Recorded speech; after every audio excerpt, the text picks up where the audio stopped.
Hi, welcome to our course AWS Fundamentals for Beginners from Avionics.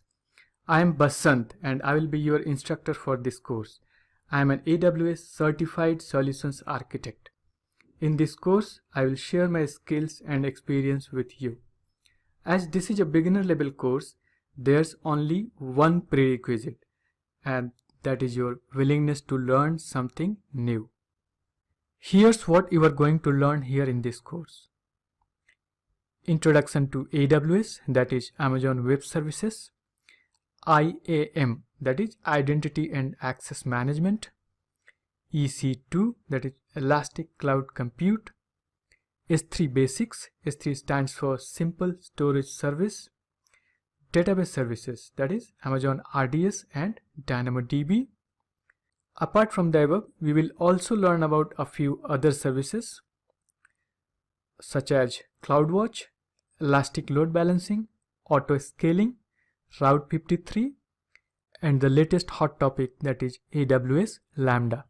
By the end of this course, you will be able to apply the AWS skills and best practices in your own projects. Hope this is going to be an interesting journey with AWS skills. Let's get started and see you inside. Hello and welcome to the first lecture of this course, Section 1, Introduction to AWS, and this lecture is about Introduction to AWS, that is Amazon Web Services. AWS stands for Amazon Web Services and it's a subsidiary of Amazon.com. AWS is the biggest infrastructure as a service provider in the world. So IaaS is infrastructure as a service. In IaaS, you can provision instant computing infrastructure and manage it over the internet. So no need to buy any hardware or no need to manage any network. Here you can rapidly scale up and down, that is size up or size down. And here's the best part. In IaaS, pay only for what you use, pay as you go model. The cloud computing service provider manages the infrastructure and network. Almost everything that comes under infrastructure is maintained by the cloud provider. Amazon.com is one of the most valuable brands and there's no doubt about it. It is well placed in the top 5 brands by Forbes along with Apple, Google, Microsoft and Facebook. Let us check this in terms of market capitalization of other big and established retailers. Kohl's, you must have heard this name. Macy's, you may have heard. Target, most of you know. Costco, and then finally the biggest one of these brick and mortar retailers. Amazon has a higher market cap than all of these 5 big retailers combined. Okay, so this is the summary of this screen. Now let us see AWS market share in infrastructure cloud. AWS has the biggest pie of the infrastructure as a service market. In case you are looking for a comparison, here's the other top infrastructure cloud providers: Alibaba, IBM, Google and Microsoft.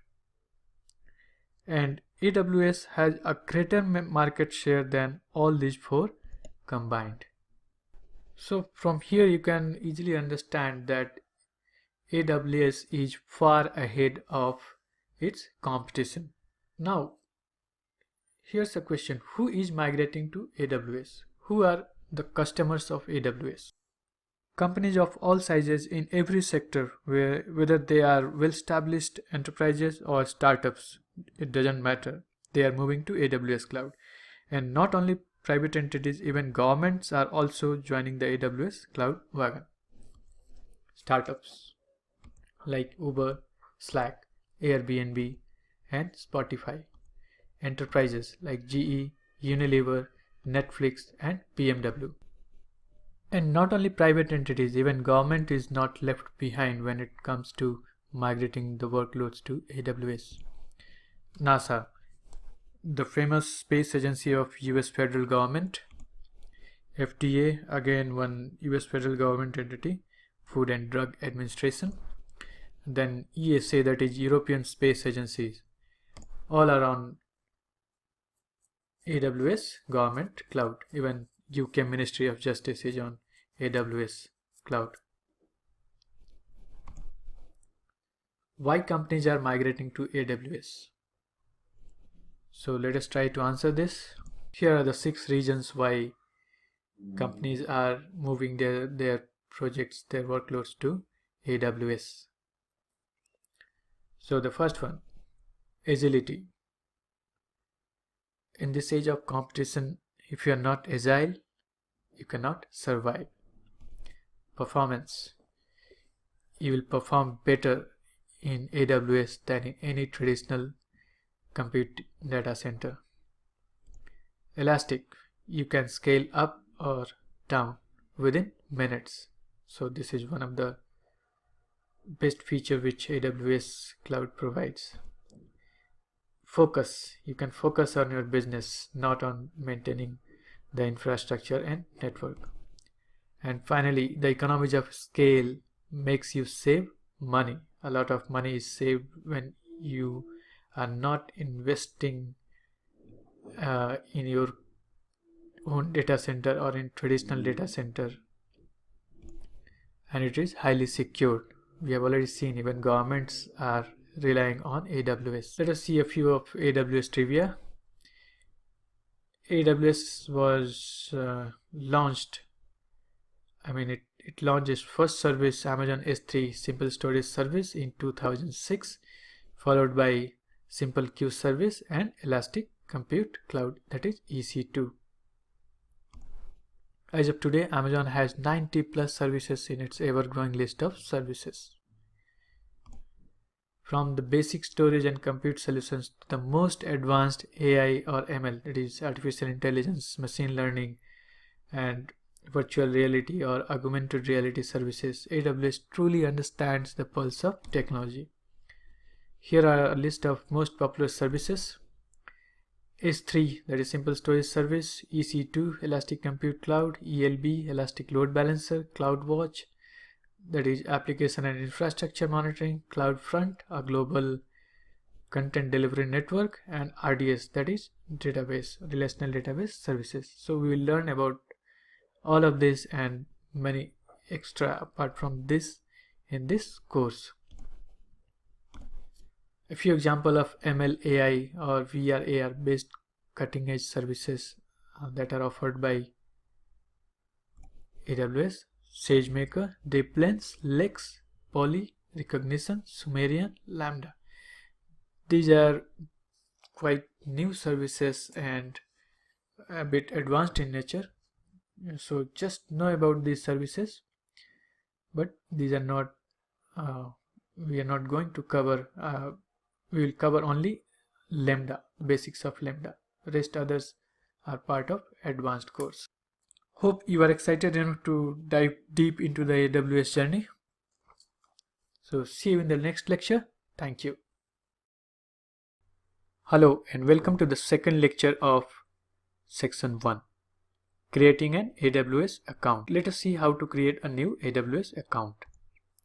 I assume you understand that without creating your AWS account, you will not be in a position to really understand most of the concepts discussed here. To learn and enjoy the upcoming labs and lectures, sign up with an AWS free tier account. Sign up of a new account should not take more than 5 minutes. Like any other web registration, signing up for a new account in AWS is quite simple and intuitive. So if you wish, I encourage you to go ahead and try on your own. In case you are stuck, you can always come back and refer this lecture. Keep the following items handy. So before you start with the sign up process, you keep your credit card or debit card details, your mobile phone nearby, and address details. Let us see the steps of AWS account creation.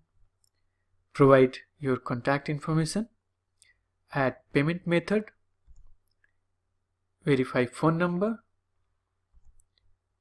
choose a support plan, and then finally you can sign. So this is as simple as it sounds. So here's the URL which will be used for sign up for creating your new account: aws.amazon.com/free. Here you can click this create a free account button, or alternatively you can click this as well. Doesn't make any difference as such. So the first information that you need to provide over here is your email address. This will be a root account email address. So you can provide your personal ID or your company ID, whatever is comfortable for you. Password, confirmed password, AWS account name. You can write this anything as you want or your wish.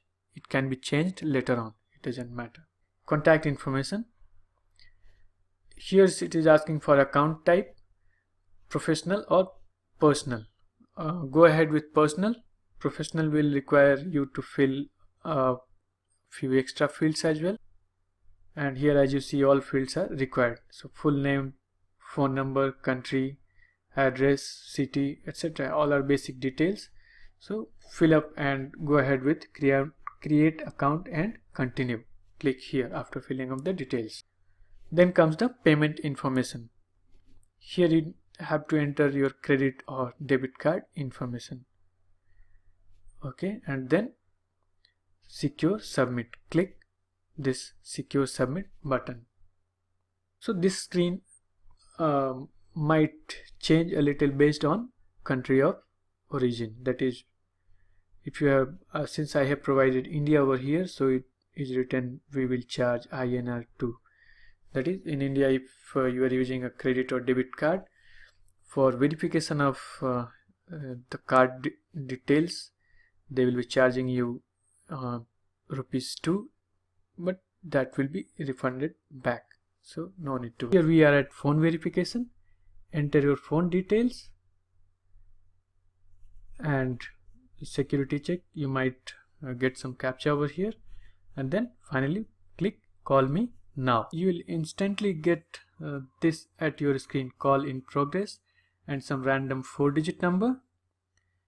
You have to enter the 4-digit number into your phone keypad. Once your phone number is verified, you will see the green check mark, something like this.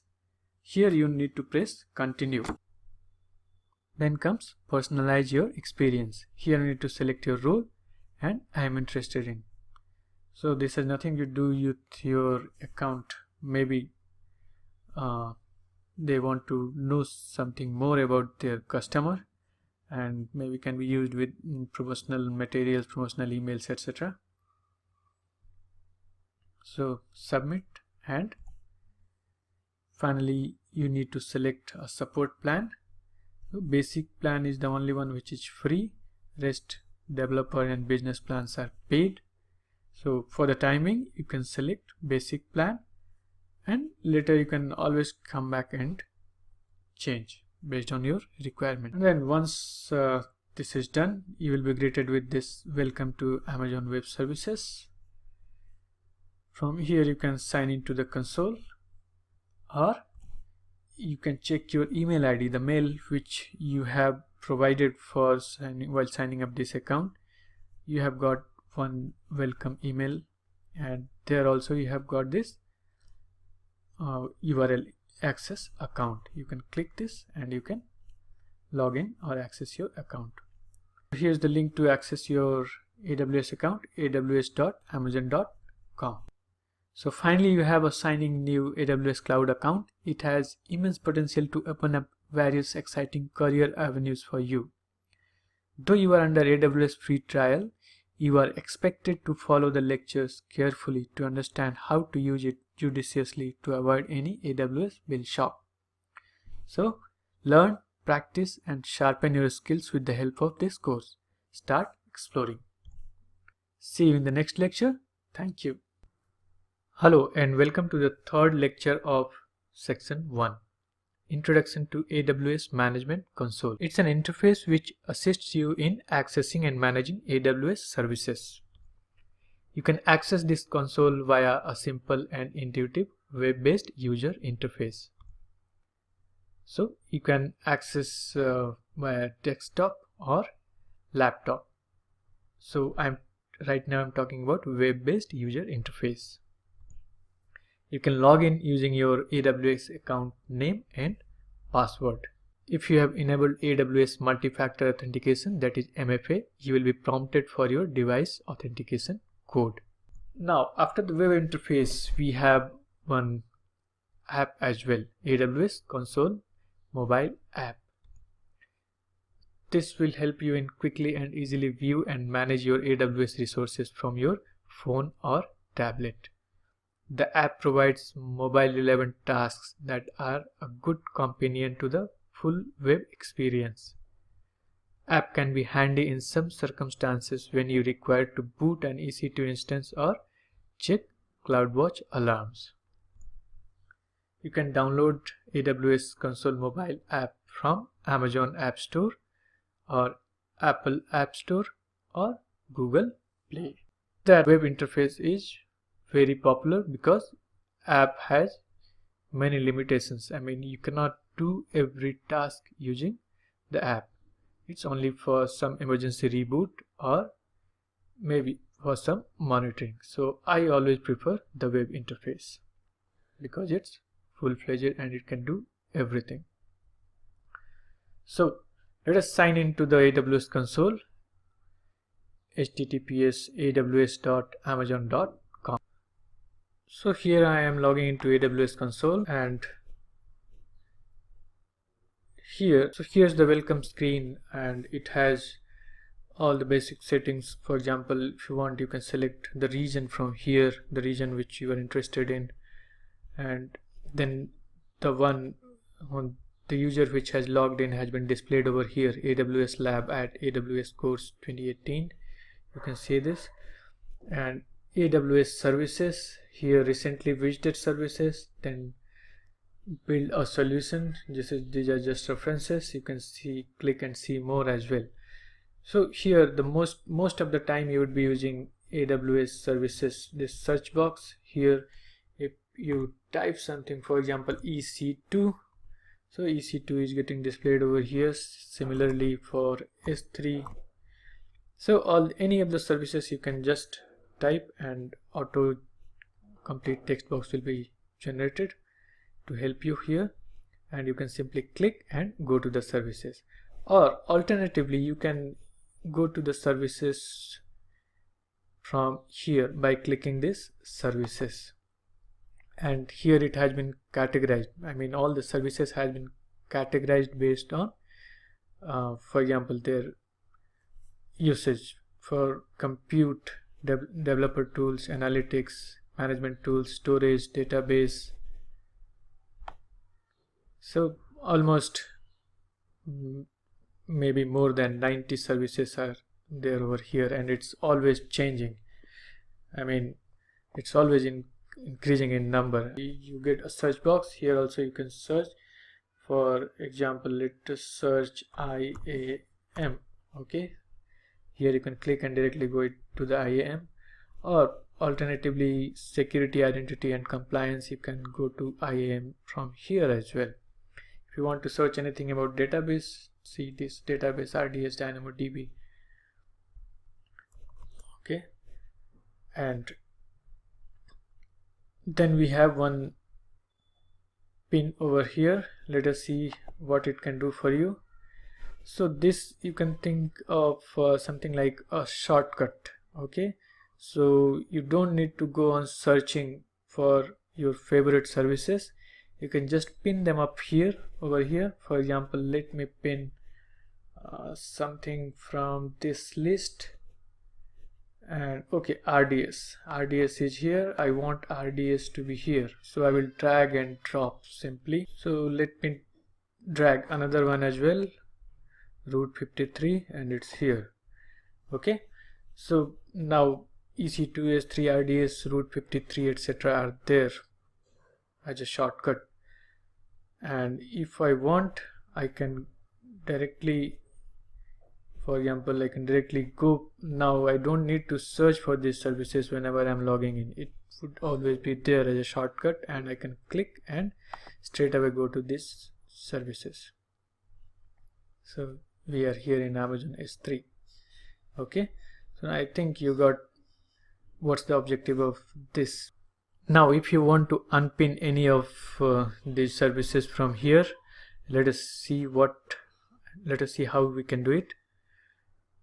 I will click this pin once again, and we will just select, for example, I want to remove S3. I will just drag and drop it somewhere here. Okay, so S3 is gone. I don't want EC2 over here. I will just drag it and drop it here. Okay, I think you got the point and how to navigate around this pin and how to unpin. We'll go back to services again, and here we can go to support center as well. Okay, let us see what's there in support. So as we are in free tier, we have very limited support. Let us create a case for customer care. Now here's the catch. Since we are on free tier, we are allowed only to consult the customer care or to write to the customer care regarding account and billing support and service limit increase. We cannot go ahead with technical support. So this is written unavailable under the basic support plan. So technical support is paid. So until unless we are upgrading our plan, we cannot go ahead with technical support with basic support plan. If we want, we can change it from here. So account and billing support, we can write to customer care executives and they will respond us back with our queries. So here in this lecture we saw how to navigate around AWS Management Console. See you in the next lecture. Thank you. Hello and welcome to the last lecture of section 1, AWS Documentation Overview. With 90 plus services and hundreds of features, AWS documentation is an ocean. It's practically impossible for anyone to know and understand every specific details of every service in AWS. And documentation as well as services and features, they keep updating and changing. They are highly dynamic in nature. So here comes AWS documentation for your rescue. You can always fall back and consult this documentation for any specific or generic detail. And from my personal experience, as well as whatever we hear from industry experts, AWS documentation is awesome and it's quite updated, and you won't find duplicates over here. That is, I have never come across any outdated or duplicate or conflicting documentation on AWS. Looks like they have a well-defined process and they are updating the existing info, as well as maybe they are retiring the old info as well. And the most beautiful part is it's publicly accessible over here at https://aws.amazon.com/documentation. So let us see it. So here's that URL, https aws.amazon.com documentation, and you can see this. It's I need to scroll it a lot to show you everything.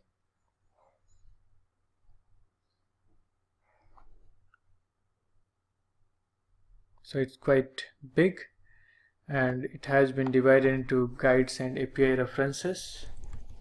And here you have, they have categorized this documentation into databases, migration, storage, etc. There are many categories, more than a dozen.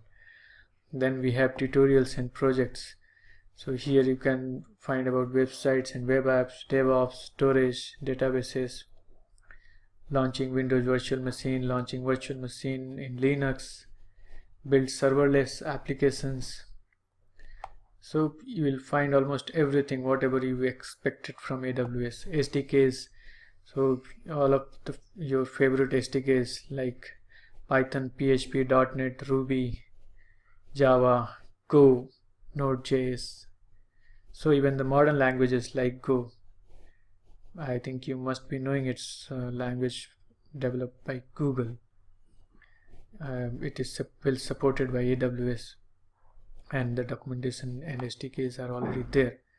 Then you have general resources where you have FAQs, getting started, white papers, quick starts, it's case studies from different clients are there. AWS training and certification is also there. You must be knowing that there are many certifications related to architects or developers or DevOps which are there in AWS, and you can go ahead as an advanced course after completing this course.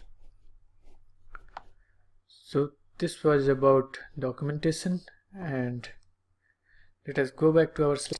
So here I have summarized that documentation in a single screen and a single slide. So guides and API references, tutorials and projects, SDKs and toolkits, and general resources. To show you how they look like, I will just click the screenshot that I have taken. So for example, guides and references has compute in there. You can find about Amazon EC2, storage has Amazon S3. These are the two basic things which you will always require. And then we have it's the same screen after scrolling down. So you can see mobile services, desktop and app streaming, machine learning, which is getting quite popular these days. Okay, and in tutorials and projects we have documentation about launching a Linux virtual machine, launching a WordPress website, serverless hello world. So whatever is there, you can just click and go inside and learn about it. SDKs and toolkits, we have just seen this. So whatever is your favorite language, you go ahead and explore it. General resources, these are quite important in terms of your certification as well as practical knowledge. FAQs, white papers, there are many architecture related white papers as well, and best practices white papers, security white papers, which you should always go and read. So finally, it doesn't matter if you are an AWS beginner or an expert. Use AWS documentation and make it a habit. So there's a wealth of information. The more you explore, the more you learn. So this was the last lecture of section 1. See you in the next section. Thank you. Hello and welcome to section 2, AWS IAM, Identity and Access Management. The first lecture is about IAM overview, that is what and why of IAM. So what is IAM? Let us try to understand IAM with an analogy. Here's a data center. Suppose you are visiting this data center as a guest. Will you be able to perform any action over there? Obviously, no. Now, assume there are 50 employees in this data center. Do all the employees have the privilege to access the area where server, systems, etc. are stationed? Obviously, no. So, activities within the data center is highly restricted as much as possible. Operations staffs, system admins, service managers, data center coordinators, etc. are various roles, and access is provided based on their respective roles. Similarly, your AWS account users must have certain restrictions. Who can enter inside your AWS account and what action he or she can perform over there, and on which resources, services. We can easily define this and control it via IAM, which is an AWS service. These three words can easily define IAM. Who is allowed to enter inside your AWS account? Users, groups, roles. What stands for what actions she is allowed to perform over there. It can be like she is only allowed to view the resources and services in your account without performing any action. A few users can have advanced privileges like administrative privileges as well. Then comes the which part. This defines the resources which are allowed to be accessed by the user, group or roles. Example of resources are EC2 instance, that is your virtual server, S3 simple storage service, RDS, that is relational database service. Conditions. Conditions are optional. It could be like a user is allowed to access a specific resource, but only if she fulfills certain conditions. Example, an employee who has resigned and is serving notice period can be allowed to access resources only till his last working day in the company and only from the company network or IP.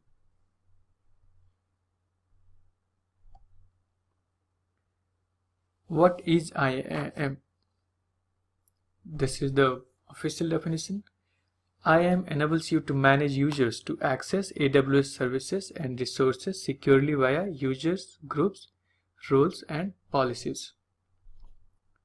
IAM is global service. You can't restrict it based on a region. Always remember this. IAM is absolutely free. The resources used by users are charged. So, IAM itself is free, but the resources which are used by the users, groups or roles, they are charged. This is a bit obvious. Here's how IAM is represented through this image. This is the official image. Now let us see why IAM. You can create and manage AWS users, groups and use permissions to allow or deny their access to AWS resources. You can have fine-grained access control via AWS console or integrate it with your corporate directory.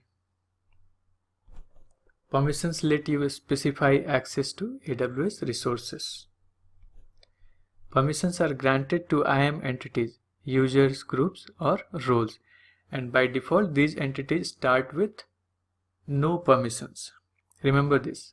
By default these entities starts with no permissions. In other words, IAM entities can do nothing in AWS until you grant them your desired permissions. To give entities permissions, you can attach a policy that specifies the type of access, the actions that can be performed, and the resources on which the actions can be performed. IAM key terminologies. Users, individual users. It's like the same we have in other accounts. A user can be added to a group or can stay without a group. Groups, a collection of IAM users with similar set of requirements. Easier to manage permissions with groups.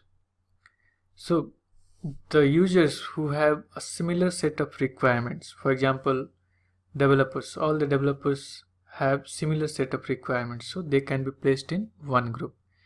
People related with accounts and finance can be placed in another group. HR and HR managers etc. can be placed in a separate group named HR, for example. So it's easier to manage users using groups. It's basically a categorization of users. Permissions or policies. They are used to grant privileges. MFA, multi-factor authentication. This is for account security. We will see this later on.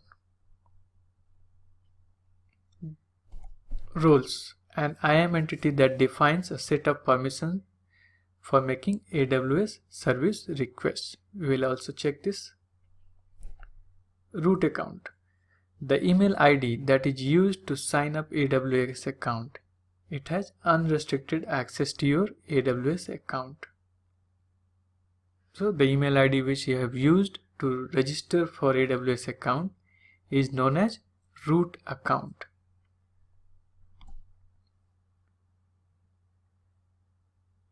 Now in the next lecture we will see how to add IAM user and group.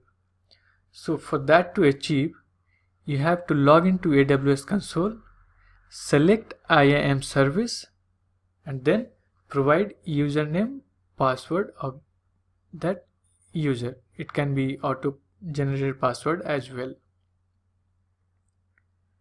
Add your user to a new or existing IAM group. So we will see this hands-on, but I'm just giving you a heads up so that you will be comfortable with what's going on over there. A permission via a policy can be added directly to the user, or alternatively a policy can be added to a group. So policy or permissions can be added directly to the user or to a group. Any user in that group will have the permission sets based on the policy attached to the group. So all the user in a group will have exactly same kind of permission. So we will, to summarize how this add new user lab will work, let us see. We'll go to AWS console and then IAM service, and then to add users, this is add user. Then we'll create a group. If we already don't have the required group, then we can assign user or users to group. See, I have written user and S in brackets because you can create a single user, or you can create multiple users through the same interface at the same point of time. So the third step is to assign users or user to a group. Then we can create policy, then assign that policy to a group or to a user. And finally, the user can access AWS console based on his whatever has been authorized for him. So thank you and see you in the next lecture. Hello and welcome to the second lecture of section 2. In this lecture we will go hands-on and learn to add IAM user and group. And after creating the user, we will access AWS console using the newly created user. So here we are in my AWS console. I have just logged in, and under this security, identity and compliance, I am clicking this IAM service. Okay, as we don't have any users or groups as of now, it's showing us 0 over there. And security status, it's better to have 5 out of 5. So right now, since this is a new account, we still need to go for, to achieve this green on green, we need to go for this users groups, and we need to complete these steps as well. We will see this later on gradually. So for the time being, you focus on this create individual IAM users and use groups to assign permissions. Let's add users. Add user. We'll give it a name, for example my user. We will require AWS management console access. Yes, we will check this out. And then we have this auto generated password or custom password. We'll go for custom password. So make a note of this password because you will require this while logging in. Require password reset. So for the time being we don't need this. If I am doing this, it means while logging in it will ask me for a password reset. So just ignore this and uncheck this box. Even if you are leaving it as it is, it's not a problem. Next, permissions. Set permission for my user. So as we have already seen in the theory part, permission can be assigned via a group or it can be directly attached to the user. So it's always better to, it's a good practice to assign permissions via group. So let us create one group. As there is no group, we are not shown with any group, but once we are having a group, the groups will be displayed over here. So for this, now let us create a group. We can name this as admins. So whoever is here, they will have administrative privileges. We will search out for policy which is related to administration. Okay, so here we are administrator access. This first one, administrator access. So provide full access to AWS services. We'll go with this create group.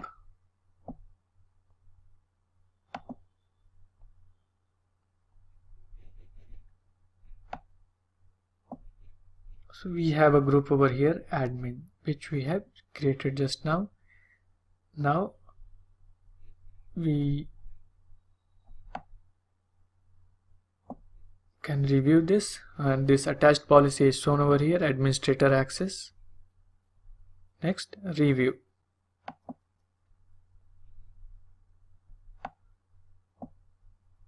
So the name of the user which I have given, it is shown over here. Access type, AWS Management Console access with a password. Console password custom. So whatever I have entered, it's shown over here for a review. Now I will go on and click users. Create user.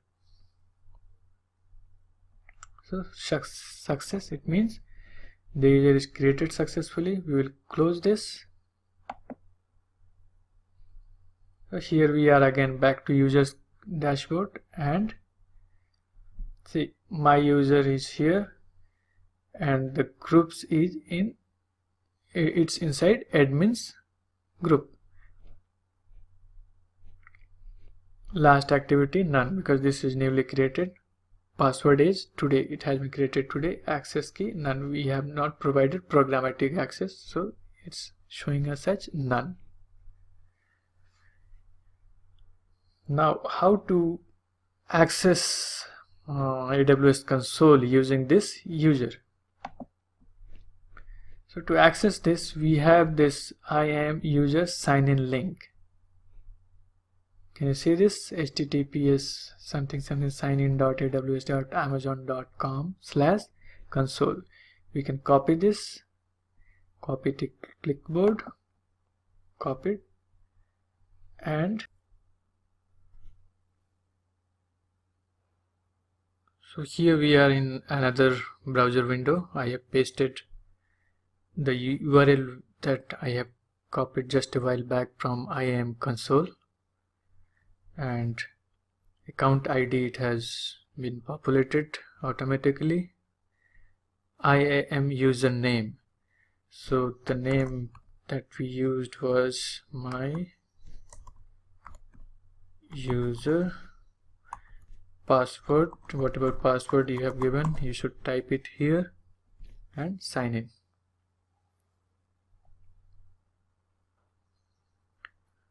Okay, so my user, we have been logged in, and since it's this user has administrative privileges, so it has it can access or it can do almost everything that a root user account can do.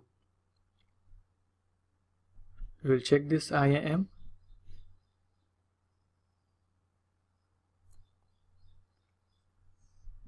So I have in just a while back we have seen that this create individual IAM users and this user group, they were showing warning symbols just like this, but now it's green. So we have got our security status as 3 out of 5. So these are basically best practices, recommended best practices. So these are just a kind of reminder that you should follow these. These are not mandatory. And the number of users also has been increased to 1. Groups has been increased to 1 as well, because we have 1 users and 1 group. Now I am again back to my root account. You can see here, and we can see the same number of users, groups, etc. have been increased to 1. This is also green over here. In users and groups section is green. Now if you want to limit this administrative group, you can go ahead and you can detach the policy permissions. Just will check the permissions. You can detach policy from here. Okay, so if you want that, no, I don't want to give administrative privilege to this group, you go ahead, detach policy and click detach. Now there are no policy attached to this group. So we have a user, we have a group, but this group doesn't have any policy. Now let us go back to this and where we have logged in previously. This is my user. Let us check if it can access. See, now it cannot access anything over here because it doesn't by default, as we have discussed in the theory part, that by default any user doesn't have any permission. He can just log in but cannot do anything until unless a policy is defined. You need permission. Let us check. Going to EC2.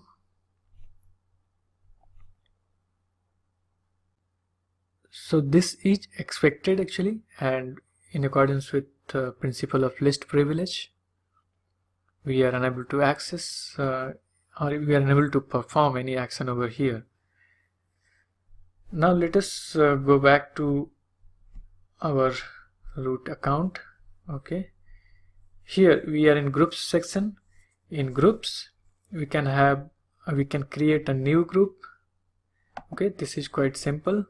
We have seen this while creating users. We have created the group, but we can directly create a group as well. My new, or let us call it HR group. Next step, you can apply filter over here. So for example, S3 read only. S3 is our AWS storage, simple storage service. So HR, whoever is in the HR group can access S3. You can store documents in S3, so it would be useful for them. Next step, create group. So now HR group is there, but HR group has no users. Now let us come back to users. We will create a new user, add user. Let us write this as HR1.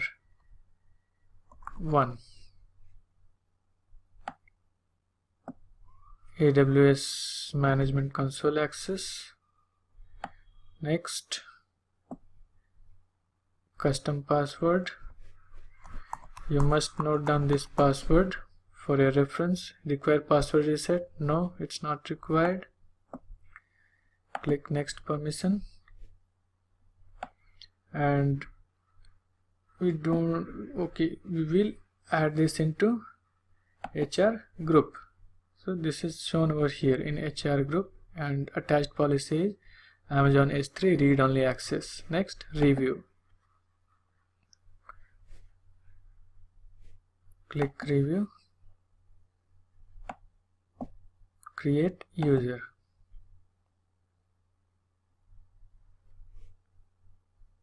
So it has been successfully created. Close it. Now we are having two users, my user, which we had created earlier, and HR1, which we have created just now. HR1 is inside HR group. So this HR1, now how he or she can log in, we have already seen over here in dashboard. We should go to dashboard. We can copy this and just we will log off this user, sign out,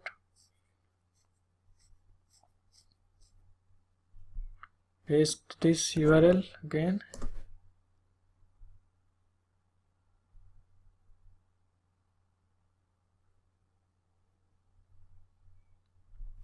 the user was HR1, password whatever you have entered you should provide over here and sign in. Okay, see, HR1 is now signed in. Can HR1 access EC2? Let us see.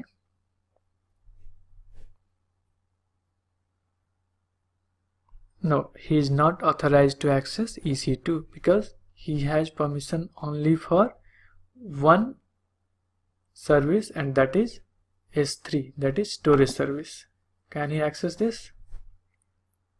Yes, he is able to access. He can create, he can check what is inside this bucket. Okay, so this is how it works.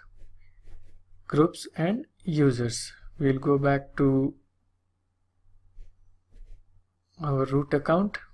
Now it's showing two users and two groups. If you want, you can delete users from here. Delete user. Yes, delete. Now you can delete groups as well. HR group, group actions, delete group. So if I'm clicking this, yes, delete, it's gone.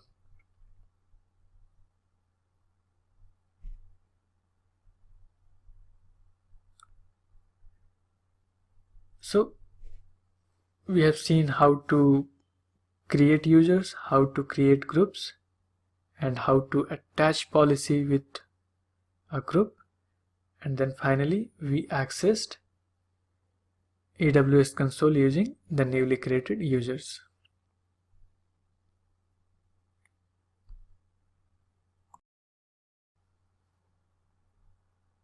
See, so you are not authorized to describe running instances, you are not authorized to describe Elastic IP, so we are getting all unauthorized because we have removed the policies, and by default you are not granted with any permission. So this is in accordance with least privilege. I mean, permission should be given. Thank you. See you in the next lecture. Hello and welcome to the third lecture of section 2. It's about IAM policies, and there's a quick lab as well. So what are IAM policies?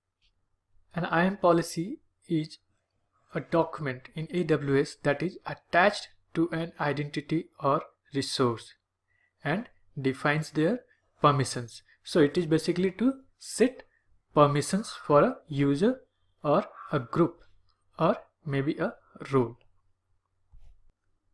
We have already added a policy while adding a new user, new group in the beginning of this section in the last lab. I think you remember.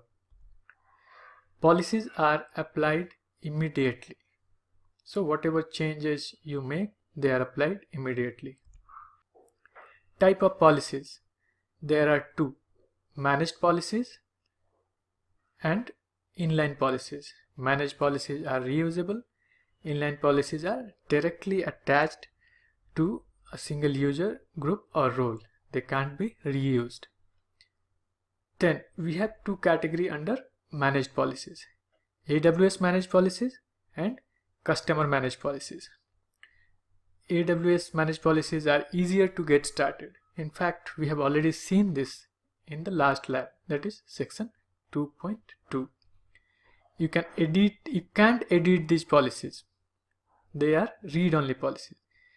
So since they are managed by AWS, you don't have the right to edit them. So just remember, they are read-only. Customer managed policies, these are created by you using JSON. So you can manage them, you can edit them, you can do whatever you like with them. Now we'll see briefly JSON policy document. Policies are written in JSON. JSON is JavaScript object notation. It is a lightweight data interchange format. It is easy for humans to read and write, and for machines it is easy to parse and generate output. So it's both user as well as machine friendly. A policy document includes the following elements: effect, whether the policy allows or denies access; action, the list of actions that are allowed or denied by the policy; resource, the list of resources on which the actions can occur; and finally we have an optional element as well known as condition, the circumstances under which the policy grants permission. Since we always understand better with examples, let us see one here. So here's a simple policy document. You can see the version over here. Here in the first line, version, it is the version identification, and then statement. Inside statement we have three elements. If you remember, in the last slide we have already discussed. Just for your reminder, they are effect, action and resource. So effect is allow here. You can have another value as deny, whether the policy allows or denies access. Then we have got action, the list of actions that are allowed or denied by the policy. In action we have been given asterisk, the star mark, and then comes the resource, the list of resource on which the action can occur. Here also we have got one asterisk. So what does this asterisk represents? In software, a wildcard character is a kind of placeholder. So this asterisk is a wildcard. It's a placeholder represented by a single character, and here the asterisk means, or usually it means, all or everything.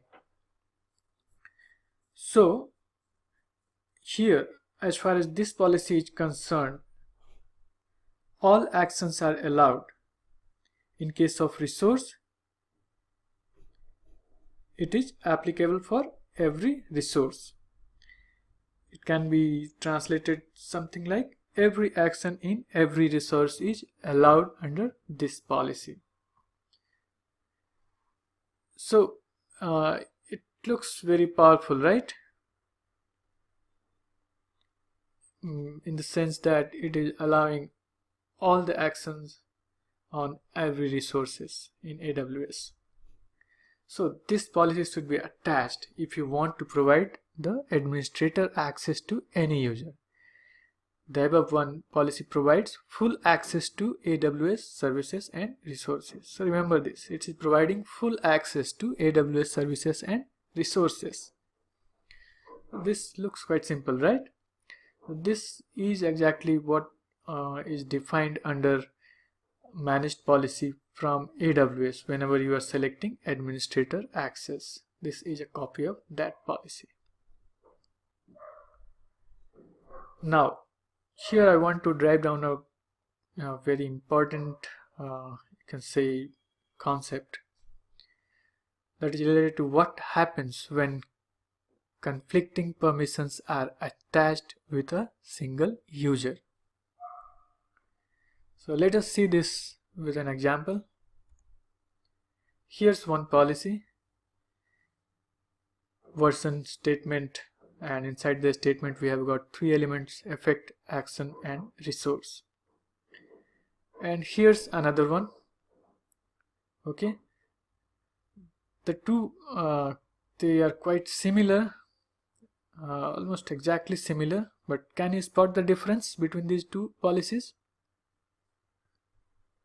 Okay, read them carefully, both of them.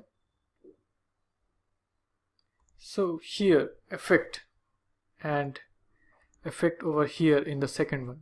So the first one is deny and the second one is allow. Rest everything is exactly same for both the policies. Okay, so the first one is denying, the second one is allowing. Now the $1,000,000 question over here is, what happens when both the policies are attached to a single user? Will the policy allow access or will it deny access to the user in question?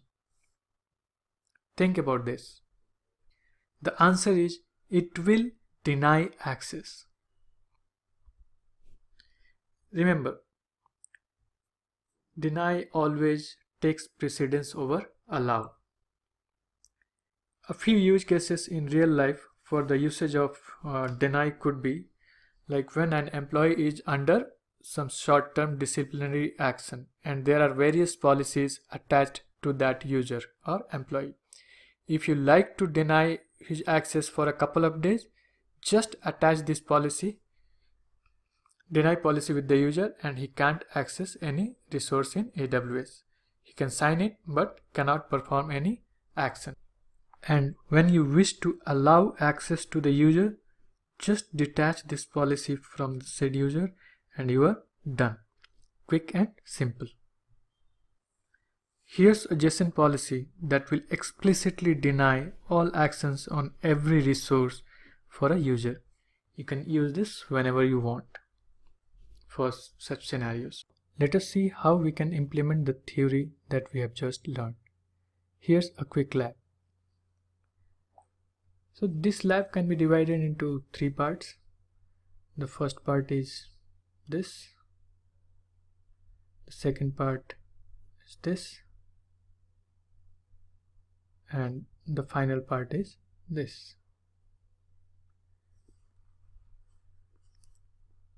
So in the first part, we will create a user and that user will be without any policy. And then we will sign in and check what happens over there with this user in AWS console. So obviously he should not get access to any of the services. Then we will create a policy and we will attach that policy with the user that we have created in this first step. Then again we will sign in and check whether the policy is working as per our expectations.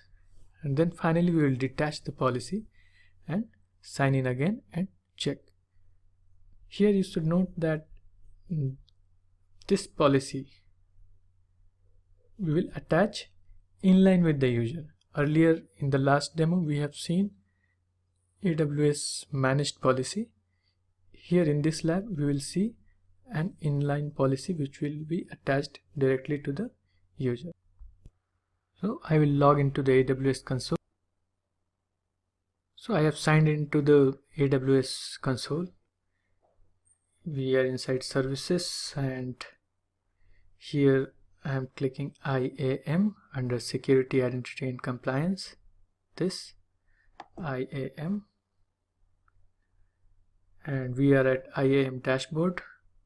Now our aim is to create a new user. So I will go to the users menu, click over there and add user. Now we need to give a username, for example demo user,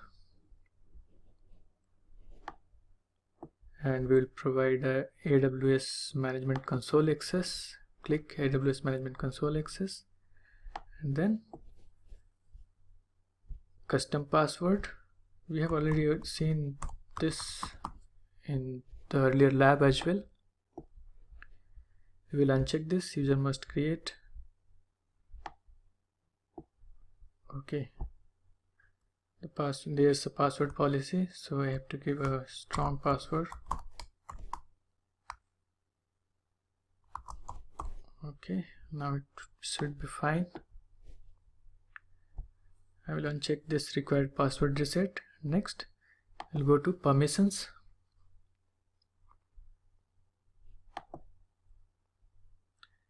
Here I am not going to attach any policy as of now. Let us see what happens. I'll click review. The user has no permission, no problem. Create user.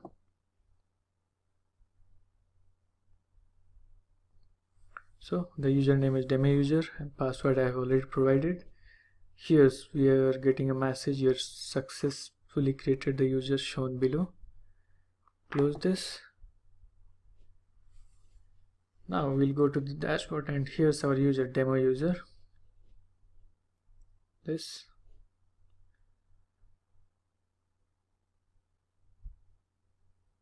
Okay. Now we'll go to the dashboard and we'll copy this I am user sign in link and I will paste this in another browser. Here we are.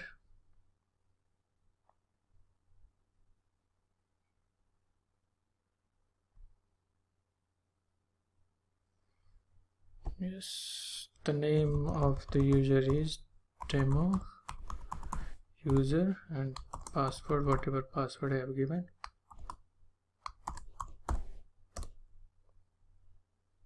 Oops.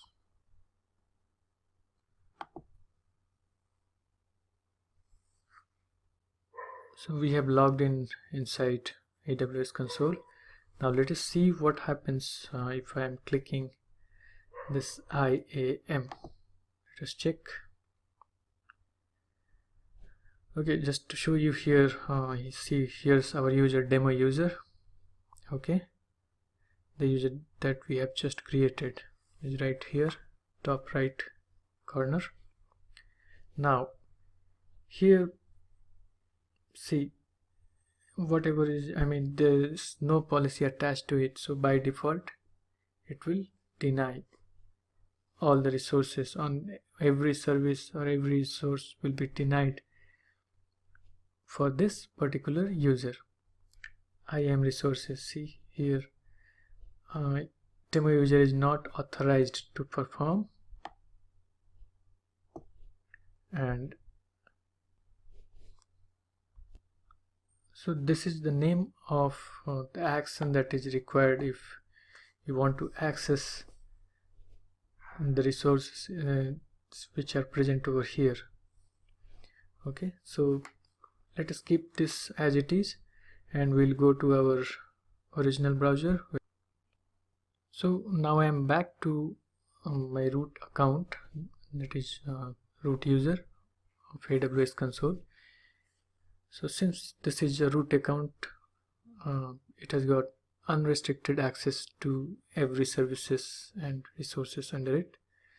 So you can see IAM resources, users 5, groups 2, customer managed policies, etc. Everything is defined already for us.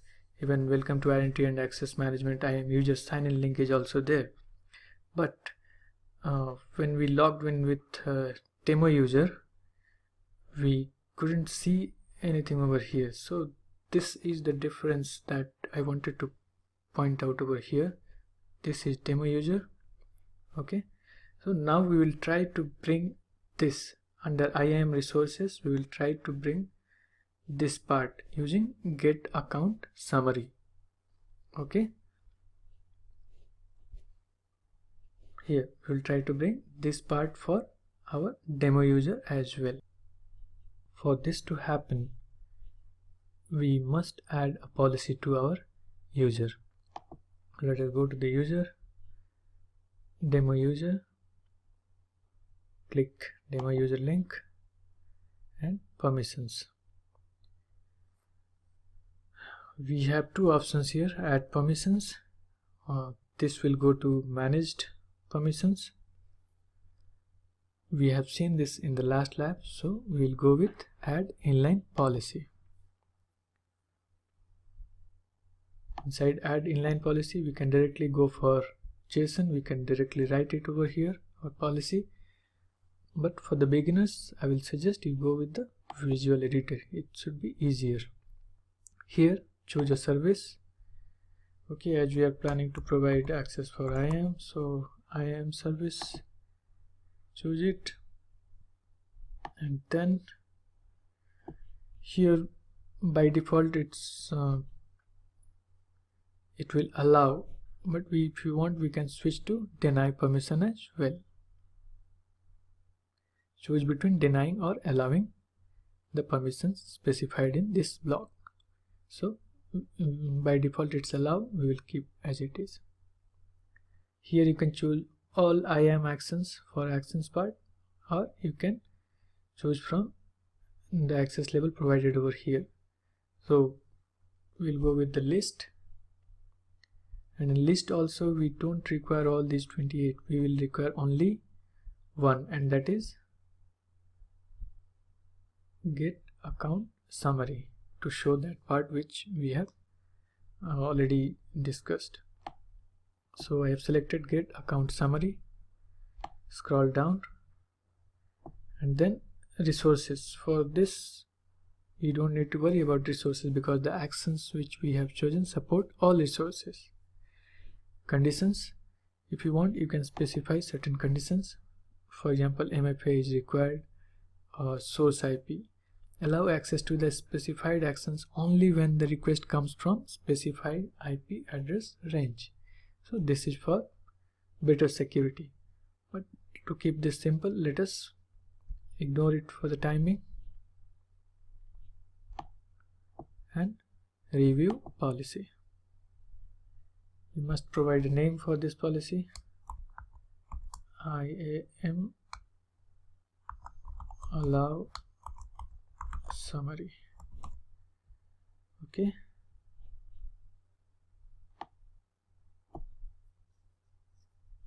now click create policy.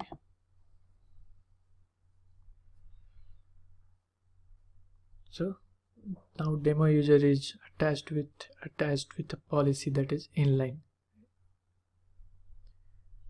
We will go back to our demo user console and let us see if there is any change over here. Fingers crossed. Okay, yes, we can see this users 5, groups 2, roles 5. Okay, so IAM resources are now available for demo user as well.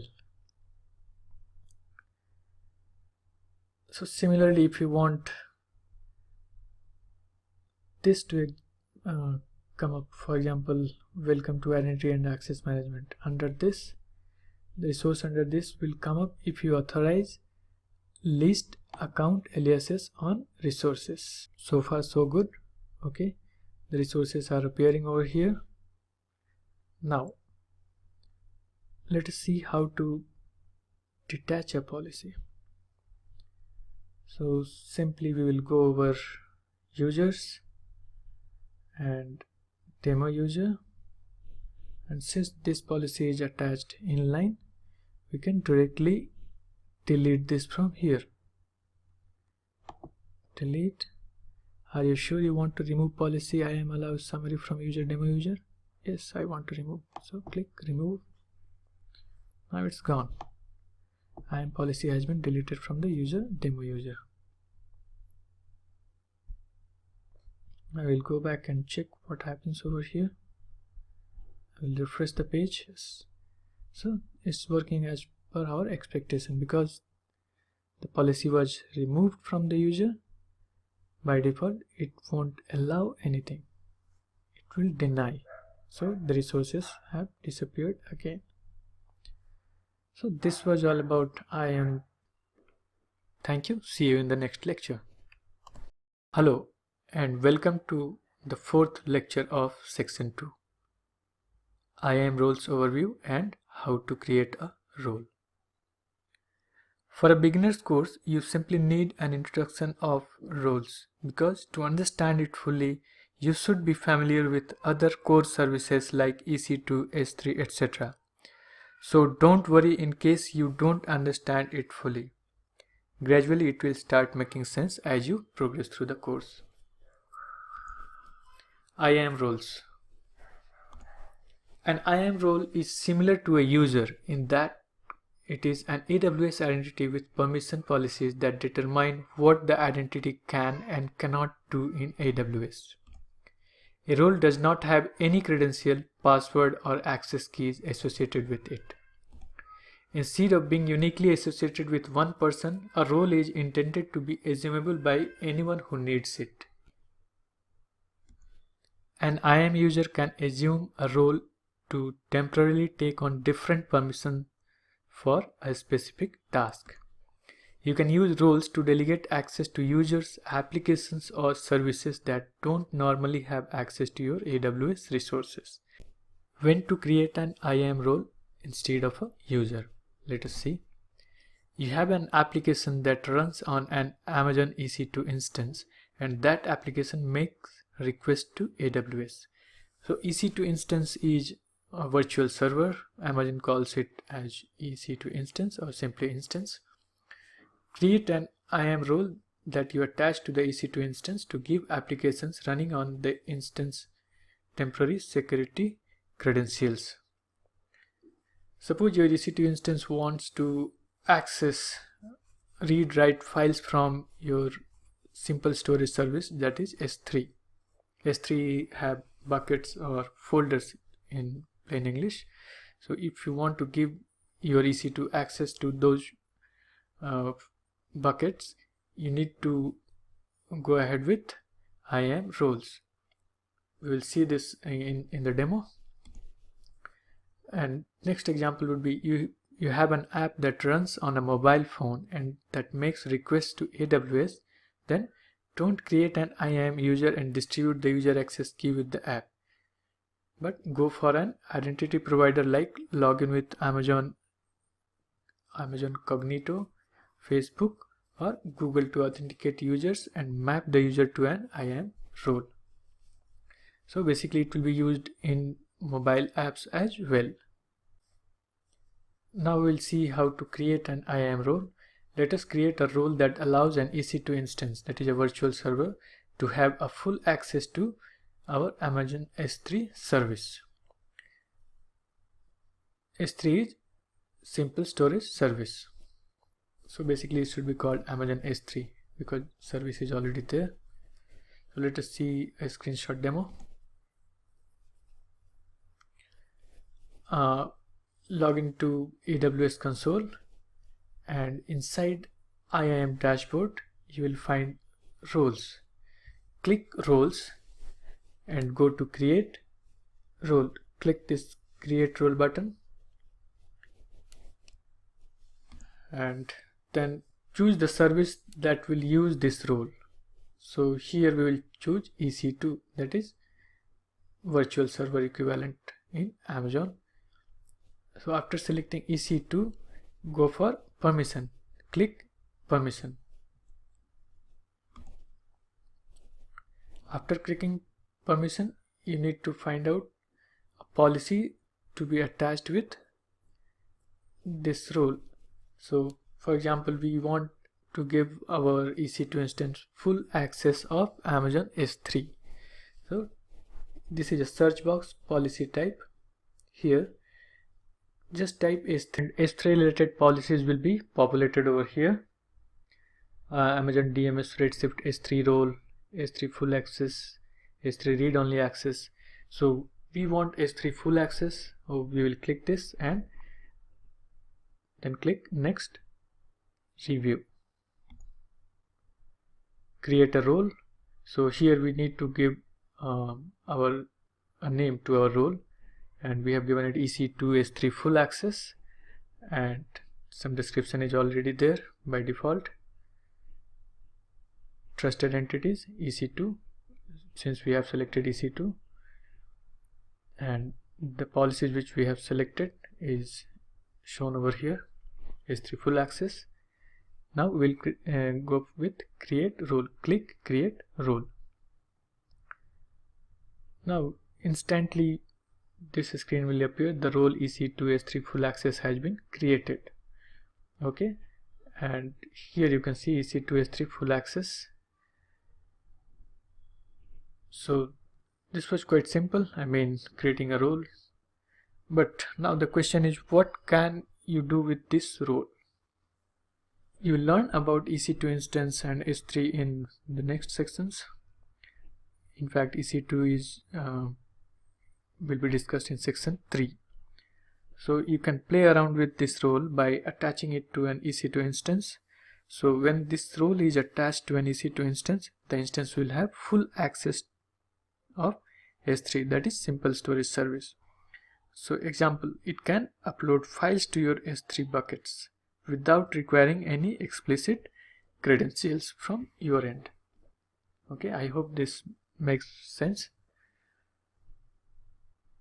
Now once a role is created, you can definitely delete it if you want, and on the same page inside roles, select the role that you want to delete.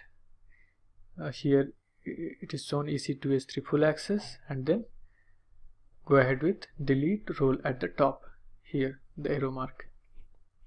Okay, click that.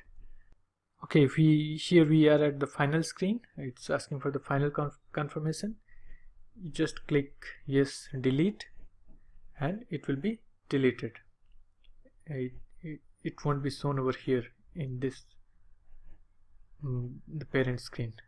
Okay, so this is how we delete roles. So as I have already said, the EC2 may sound a bit daunting at first, but don't worry, they will start making sense gradually once you start digging deeper. Okay, so thank you and see you in the next lecture. Hello and welcome to the fifth and the last lecture of section 2. IAM best practices. Here we will also learn about activate MFA for root account, which is one of the best practices. Let us see IAM best practices. Reduce or remove use of root user for day-to-day activities. So as already discussed, root user is the most powerful user with unrestricted access of AWS. So if you are not using it on a day-to-day basis, it means you are ensuring that your credentials are safer. If you are using it for day-to-day activities, chances of it getting leaked becomes higher. So avoid using it. So you might be thinking, so if you are not using the root user, what's the alternative for this? Yes, you can create users with admin privileges for your AWS account. We have seen this in second lecture of this section.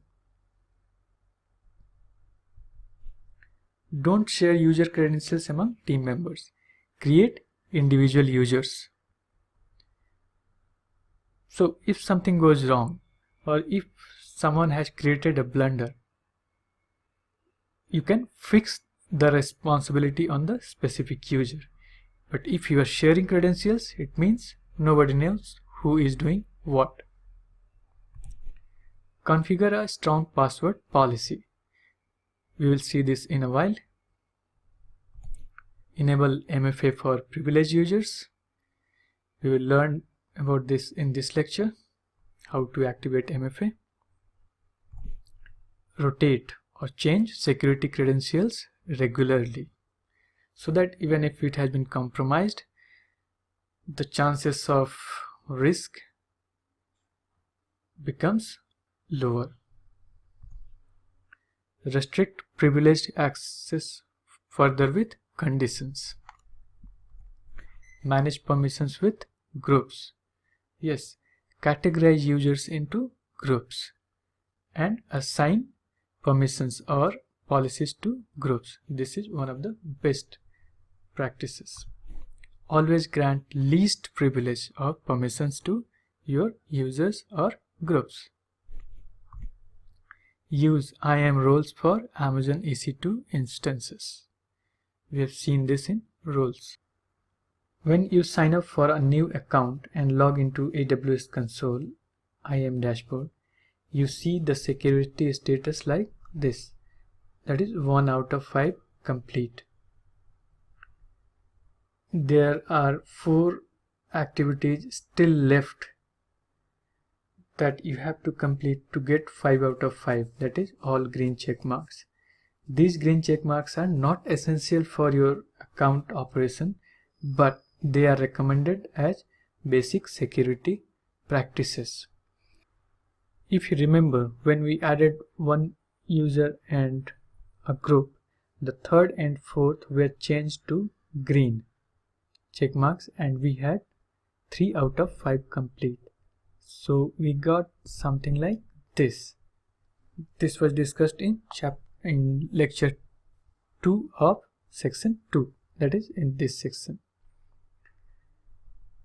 So here you can see users as 1, groups as 1, and after adding this we had this create individual IAM users and use groups to assign permissions as green, and security status 3 out of 5 complete. Now we are left with only 2 warnings: activate MFA on your root account and apply an IAM password policy. We are going to learn how to get these 2 into green check marks. First we will see how to apply an IAM password policy, that is the last one. We will get this first.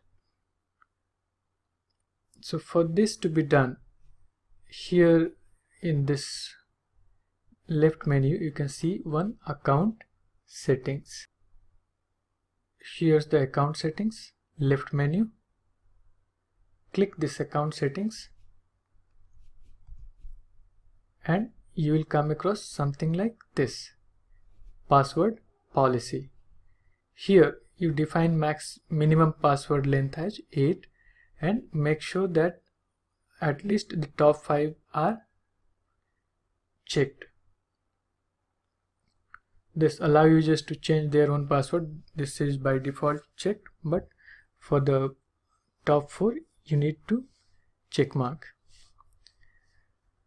And then you need to click apply password policy.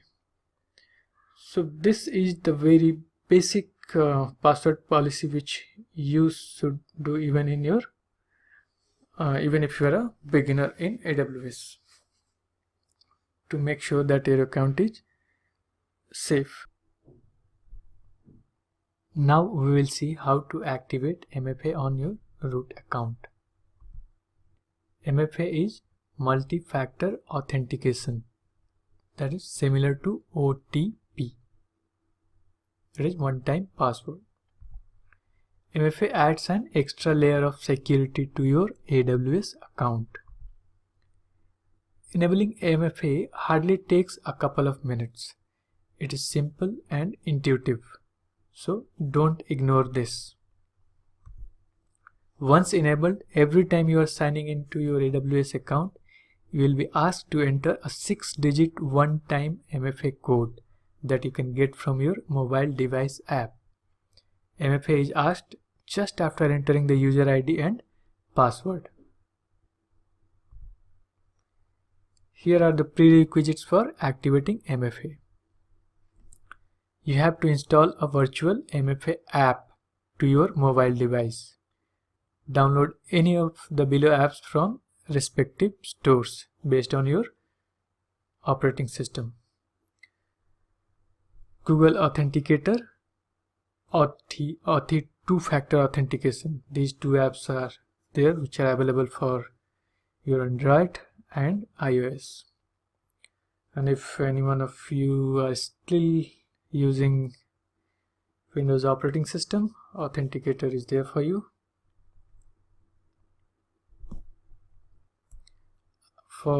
I prefer Google Authenticator. It is this.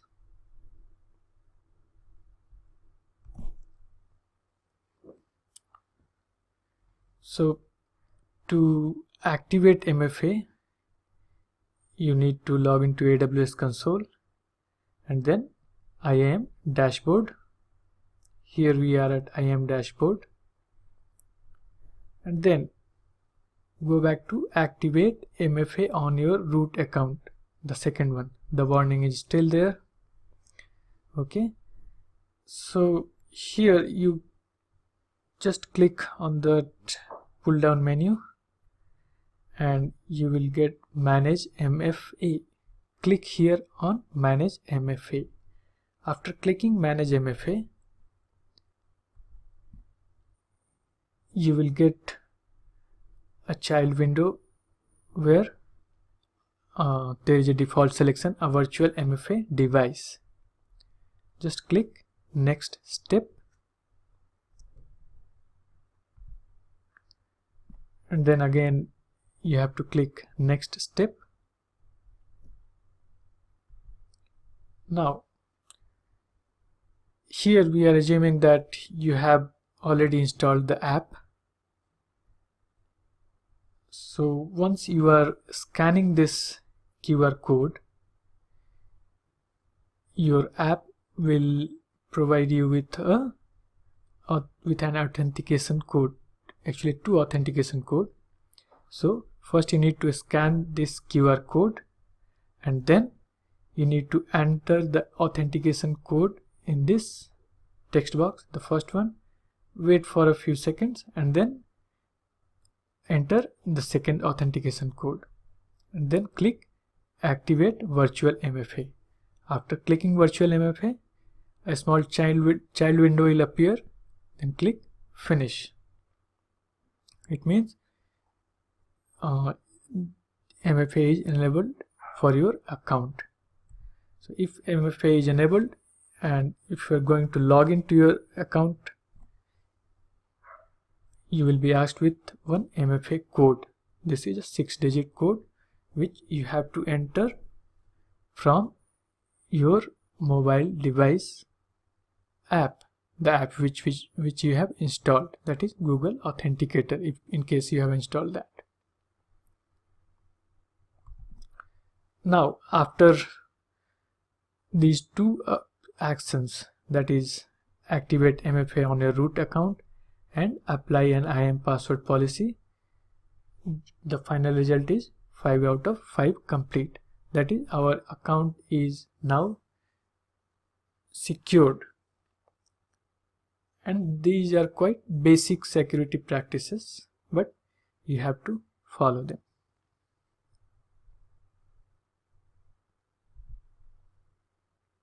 So that was all about IAM security best practices, and now we are at the end of section 2. See you in the next section. Thank you. Hello and welcome to the first lecture of section 3. In this lecture we will learn about EC2. So it's basically about EC2 basics, and that consists of what is EC2, why EC2, benefits of EC2. So what is EC2? EC2 in plain English can be defined as a virtual server. Amazon calls this virtual server as EC2 instance. Okay, why do we call this server as virtual? It's simply because the physical location of this server is not at all important for you or for anyone.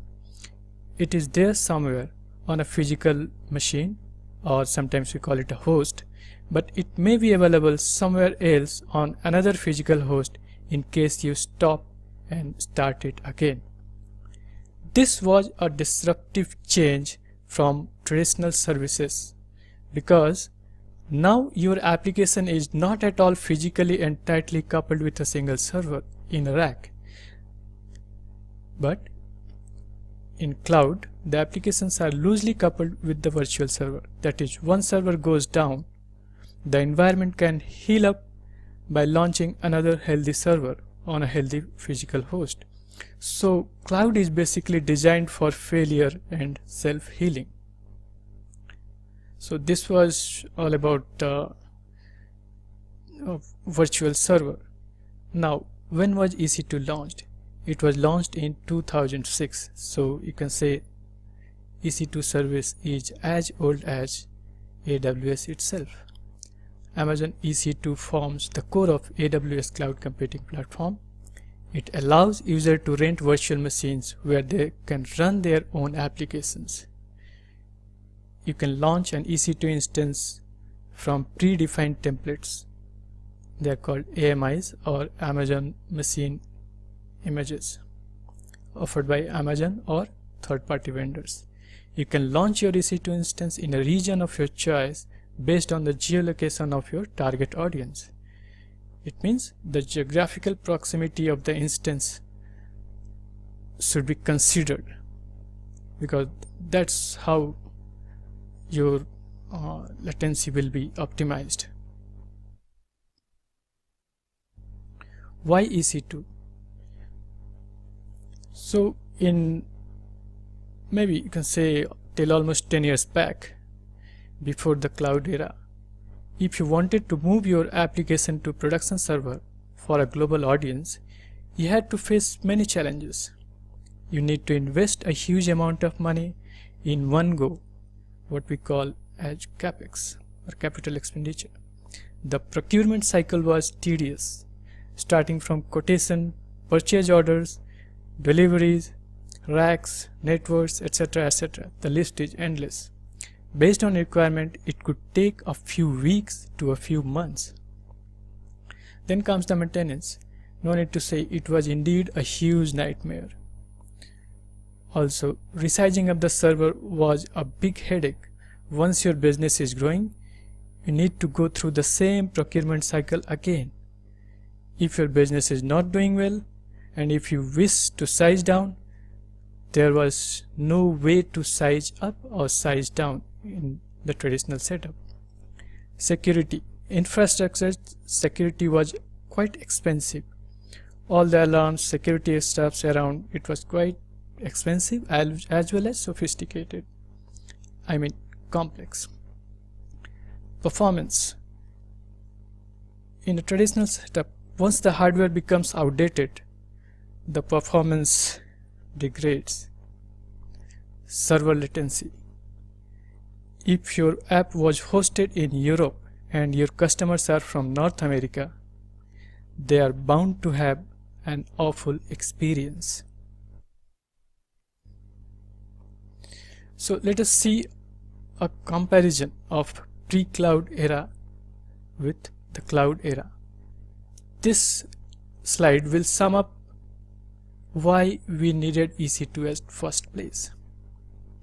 So in terms of expenditure, pre-cloud, huge one-time capital expenditure. In cloud, it's a small monthly operational expenditure. What we call it as subscription. It can be monthly subscription, sometimes it can be yearly as well. Procurement cycle. In pre-cloud, it was starting from a few weeks to a few months. In cloud, it's within a few minutes. Maintenance. Maintenance was a nightmare in pre-cloud. In cloud, infrastructure and network maintenance is taken care of by the cloud provider, in this case AWS. Size up or size down, that is resizing. It could take a few weeks to a few months in pre-cloud. In cloud, it can be done within a few minutes, with the help of a few clicks. Security. Security in pre-cloud was a nightmare. In cloud, you can experience state-of-the-art infrastructure security. Performance. Pre-cloud may be using outdated hardware. In cloud, it's most of the times new generation fast compute hardware. Geographical spread, and this is important for latency. Pre-cloud was restricted to a single or maybe one or two locations. In cloud, it's global across many countries. As of today, AWS had 18 regions with 55 availability zones. So let us see what are the benefits of EC2, concrete benefits of EC2. So the first one could be on-demand instant server. Yes, instant is the key over here. You can spin up a server within minutes. Scale up or scale down capacity based on your requirement. Highly reliable, designed for 4 nines of availability. Highly secured. No long-term commitments or upfront payments. It's pay as you go. Cloud is or EC2 is inexpensive if we compare it with traditional setup. Amazon EC2 passes on to you the financial benefits of Amazon's global scale.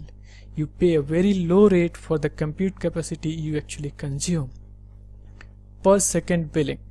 Effective October 2017, EC2 Linux instances are built in 1 second increment with a minimum of 60 seconds. Windows instances are built on hourly basis, may change soon. Thank you. Take a break, stretch yourself, grab a coffee and get charged for the next lecture. Hello and welcome to the second lecture of section 3. Here we will learn about AMIs and EC2 instance families. AMIs or Amazon Machine Images. So when you are migrating to a cloud server, that is an EC2 instance, there are a few considerations like operating systems and technology stack. AMIs basically help you in quickly launching your virtual server. Which OS would you like to have for your virtual server? What other softwares would you like to have over there? So to get you all these things, AMIs are the way to go. AMIs are predefined templates or master images which are used to launch your virtual server or EC2 instance. An AMI provides the information required to launch an instance. Now, even after reading this or hearing this, if you are still wondering what exactly is an AMI, then let me try to oversimplify this for you. You go to a local electronics shop to buy a new assembled PC. The shopkeeper may share you many standard quotations with various configurations of machines whose hardware are available with him at that point of time. Based on your requirement, you order one PC and he gets it ready within a few hours. So this is not so technically correct analogy, but still might help you as a beginner to understand AMI. To be precise, you are selecting a technology stack for your virtual server using AMIs. The AMIs are templates that are pre-configured with an operating system, web server, RDBMS like MySQL, and programming languages like PHP. Hence, you get your server ready in minutes. AMIs also contain information for volumes. Volumes, you can think of volumes as a hard disk in not so strictly technical sense. And in EC2 or in the language of AWS, we call it EBS. We will see later about it.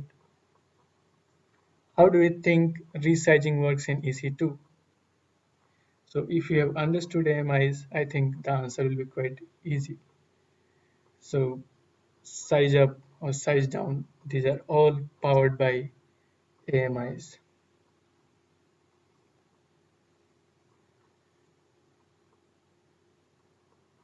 Amazon Linux AMIs, Microsoft Windows Server 2016 or 2012 are commonly used by beginners as they are free tier eligible.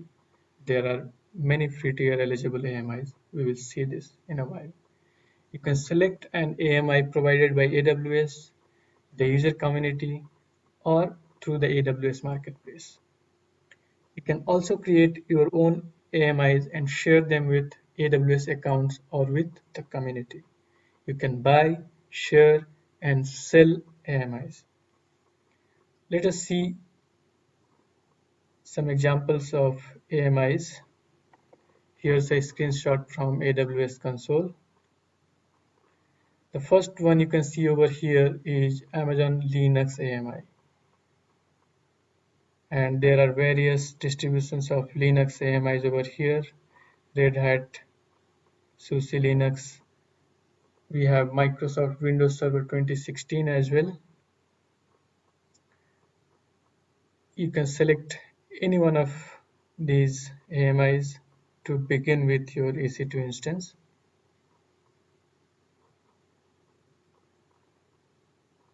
Here's another one, another screenshot basically. So here you are having all the AMIs of deep learning or machine learning, whatever you say. There you can see containers as well. Microsoft Windows Server 2016 base with containers, and they are mostly free tier eligible. Here we will see about EC2 instance families or types. So before you launch your EC2 instance, there are some considerations to be made, like how many CPUs you want, how much memory is sufficient for your workload, is your workload CPU intensive or memory hungry. Based on the answers of these questions, you are going to launch or you are going to select your EC2 instance. Amazon EC2 provides a wide selection of instance types optimized to fit to different use cases. Instance types comprise various combinations of CPU, memory, storage, and networking capacity and give you the flexibility to choose the appropriate mix of resources for your applications. Instance families can be divided into general purpose, which comprise of T2, M5, and M4, compute optimized, C5, C4, C stands for compute, memory optimized, R4, X1, X1E, E for extreme, storage optimized, H1, I3, etc., accelerated computing, P3, G3, etc. So you have to understand that one family can have multiple types, and one instance type can have again multiple configurations. For example, T2 type can have T2 micro, T2 small, T2 medium, T2 large, etc. Let us check this out at Amazon console. So here you can see type, and here we have the family. So for general purpose, we have T2 and M5. M4 is also there. It's not appearing over here in this screenshot. In case of T2 micro, if you require one virtual CPU and 1 gig of memory, you should go with T2 micro. If you need a larger instance, for example 32 gigs of RAM and 8 virtual CPU, you should go ahead with T2.2x large. 2x means 2 times large. Similarly for M5 also, M5 starts with M5 dot large, which has 2 virtual CPUs and 8 gigs of memory. So while you are launching your EC2 instance, you will be shown with this information, and you have to make a choice based on your requirement. For network also, you can see network performance. So low to moderate or up to 10 gigabit. See, so if you want better network performance, if your application is critical, for example, network latency and all, then you have to go with a higher network performance. So, but these choices are again related with pricing. So lower the memory, lower the vCPU, and lower the network performance, lower will be your pricing.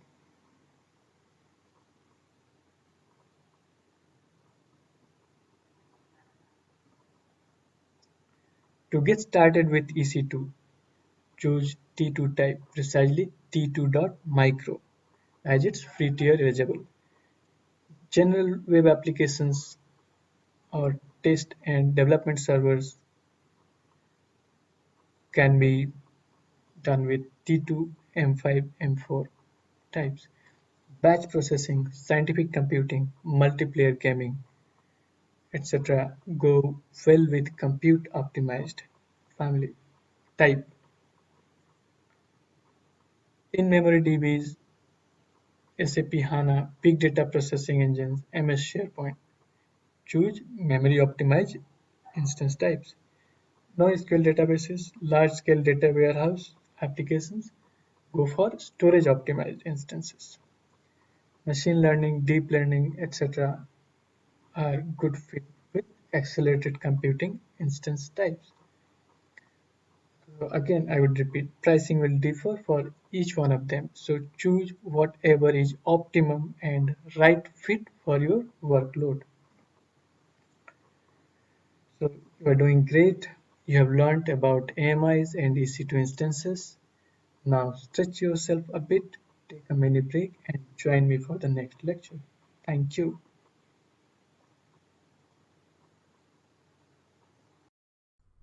Hello and welcome to the third lecture of section 3, EBS, Elastic Block Store. What is EBS?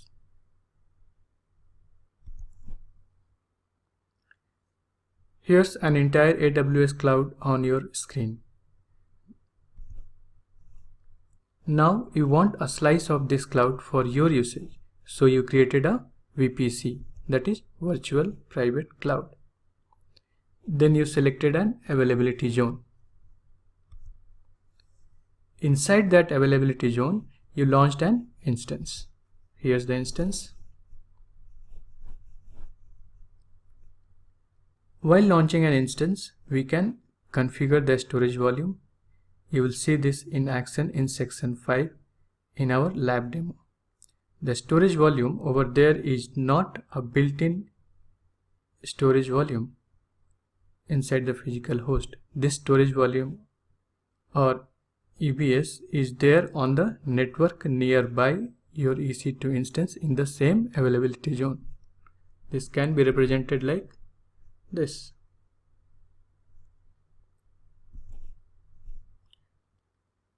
You must remember that the EBS is not a local storage. It's a remote storage over the network. This is important. Do you know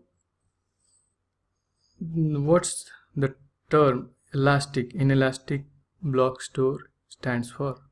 I mean, what is the significance of this term elastic? Elastic in case of EBS implies that you can dynamically increase its capacity, tune performance, and change the type of volume with no downtime or performance impact. This is not possible with something which is built in. EBS use cases.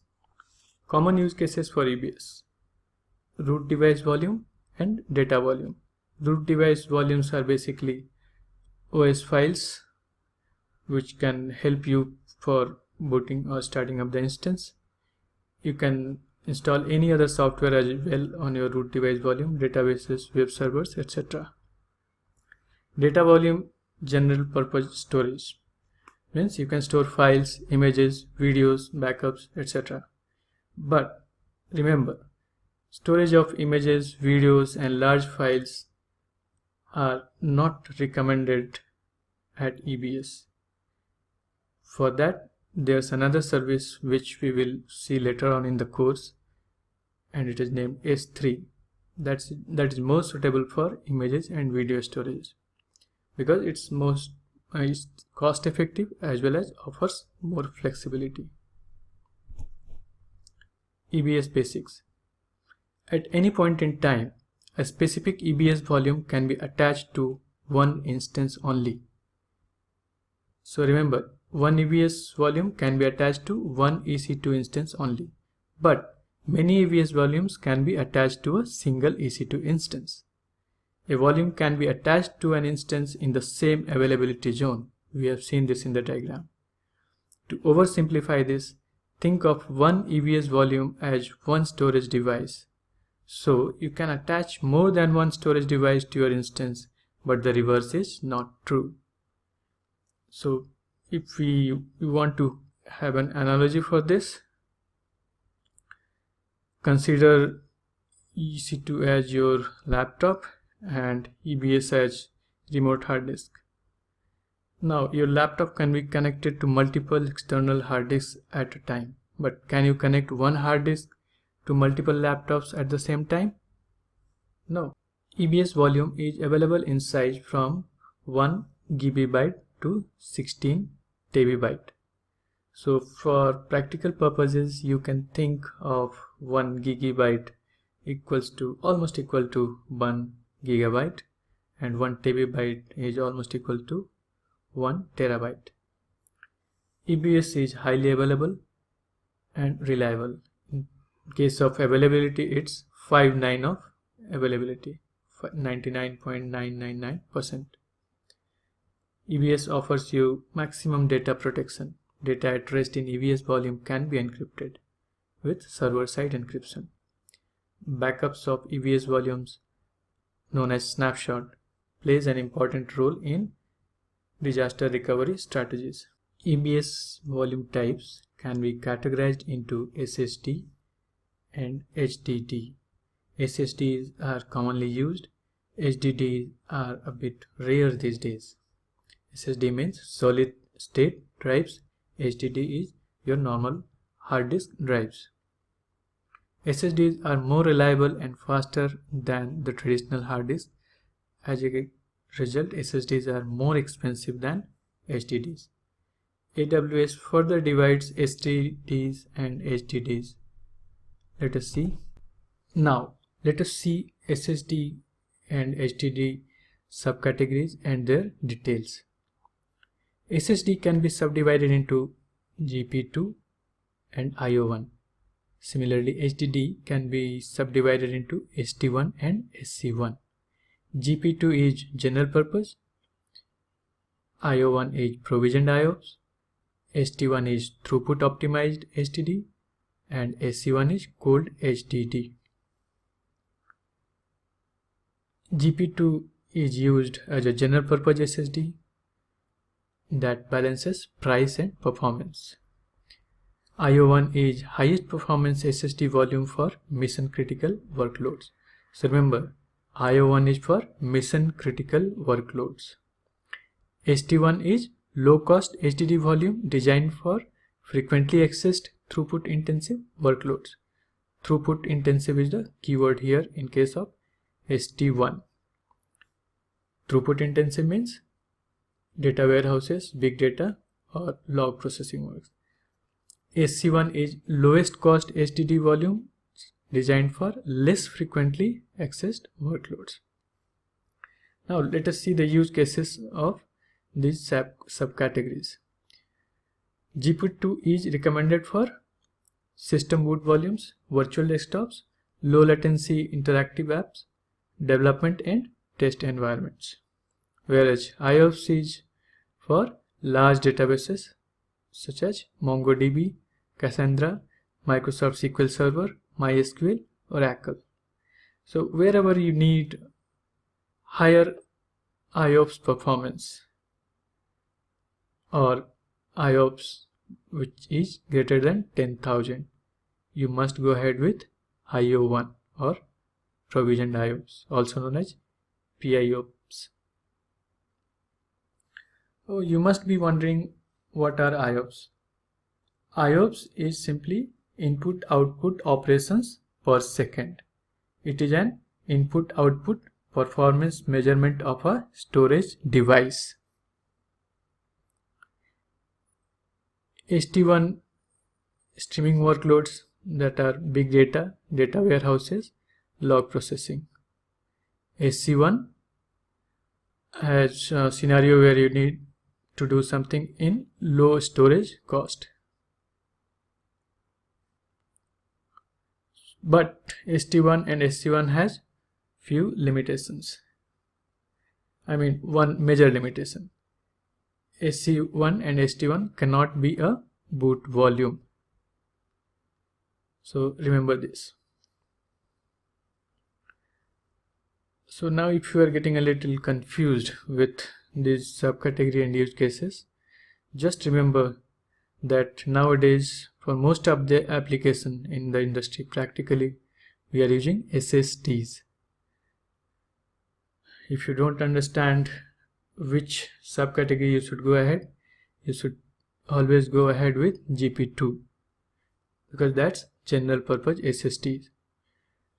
For databases, we mainly go ahead with provisioned IOPS or IO1. Volume size, maximum volume size in all the cases is 16 TB. So TB means you can say almost equals to terabyte. Maximum IOPS in case of GP2 is 10,000. So this is a limitation. In case of provisioned IOPS, it's 32,000. In case of ST1, it's quite slow and 500 only. Cold HDD is 250. Maximum throughput per volume. In case of GP2, it's 160 MB. In case of IO1, 500. ST1 500, and for SC1 it's 250 MB per second. API name is same as the volume type name, that is GP2, IO1, ST1 and SC1 respectively.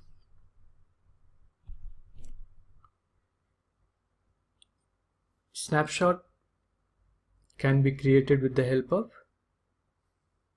EBS volumes. Snapshots are a point-in-time backup. Each snapshot contains all of the information needed to restore your data to a new EBS volume. So just remember, each snapshot is independent. It's not dependent on any other snapshot practically. Snapshots are core of any disaster recovery strategy. You can create a snapshot from attached or unattached volume. A snapshot is stored in AWS S3, Simple Storage Service. Snapshots can be shared across different accounts. Snapshots can be copied to different regions. Deleting a snapshot of a volume has no effect on the volume. Deleting a volume has no effect on the snapshots made from it. If you make periodic snapshots of a volume, the snapshots are incremental, which means that only the blocks on the device that have changed after your last snapshots are saved in the new snapshot. Incremental snapshots in EBS volumes save time, as you don't need to continuously make a complete backup of your entire data after the first snapshot.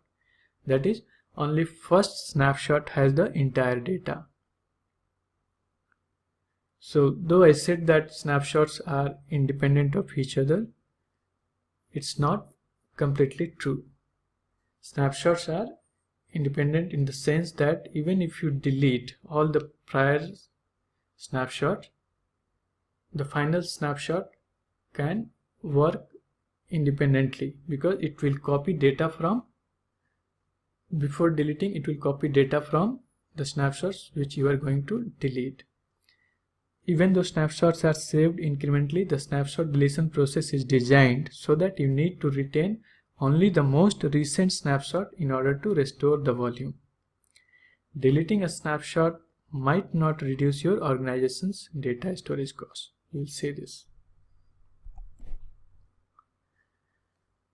Now, here's volume, an EVS volume of 10 GB. We have taken a snapshot A of the volume. This is the first snapshot and we have named it as snap A, and this is 10 GB. So suppose we have taken this snapshot tonight. Now this is state 2.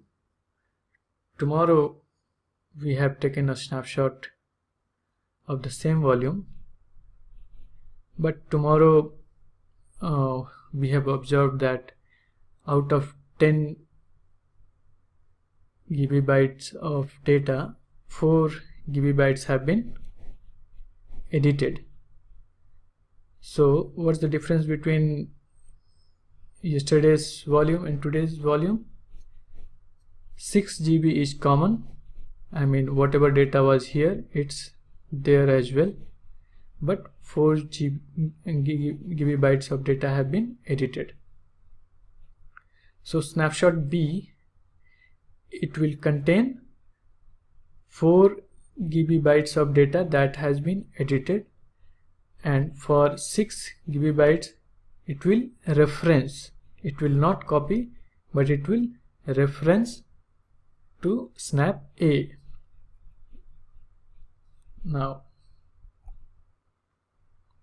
state 3, day after tomorrow we are going to take a snapshot of the same volume. Now it has added a 2 GB data. Let us see this. You can see with that just below the yellow line, 2 GB of data is added over there. So this makes the volume, the size of the volume as 12 GB.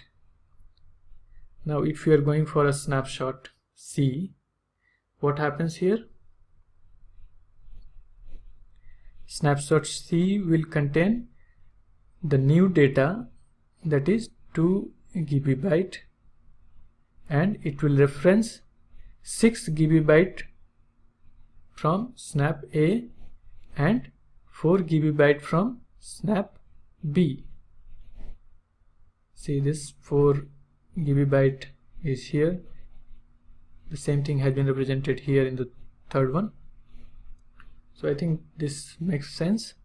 So volume A is, a snapshot of volume A is 10 GB, snap B is only 4 GB, snap C is only 2 GB.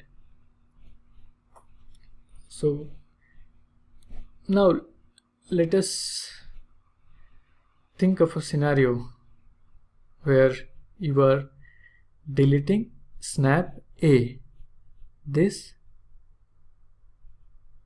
and you are deleting snap B as well. Now what will happen? If you are deleting snap A and snap B, then this 6 GB of data from snap A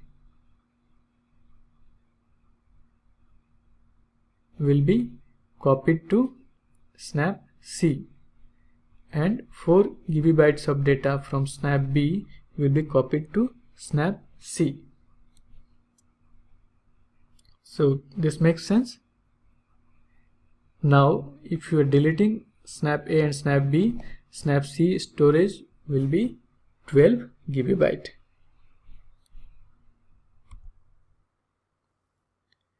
Thank you. Here we learnt about EBS and snapshots.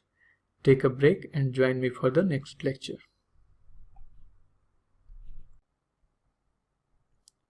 Welcome to the fourth lecture of Section 3. Security Groups. The what and why of security groups are fully interrelated.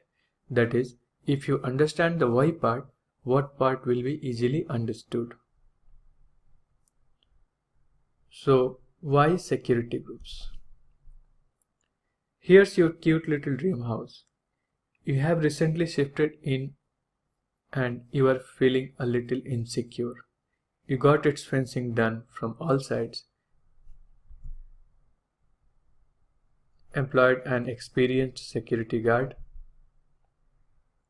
Now, you handed over a list of 10 of your friends with their name and details and instructed the security guard to allow only these 10 people to your house. Except these 10, no one shall ever be allowed in. The loyal security guard works as instructed. Before allowing anyone to your house, he validates the white list that you have provided to him. If the name of the guest is there, he or she is allowed, else blocked. Now, in this analogy, think of your house as your EC2 instance. The fencing plus security guard is your security group itself. Whitelist of your friends is rules that you add in the security group. What are security groups? Now, by this time I think you have already figured out what are security groups, but still, for the sake of definitions, security group are virtual firewall to your server. It can control traffic going in or traffic coming out of your EC2 instance. You add rules to security group that allow traffic to or from the instance or instances. At the time of launching an EC2 instance, you can select the default security group or you can create your own. You can configure the security group rules to control inbound or outbound traffic. So inbound as well as outbound, both can be controlled using rules in the security group. You can configure these rules while creating your security group, or you can modify it later as well. So we will see this in EC2 launch section. Step 6 of EC2 instance launch will have configuration for security group. Here you can see the options: create new security group or select an existing security group. So creating new means you will create your own, write its name, security group name, and describe it as well. And then you can add rule. Add rule means type, protocol, port range, source, and description. So next step we will see how to add rules. Add rule means you need to click the add rule button and then type. Now if you have to allow your website to be accessed from anywhere, this is the rule you should add. HTTP, in type you should select HTTP. If you are selecting HTTP, here the protocol itself will get populated as TCP. Port range, the default port for HTTP is 80. You can change this as well if you are sure that you are communicating on a different port, you can change. Then source anywhere. Source anywhere means it can be accessed from any device, and you can put your description: any device or any computer on the network. Here we have added another security group rule, that is RDP. RDP means remote desktop. You can to access your instance via remote desktop, you need to add type as RDP. RDP will communicate over TCP protocol and port range will be 3389. So this you don't need to remember it. Whenever you select RDP, 3389 will be automatically populated. The default port will be automatically populated. Source is anywhere. You can change the source. You can change it to my IP. When you select my IP, your own network IP will be populated over here. You can give a custom IP or CIDR as well. We will see in today's lecture.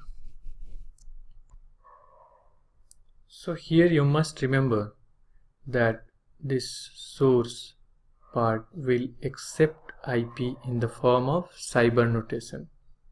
It won't accept plain IPs. It will accept IPs in the form of CIDR notation, CIDR. Okay, so next we will see a little basic of IP and CIDR, so that it will make easier for you to understand these terms. IP and CIDR. The IP and CIDR may sound a little daunting at first to you if you are not from a networking background, but hold on. I will try to make it easier for you. Let us see. IP is Internet Protocol. An IP address is an identifier for a computer or device on a network.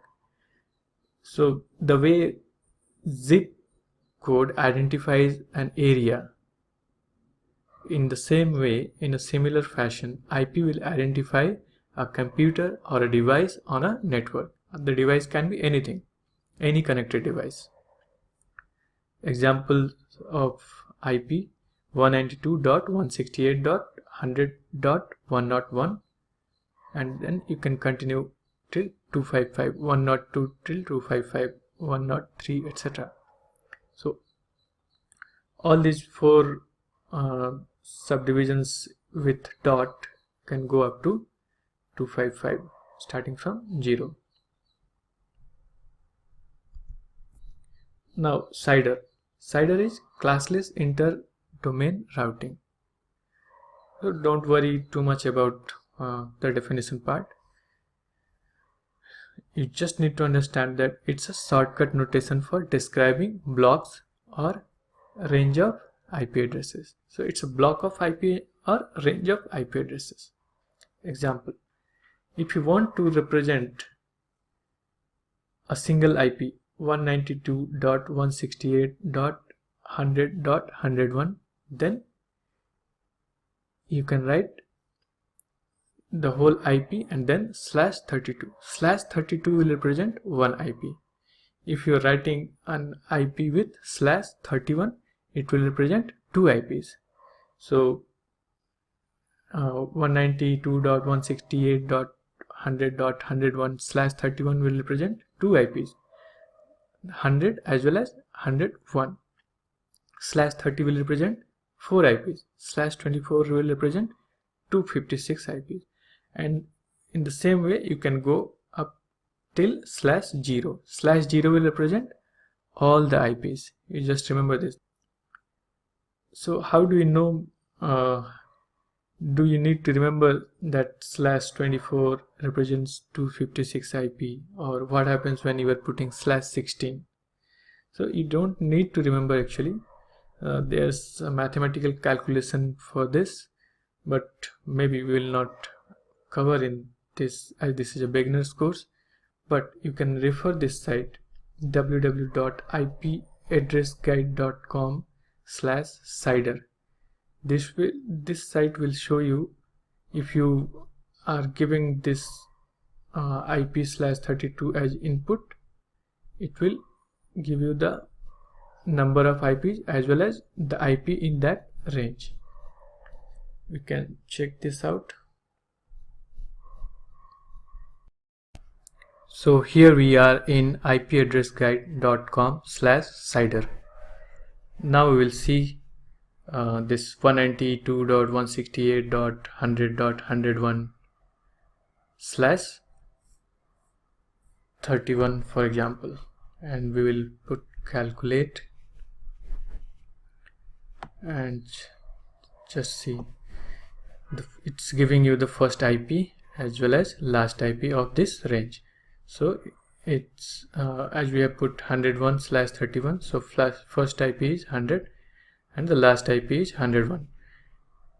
So number of IPs in this cider will be 2, that is range is 2. If we are changing this to, say for example, 32, it should show only 1, as we have already seen it. Yes, it's only 1, and it's the IP itself, whatever is written in this. Suppose if we are putting it as 24, so 24 means it's 256. Number of IPs in this cider will be 256. It starts from 100.0 and it will go on till 100.255. Let us see what happens in case of 16. It should go high. The lower is the number after slash, the number of IPs will go high. So in case of /16, it's 65,536.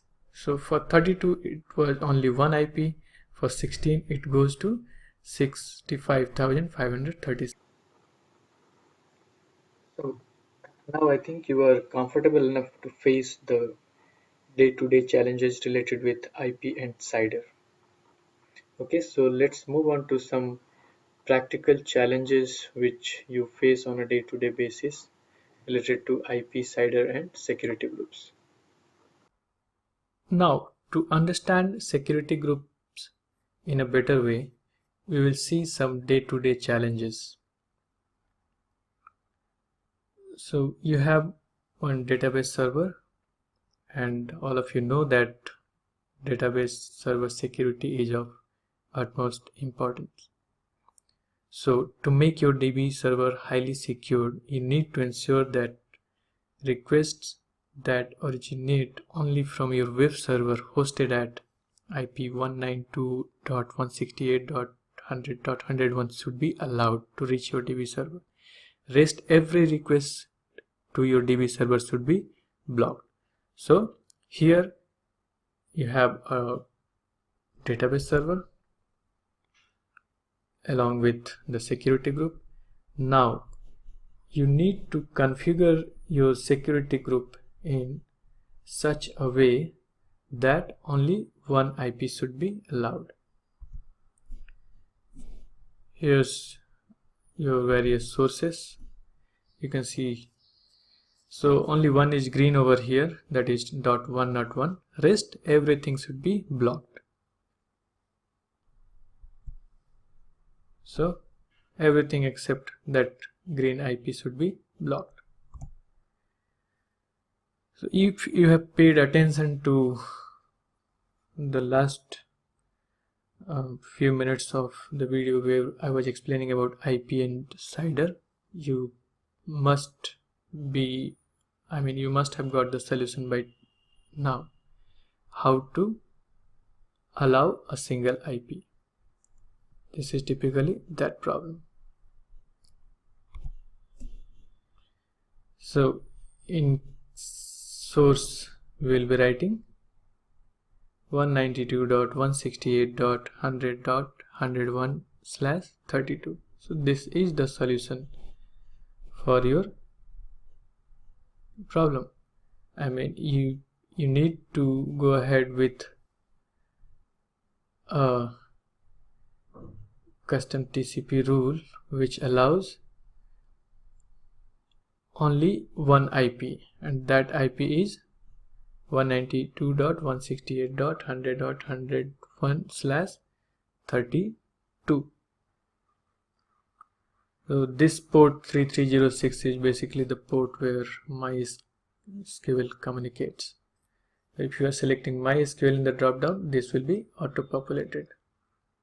For SQL Server, it might differ, but the point to understand over here is the source that is marked in yellow. If you need to allow only one IP, you should always suffix that IP with /32. This is the takeaway from this slide. I hope it makes sense. Now let us go for the second problem. You want your internal web application to open only from within your Office network, which has a range of 8 IPs starting from .80 to .87. You need to ensure that the HTTP request that originates from your company network should be rendered. Rest every request from the company network or any other source should be blocked. So you are allowing your HTML pages or your web application pages to appear only when the request is coming from your Office network, and your Office network has a well-defined IP addresses. There are 8 addresses. Now, based on this problem, you need to write the CIDR for your security group. So again, this is your web server along with the security group, which sits outside the web server, and there are various sources. So all these which are marked in red are not allowed. These are the 8 IPs. I mean, only 3 are shown, but you think that there are 8 IPs in continuation, that ... will are representing the missing ones, for example .82 or .84, whatever. So only from these 8 IPs, if the request is going from these 8 IPs, the web application should work. I mean, it should render results or pages, otherwise it should block. So these are getting blocked and these are getting rendered. I mean, these requests are getting fulfilled. So what should be the solution? In type, you select HTTP, because here we are asking for HTTP requests. Okay, whenever you are selecting HTTP, that protocol will always be TCP. Port range, default port range will be 80, because that's the default port for HTTP communication. And something which you should pay attention is source. So in source, you should go ahead with /29. After 80, you put a /29. It means it will allow these 8 IPs over here. As we have already seen, 29 means it will be an IP with a range 8 starting from 80 to 87. So this is the takeaway from this slide. If you are going ahead with so the website which you have visited just now, the same can be used. There you can put the first IP and the last IP, that is .80 and 87, and it will automatically give you the value after slash. So in this case it should be 29. Okay, so this is clear, I think. Now here's your problem number 3, and this is a bit simple one than the previous two. Here your company website or websites must be accessible from everywhere on the internet over HTTP and HTTPS. Mark this, HTTP and HTTPS, that is HTTP and SSL both. What's the best security group configuration? So here you can see your web server hosting your website, company website, and maybe other websites as well.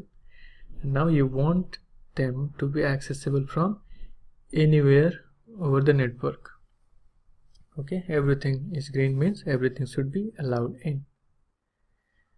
So what's the solution for this? Can we do this? Can we allow all traffic, all protocol, all port range from any source? 0.0.0.0/0 means allow all. Everything should be allowed. We have already seen this. Okay, so this is one of the solutions. Okay, you are allowing everything, every port, every protocol. Now, is this the best solution? Maybe not. Let us see. The best solution will be to allow specifically whatever is required, that is HTTP and HTTPS. HTTP works over port 80 default port, and SSL will work over port 443. So we are allowing only HTTP over port 80 and port 443, not everything. If you are opening all the ports, if you are allowing all the protocols, it means your website or your instance is not secured. So make it a point that whatever minimal is required, you should allow. Rest everything should be blocked. So even though the first solution provided over here at the top will work, this is not the best solution. Okay, this will work, but this is not the best solution because this is not secured. But the lower one, that is the whatever is here, that is very specific in what it is allowing in. So you should always go ahead with the bottom one. So we don't require this first solution. So remember this. These are simple things, but even the seasoned professionals are getting confused. Now, before we wrap up this lecture, points to remember. Every EC2 instance must have at least one security group, and it can go on till 5. That is, maximum of 5 is allowed with one instance. At the time of launch of an instance, it is mandatory step to create your own security group or attach the default one to your instance. For each security group, you add rules that control the inbound traffic to the instance and a separate set of rules that control the outbound traffic. One security group can have a maximum of 50 rules. Remember, 50 rules are allowed for one security group. But practically you should not do this because this will make your application a bit slower because it has to go on and validate 50 rules. Security groups are stateful, that is, response that are allowed in as inbound traffic are automatically allowed to flow out regardless of the outbound rules. So whatever goes in, it comes out regardless of outbound traffic. Even if you delete the outbound rules, if you have allowed something at inbound traffic, it will come out. You can add or modify security groups rules at any point of time. And the last one is the most important one as far as interviews and certification exams are concerned. Once the updated rules are saved, the change takes place immediately. Okay, so remember this. I am repeating it because this is very important. Once the updated rules are saved, the change takes place immediately. Okay. So thank you. Here we learned about security groups. Take a break and join me for the next lecture. Hello and welcome to the 5th lecture of section 3. And yes, it's a lab. Launching an EC2 instance. Expected completion time is approx 5 minutes for the actual lab, and the terms I will be using here: instance, virtual machine, VM, virtual server, server, EC2. All of this means the same and can be used interchangeably. So you have the option, while you launch an instance, you have the option to choose your operating system through AMI, RAM, CPU through instance type, storage space through EBS, and you can configure virtual firewall through security group. So you need to remember AMI, instance type, EBS, security group. All these will be used in this section. And we have already discussed all of them. I know you are waiting eagerly to launch your first EC2 instance. Yes, we will definitely do that in this lecture. But before you go to the actual battle of EC2 instance launch, let me prepare you for the battle in a simulatory environment so that you have somewhat real look and feel of the whole process and steps to launch an EC2 instance. Think of this as a guided tour where I can take the liberty to explain you each step at my own pace in a little more detailed than the actual lab.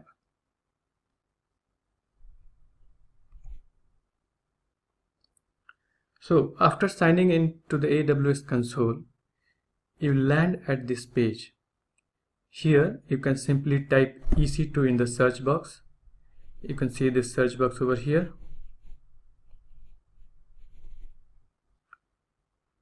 And click EC2 and you will go to the EC2 dashboard. This is one of the two ways to reach to EC2 dashboard. The other way to find EC2 and all the other services is to click services menu at the top left. The top yellow arrow, top one, top left. This. If you click this, you will land here on this page.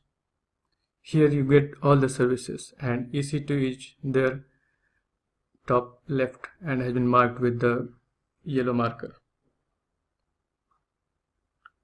This page has got a consolidated list of AWS services.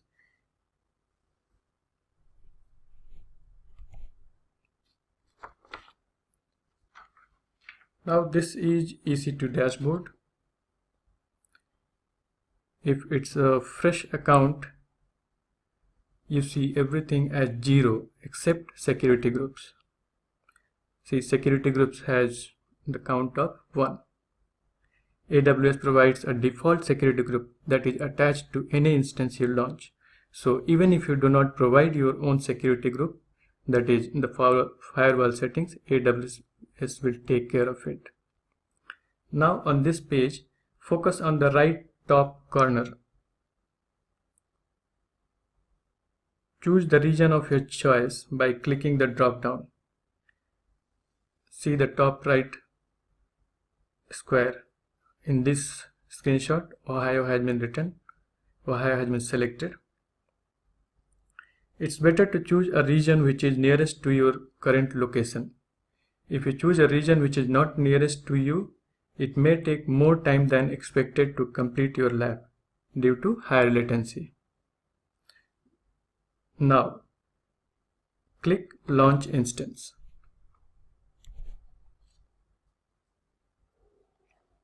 So this will take you to a page which may look familiar to you, right? We have seen this screen in EC2 theory. These are built-in templates to get you quickly started with your server creation.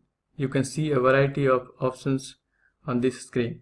In fact, there are 35 AMIs provided by AWS in Quick Start section.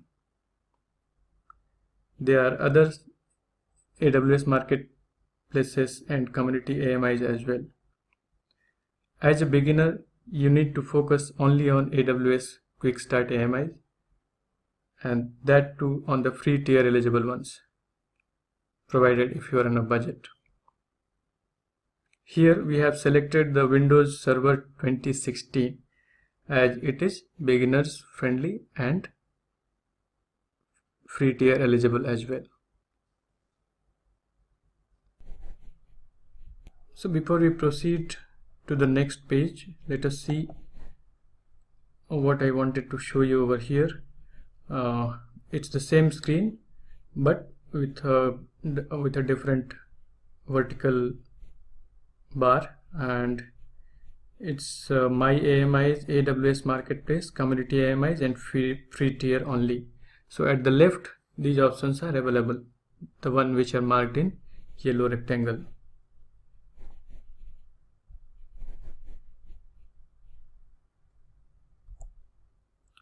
Step 2. This is step 2 of launching an instance. Choose an instance type. If you remember, we have already discussed instance type in details.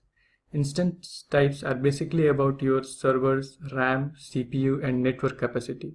Higher capacity, higher price. Just remember that. For our lab demo, we will select t2.micro as it is free tier eligible.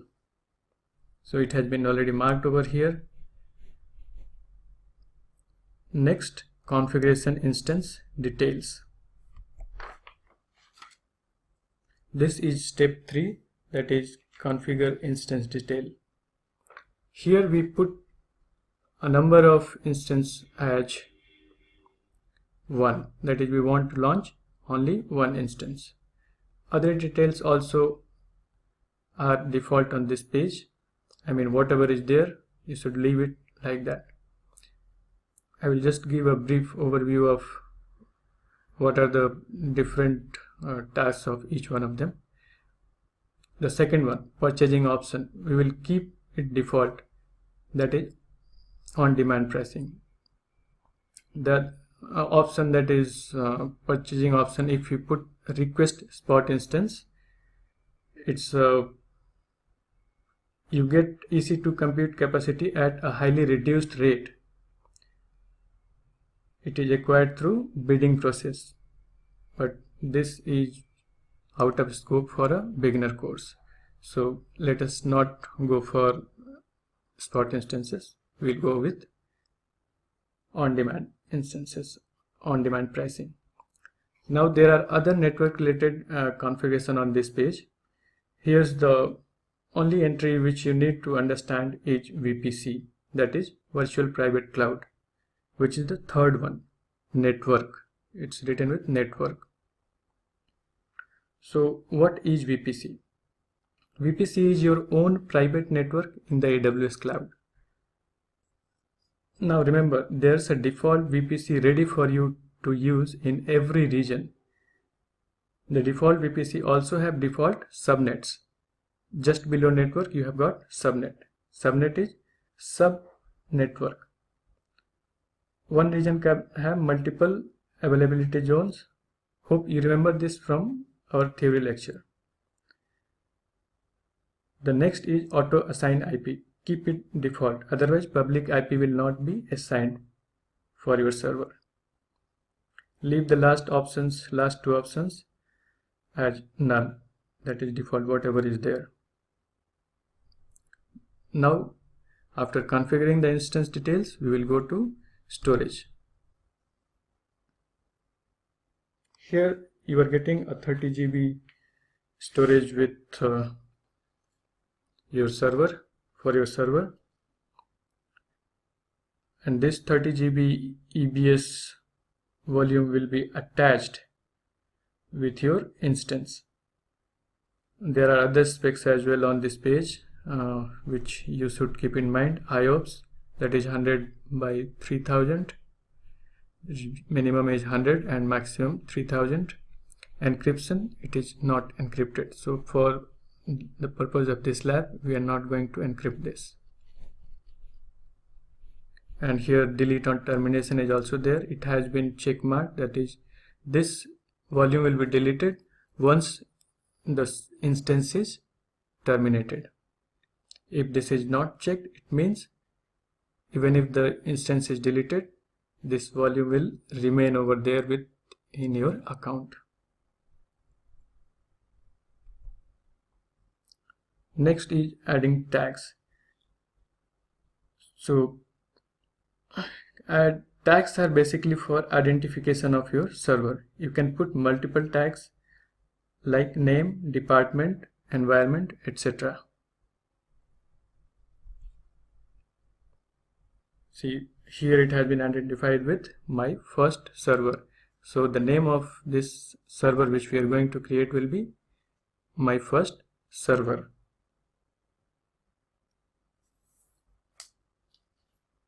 You can put another tag as well. For example, if finance department is going to use this, you can write department, key as department and value as finance.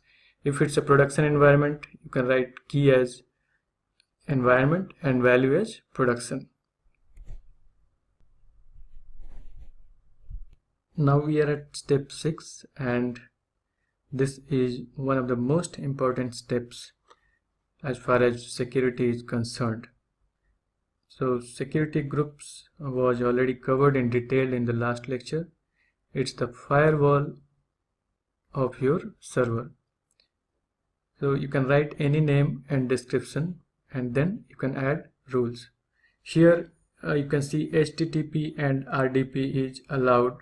HTTP is allowed on port 80, RDP on port 3389, and source, if you can see source over here, source, they are mentioned as anywhere. It means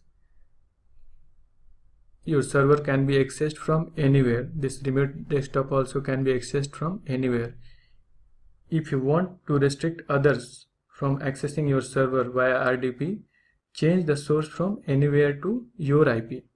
This drop down has that is available in the drop down. You can select my IP and it will auto populate your IP.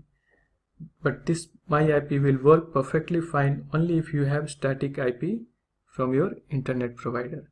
Otherwise it keeps on changing. So be careful if you are using this.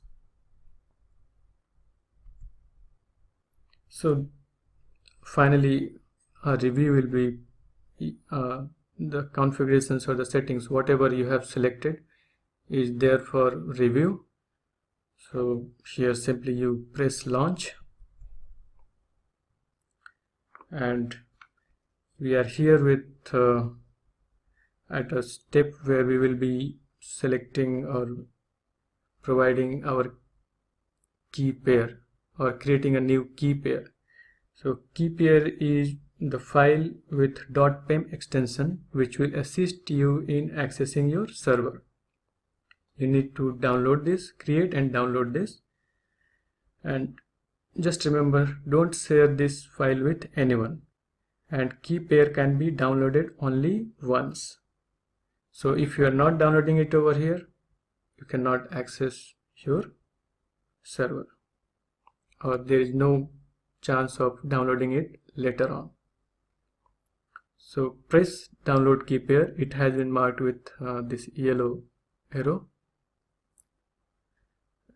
and then launch instance. Now this is launch status, that is your instances are now launching. There's a green check mark.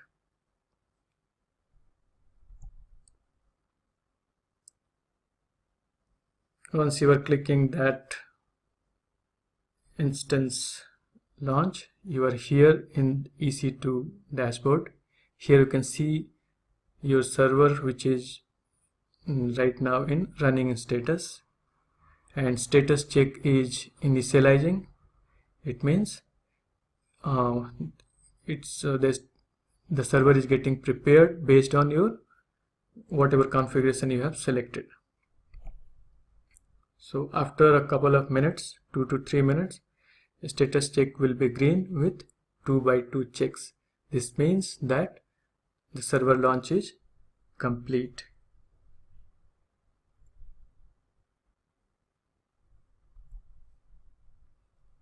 So what's next?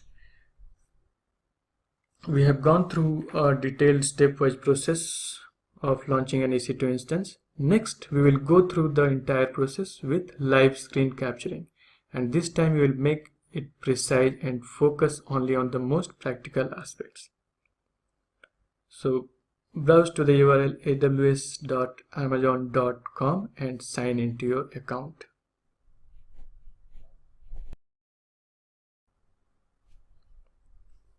So here we are I have logged into my AWS console and currently under services menu.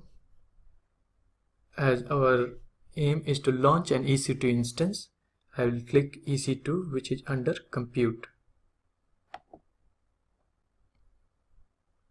So I have landed over here on my EC2 dashboard, and as far as the current region is concerned, it's Mumbai, and that's what I wanted because right now from the place where I'm sitting, it's the closest region, so latency will be improved.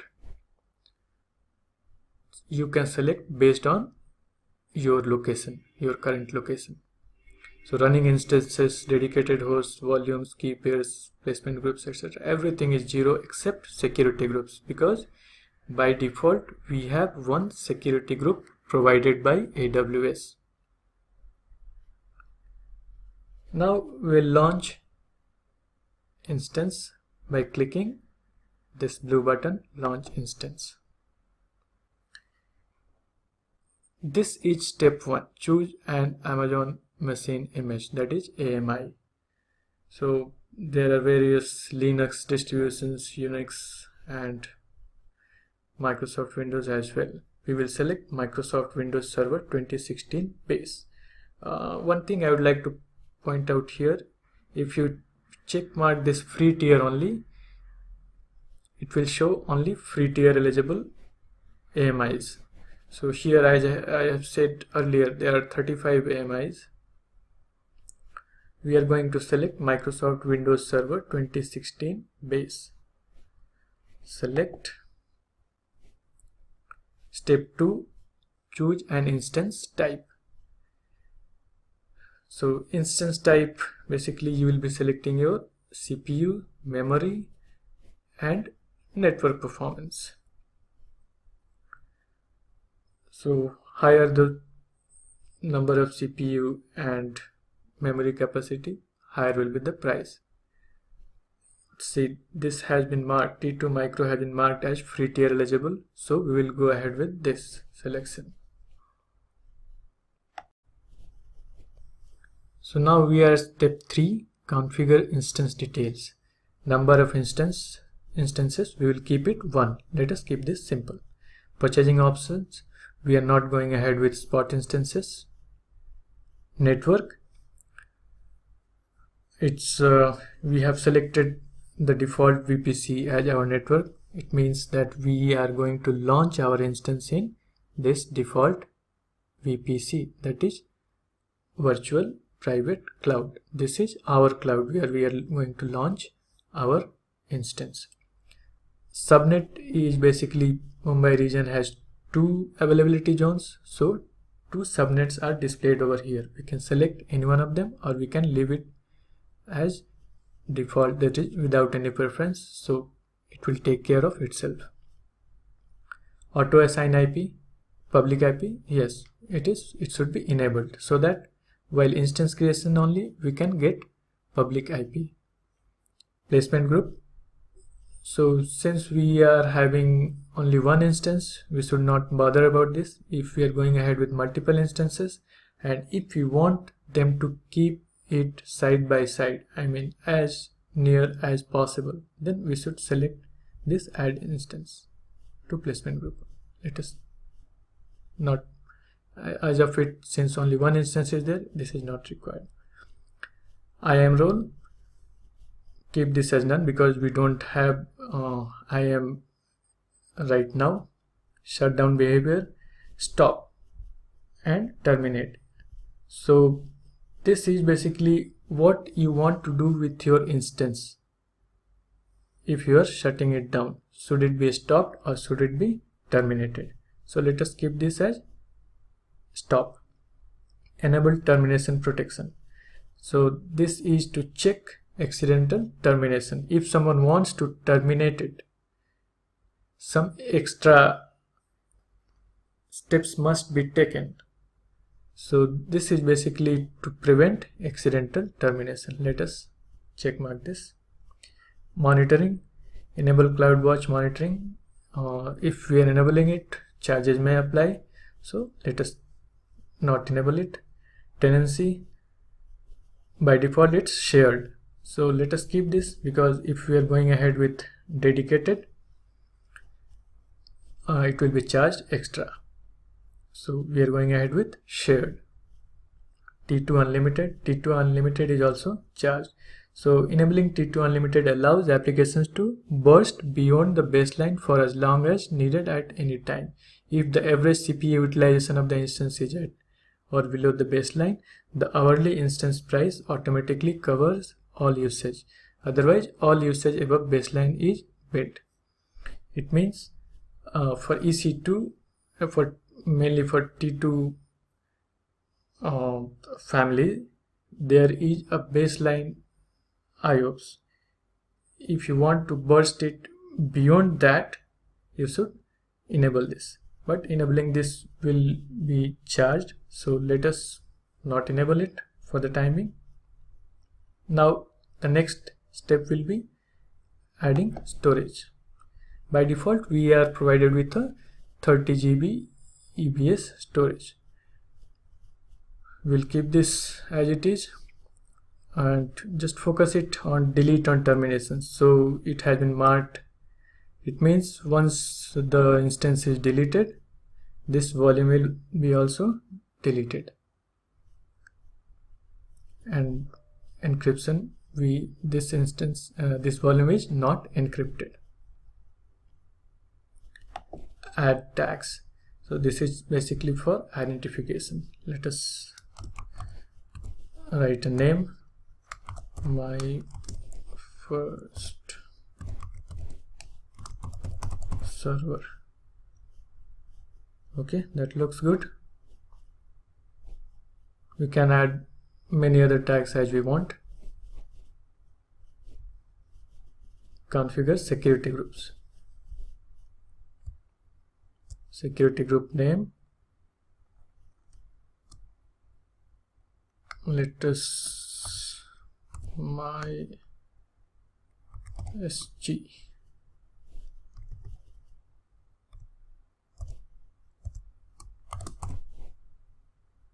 Keep the description as it is, not a problem.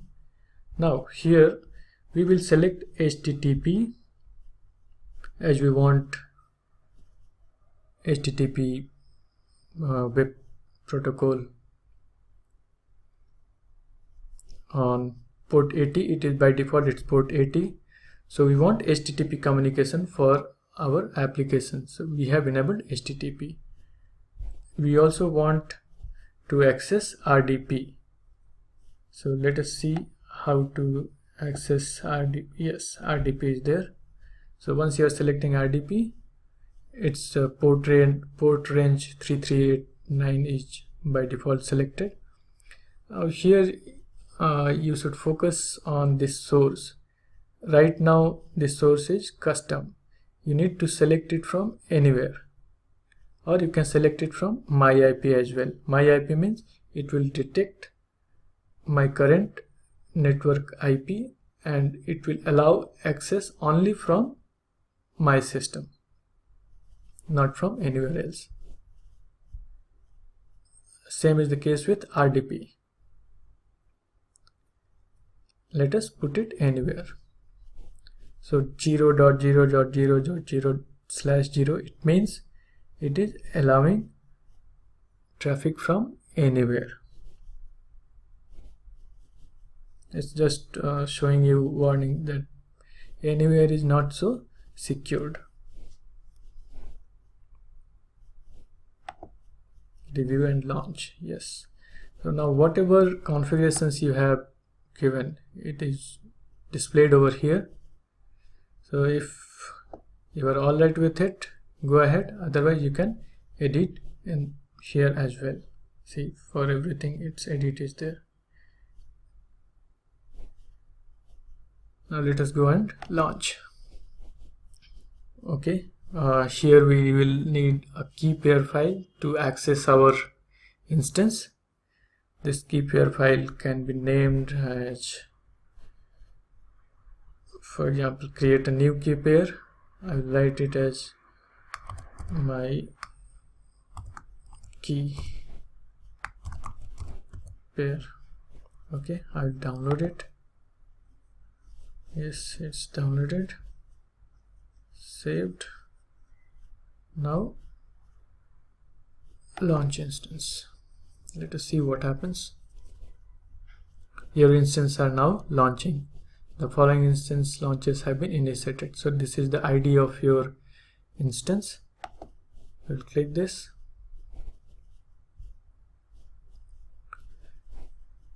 Yes, one t2.micro instance type is getting launched.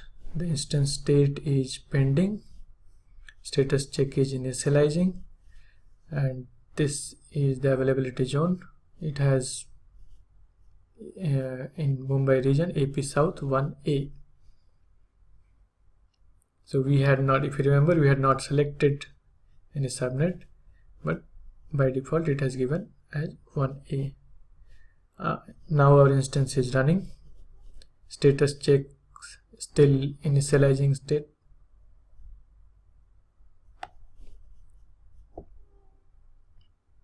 Let us see what are the other details.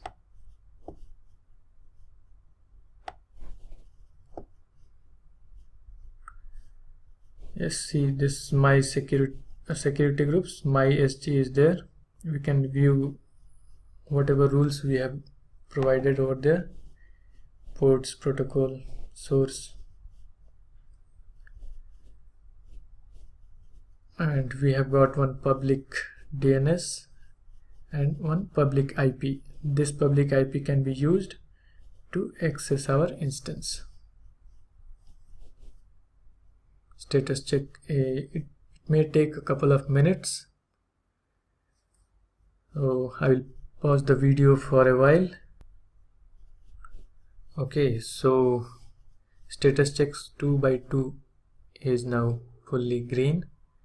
So what is this status checks? Actually, this status checks is system status checks and instance status checks.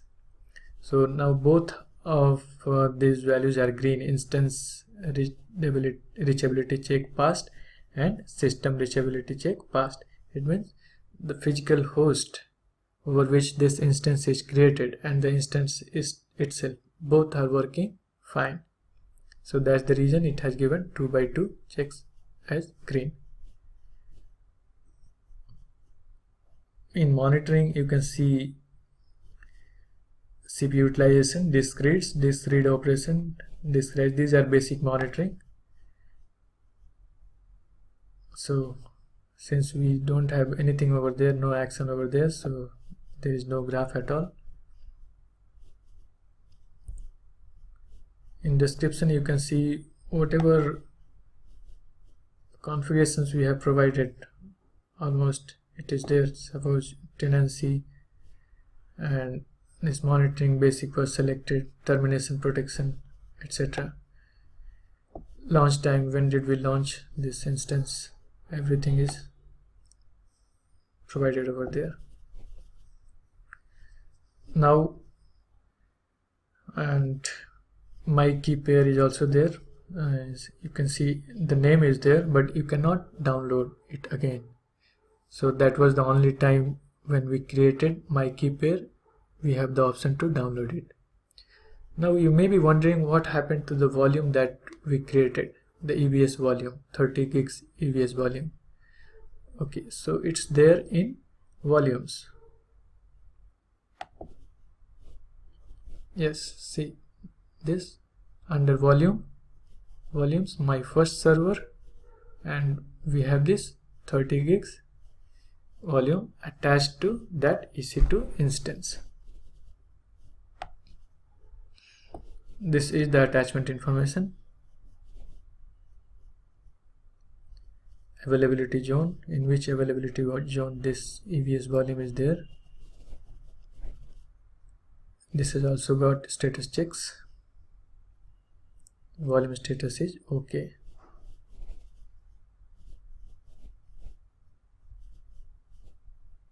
Now you can see one running instances, and now we have two security groups, because there was one default security group and the one which we created.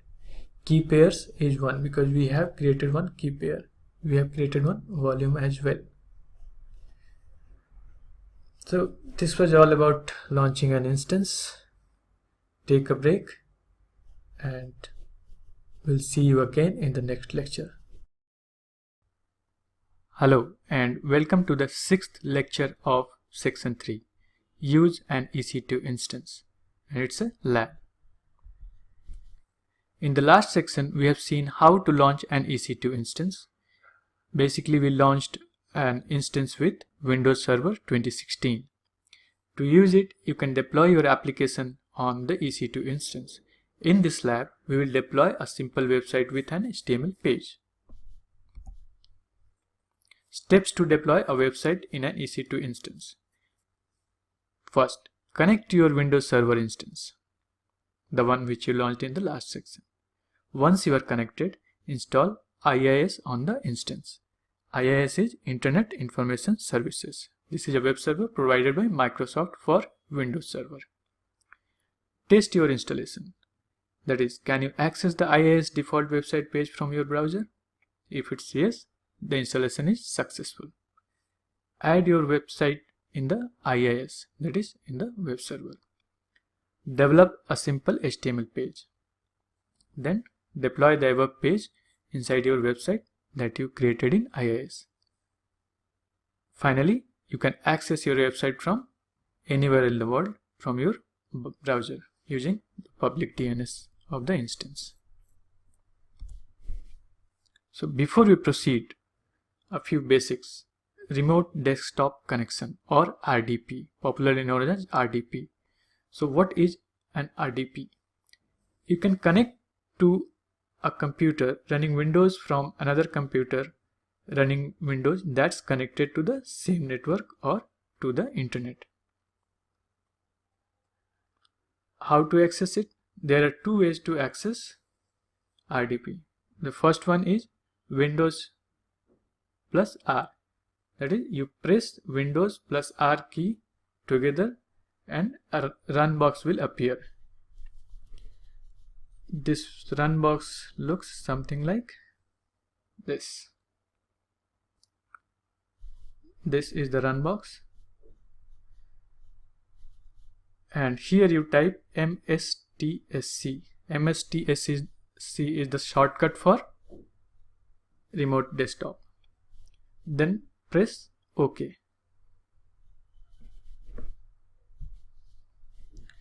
The second option to access RDP is through installed program list, and this can be done like this. You can search remote desktop connection and it will appear over here, remote desktop connection, as a desktop app.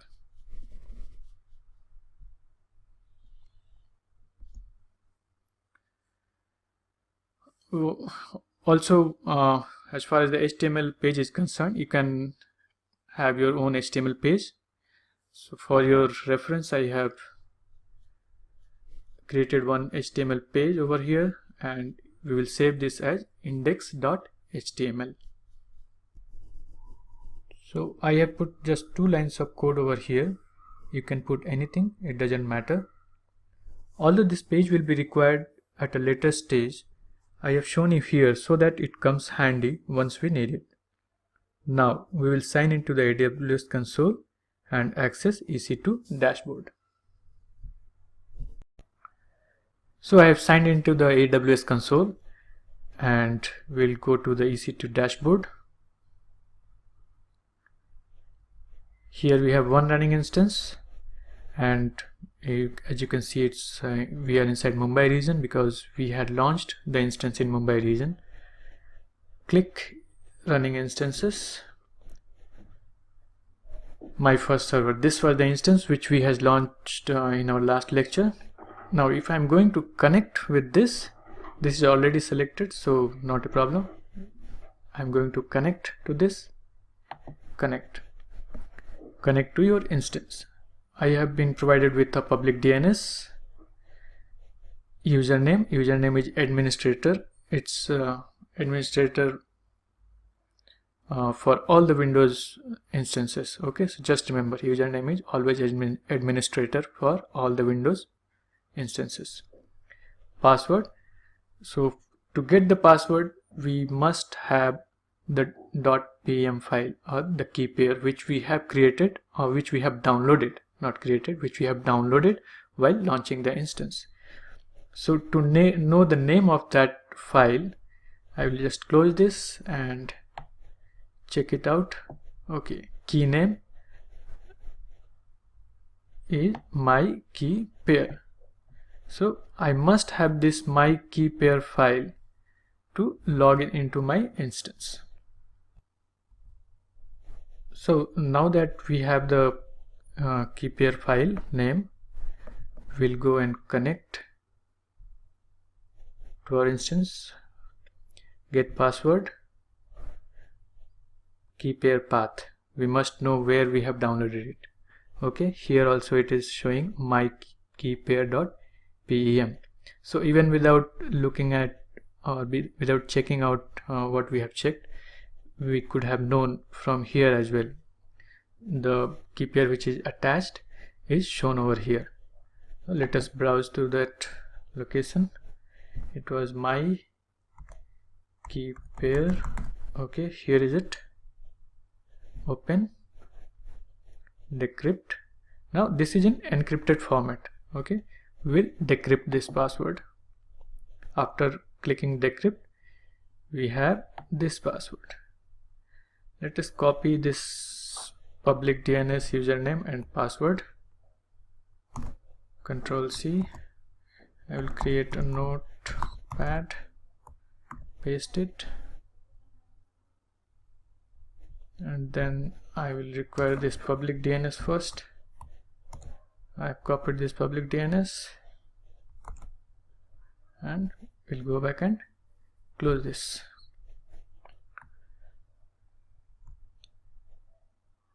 Now, as I have already shown you,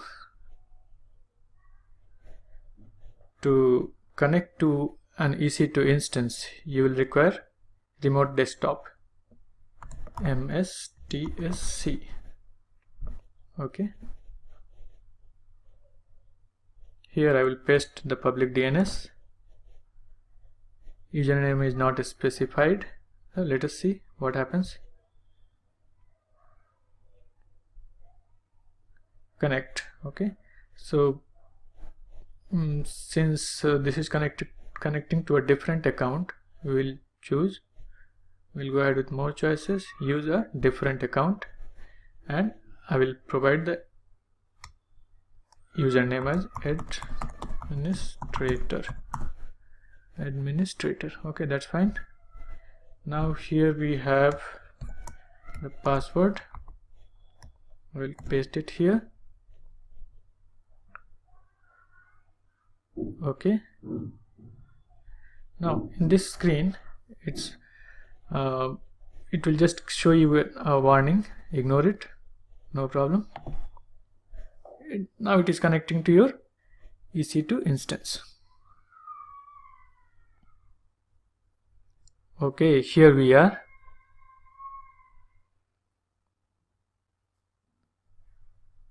Inside our EC2 instance. This is our EC2 instance with Windows Server 2016.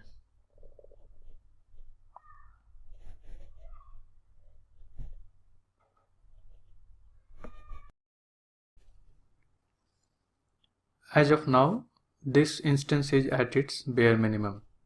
That is, we just have the operating system and a few supporting softwares. To make it a web server, we must install IIS, that is Internet Information Services, which is supported on Windows platform. So let us install IIS. We'll go to the Start menu, just click, and here Server Manager. You can see this Server Manager. Okay, click on this Server Manager and wait for a few seconds a third block, yes, find file storage is also there. So now once these 3 blocks are here, you just click on add roles and features. Just maximize it, and like any other Microsoft installation, just don't worry too much about whatever has been written here. You just need to go on with next, next, next after selecting IIS in server roles.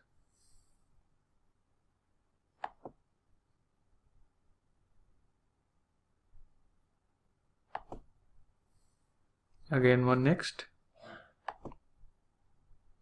Okay, we are inside server roles. Here you need to select web server, that is IIS. See, add features that are required for web servers. Okay, add features. So by default it will add whatever is the minimum requirement for IIS. Okay, we will click next again. Okay, it's going to add .NET Framework 4.6, no problem. Next, and role services. In role services, whatever basic is required, it has been check marked, so we don't need to change anything over here. FTP server, etc. If it is required, you can check it, otherwise just leave it blank. Okay, so we'll go with the default one, and then finally install.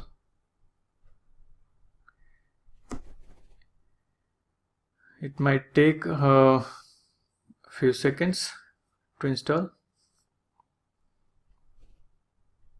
By the time it is getting installed, just I will minimize it and we'll see something else. We'll go to the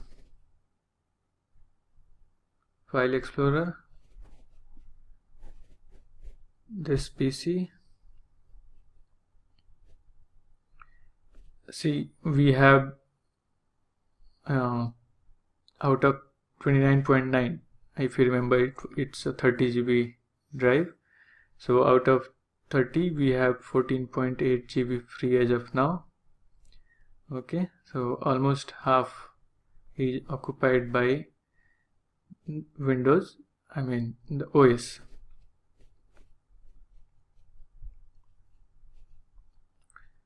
I think it has been installed, IIS has been installed, because this inet pub is there. We'll go and check. Yes, it's getting installed. Okay, installation succeeded on this machine. Okay, close it. Close it. So once the IIS is installed, you will find this inet pub inside C drive, local C drive. Okay, inet pub and www root.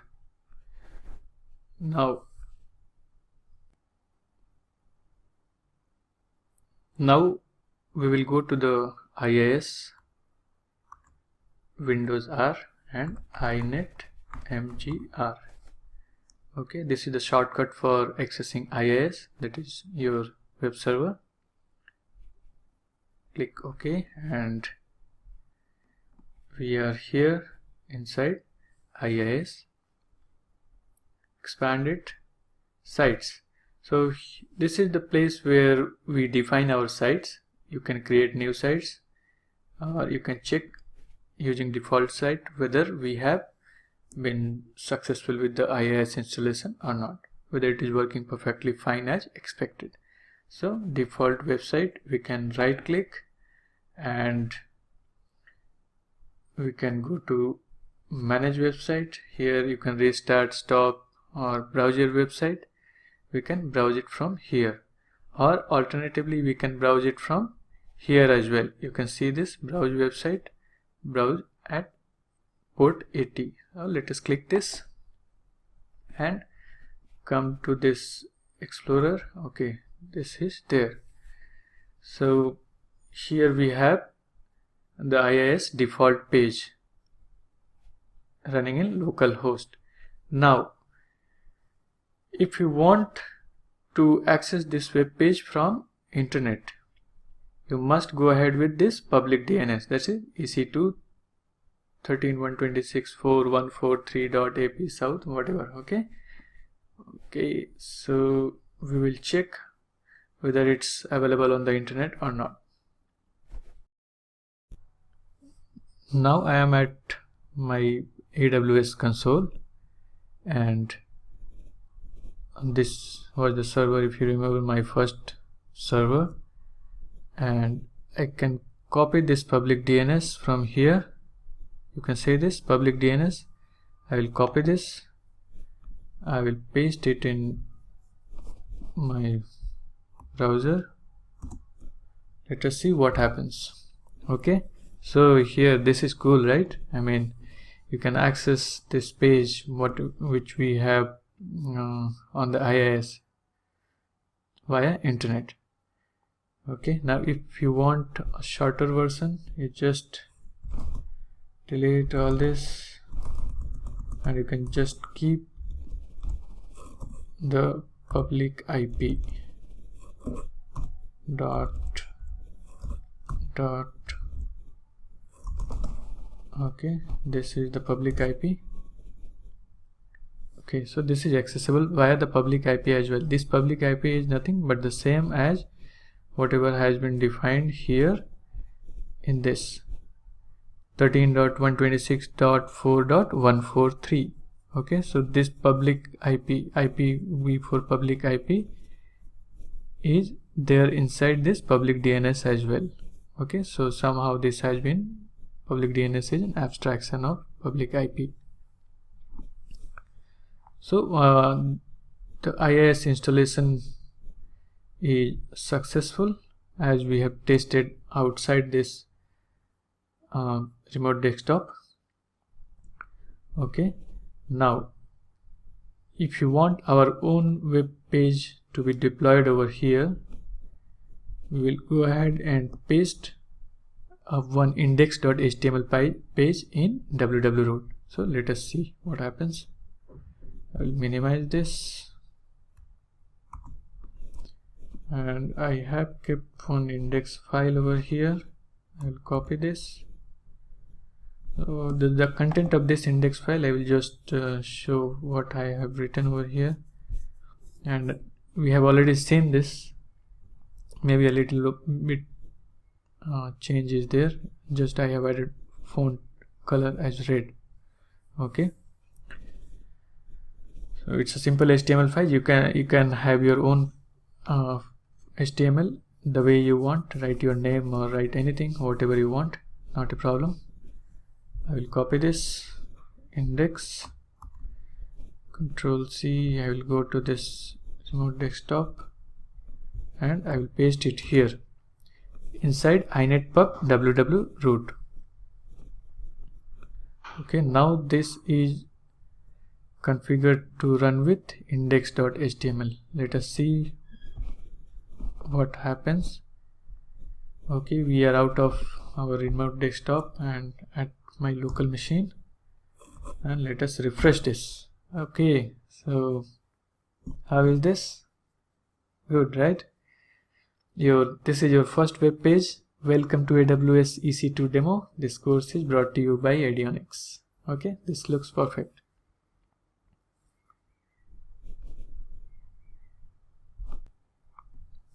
So we are here after successfully accessing the web page over internet.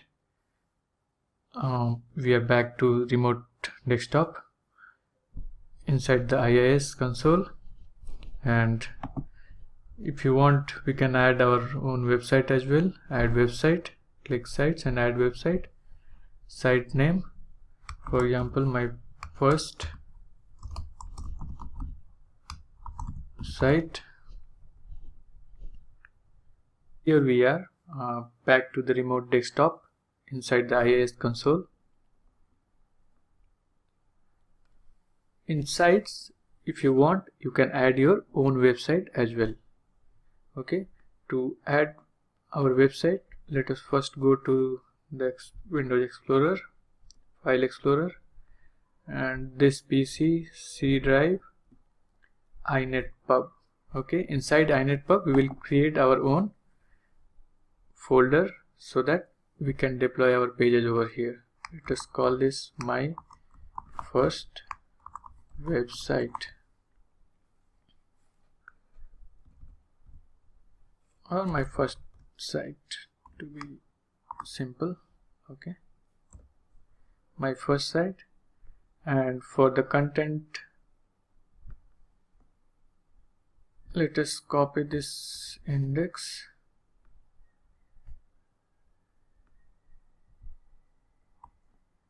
paste it. Okay, we can make a slight change so that open with more apps, notepad. Okay,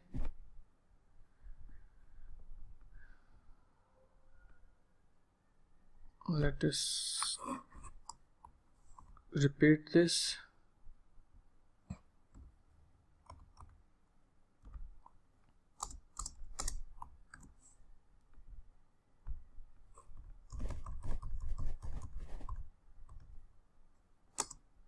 Font color, make it blue.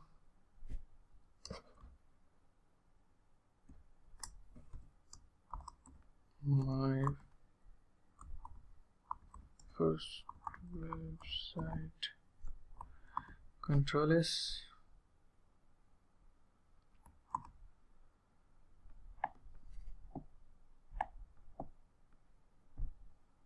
So I saved it, and my first site and index page. So inside inetpub, my first site. We need to remember this path so that we can reference our new site over here. Again, go back to sites, add website, site name, my first site, physical path. This is the path where we have created our folder, local disk C inetpub, inside inetpub, my first site. Okay, now if you want to link this site with a host name or domain name, for example contoso.com or yourname.com or whatever, we can go ahead and write this over here. But since we don't have a domain name as of now, we will go ahead without a host name. Put it OK. Now there should be a small issue regarding port 80, because port 80 is already binding with the default website. So for the time being, click yes and stop this default website. Now we can start this.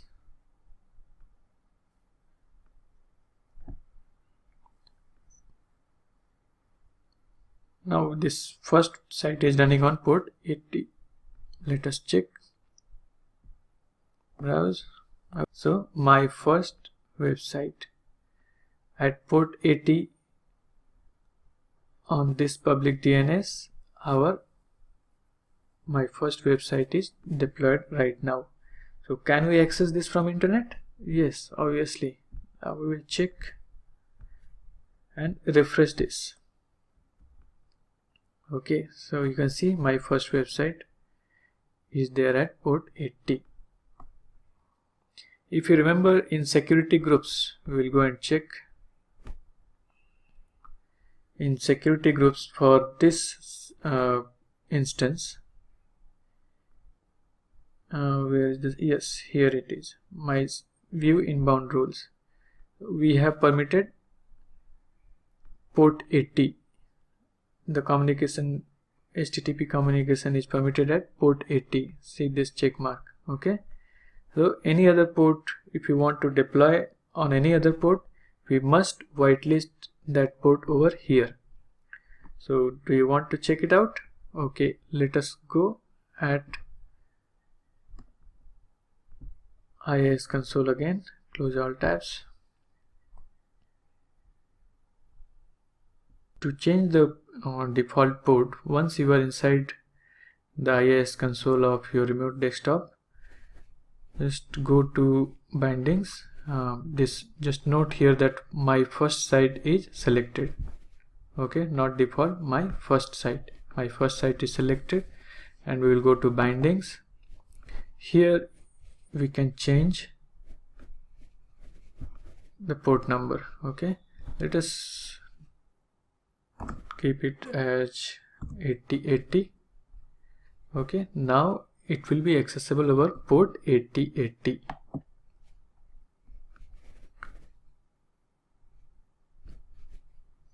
Protocol HTTP and type port 8080, close it. And if you want, you can enable this as well, start, because now the ports are not clashing. This default website is at port 80 and my first site is at port 8080. To have a little bit more clarity, let us have a marker over here, open with notepad, and we'll just write my first website at port 8080. Copy this and save this. Okay, save it, and we will go back to inetpub www root index, open with notepad,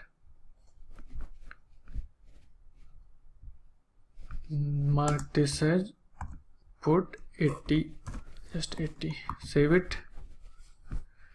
We'll see whether the changes are reflected or not. We'll go out of this remote desktop.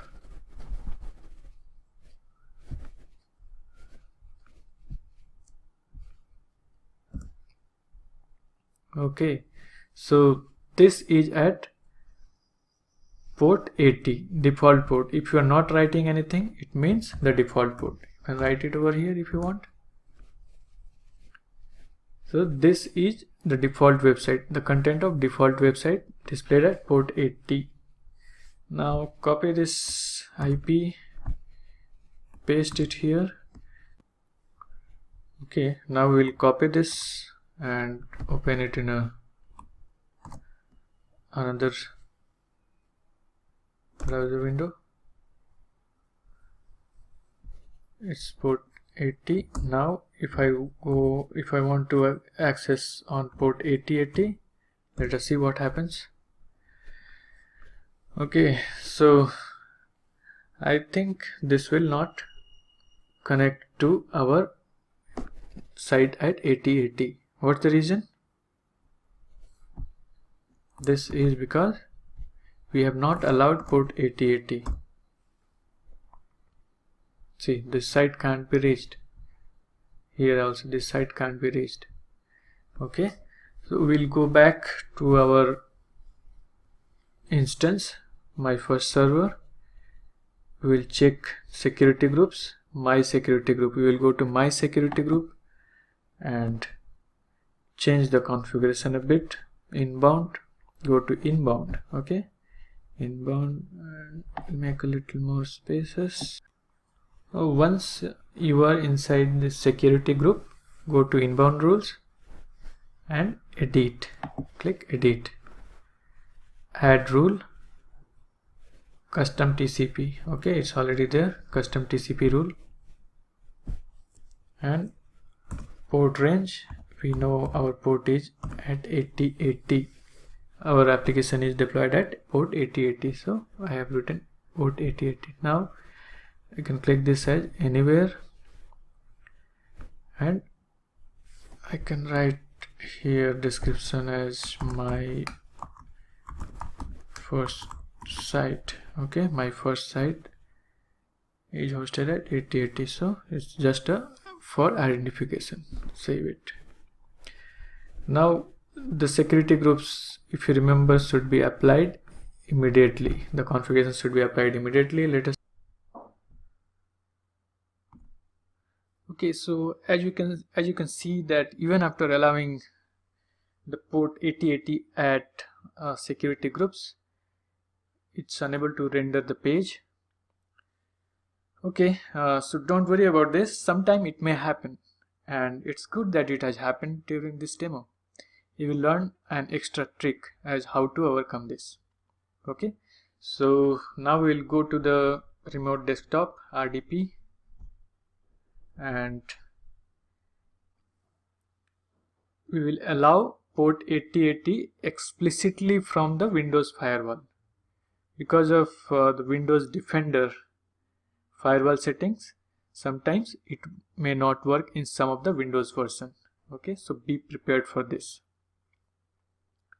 We will go to the run box and we will type firewall.cpl, just remember this, and we'll go to the advanced settings here, the last one, click it, and left side top, inbound rules.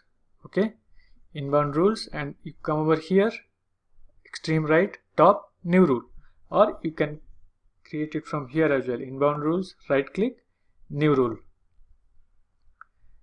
We want to allow a port, so select port. I will drag it a little bit up so that you can see this next. Okay, next, specific local ports, we want to allow port 8080. Okay, next, allow the connection. Okay, keep it default.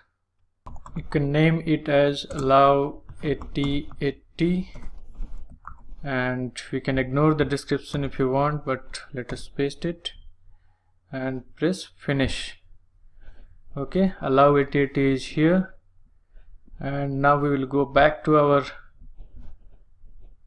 local machine and see what happens over there.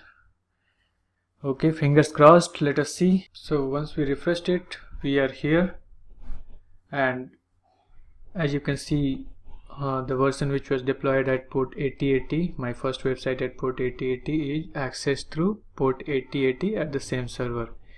The one which was at port 80 is accessed here 80. Okay, so sometimes you need to tweak a little bit here and there to fix a few things, but it works finally. This lecture was a bit longer, but I hope it is worthy of your time. Thank you. Here you have learnt about using an EC2 instance. Take a break and join me for the next lecture. Hello and welcome to the 7th and final lecture of section 3. Here you will learn about security precautions, free tier cost optimization, a few quick tips, and summary.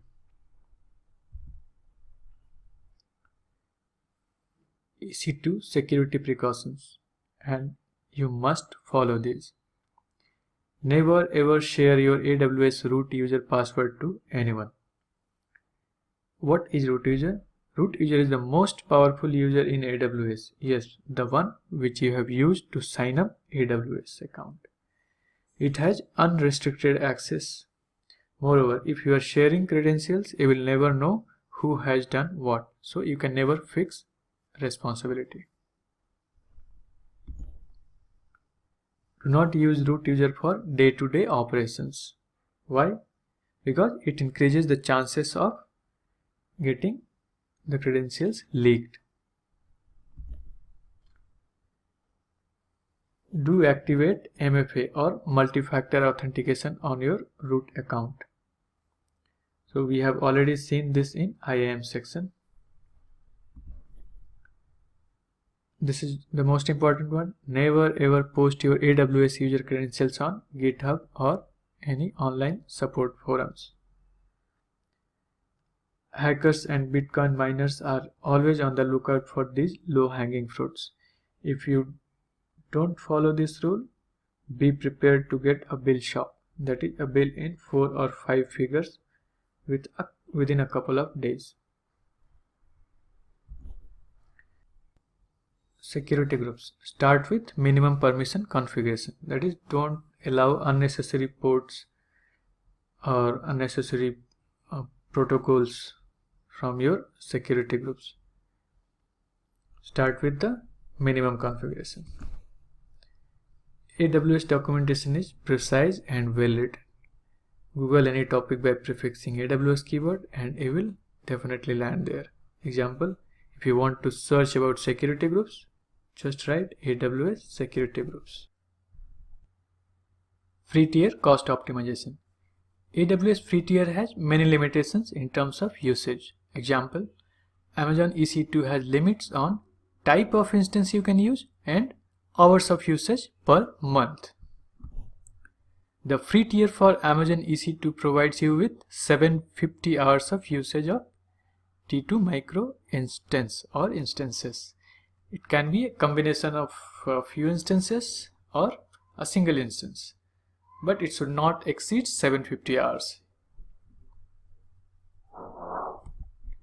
If you are using any resource not covered under free tier or beyond the hourly limit, be careful as you have to pay for it.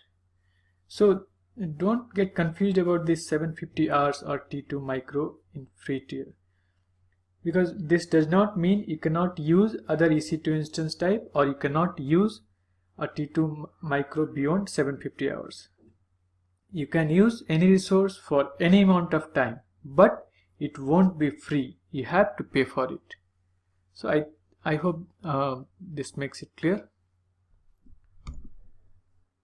And if you want to understand more about it, just Google AWS free tier limits and you will land up to this URL.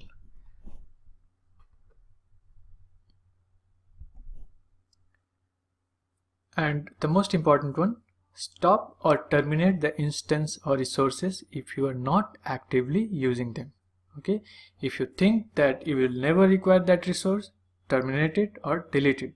If you think you will require it after a few weeks or maybe a few days, then stop it so that you can start it again after whenever you need it. If you are stopping an instance, it means you won't be billed for that instance. So here are few quick tips, and the first one is how to stop or terminate instances. Let us quickly go through this screenshot. To stop or terminate an instance, go to AWS console, EC2 dashboard, select the instance, go to actions, and then after actions go to instance state. So if it is a running instance, this start will be grayed out obviously, and stop, reboot, terminate will be there. So from here you can select stop or terminate, whatever you want. Okay, next, once the instance is stopped, you will find the status like this, as stopped in red mark. So this means that the billing for this instance is not going on. I mean, you will not get the bill for this. And if it is terminated, it will be shown as terminated. So terminated instances are not deleted then and there. They may be there for around 20 to 30 minutes within your console.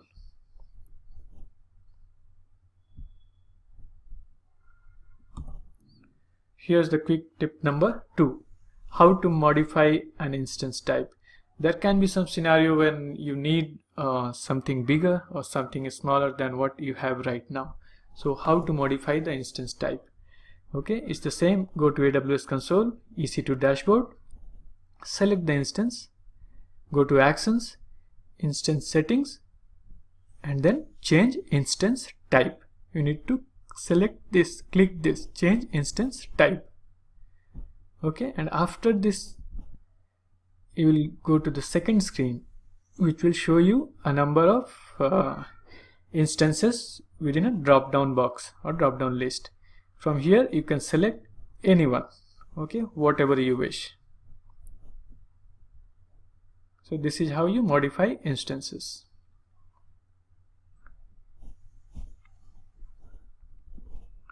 Quick tip number 3, how to back up your EVS volume. Theoretically, we have already seen this. Now, let us see what happens practically. Okay, you are again at EC2 dashboard. Go to snapshots. Yes, this is left side towards the bottom. Click this snapshots, and then you will be shown with the second screen where you create snapshot is there. In this screen, you need to select the volume. This is the volume for which you are going to get the snapshot or the backup. Then if you want, you can have this key. This is for identification tag, and then create snapshot. So your backup or snapshot is ready for that particular volume. Quick tip number 4, and this is the last one, how to check your AWS bill. So we have already discussed this in section 1, but within the context of EC2, just it's a reminder for you. So to check the bill, log in to your AWS console, and towards the right side top, click My Billing Dashboard. Once you click this My Billing Dashboard, you will be served with this page. This is Billing Dashboard, and here this is the current month bill. Since this is a fresh account, it's still showing $0 bill, and here you can see budget as well. Okay, so what is this budget for?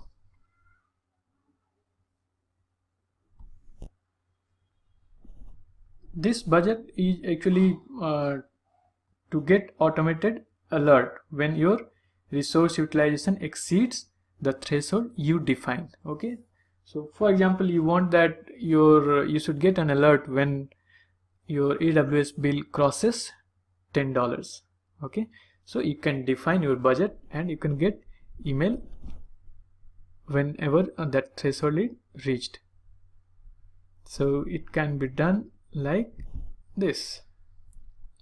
Whenever you click these budgets, you can create budget, and in this create budgets, for example, here I have set budgeted amount as $10. Okay, so refine your budget. Second option is also there. You can just ignore it and go straight to section 3, and here you need to enter your email ID, and then submit this form, and finally you will get the alert whenever the threshold is reached.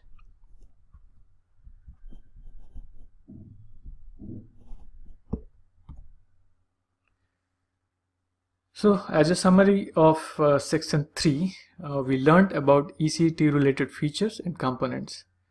We learned EC2, EBS, security groups, launching EC2 instance hands-on lab, using an EC2 instance, and finally the last one was wrap up and summary.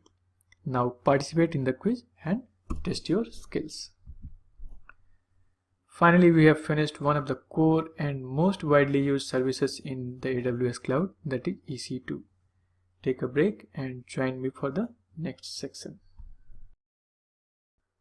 Hello and welcome to the first lecture of section 4, Amazon S3, that is Simple Storage Service. Here we are going to learn about S3 basics.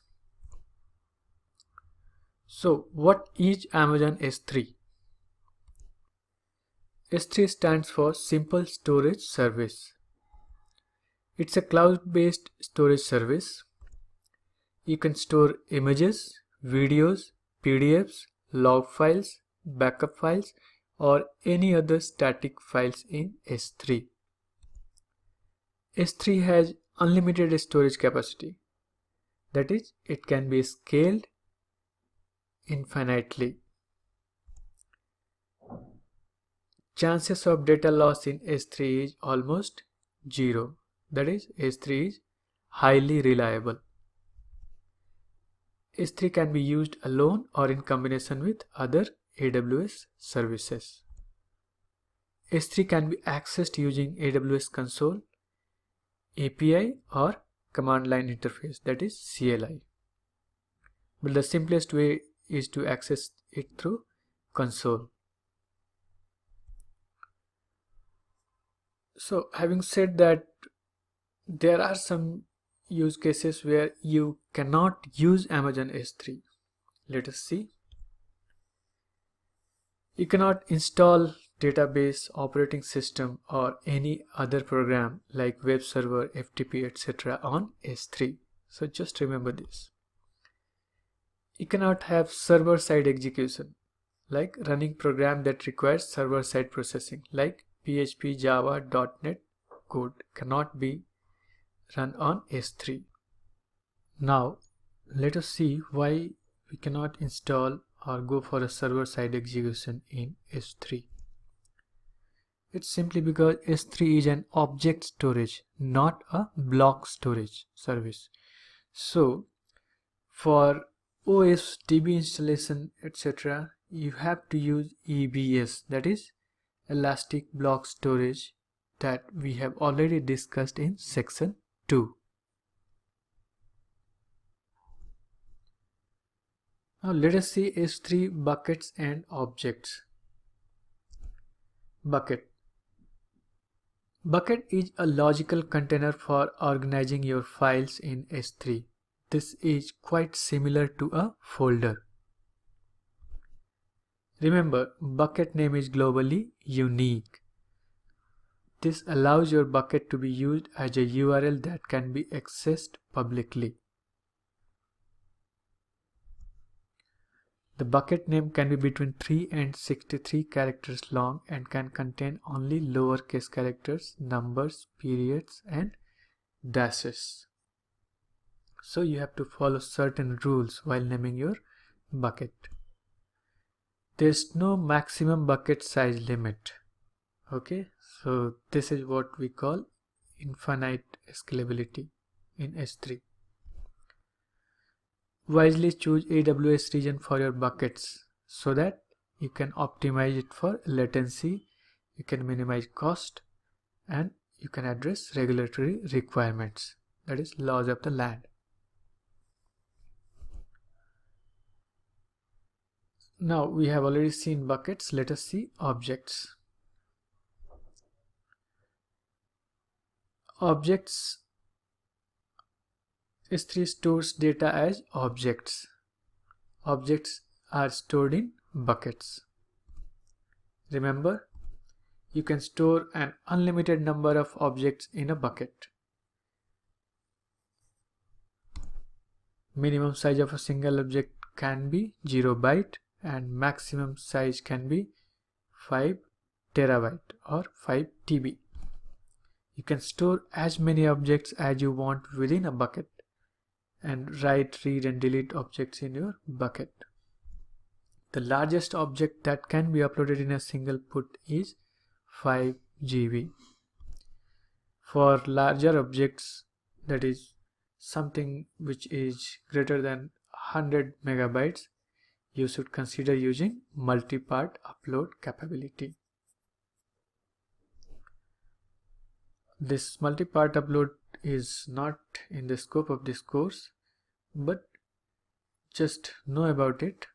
It is very useful to know this term so that you are acquainted and it will be easier for you when you are going for advanced course or certification course in future.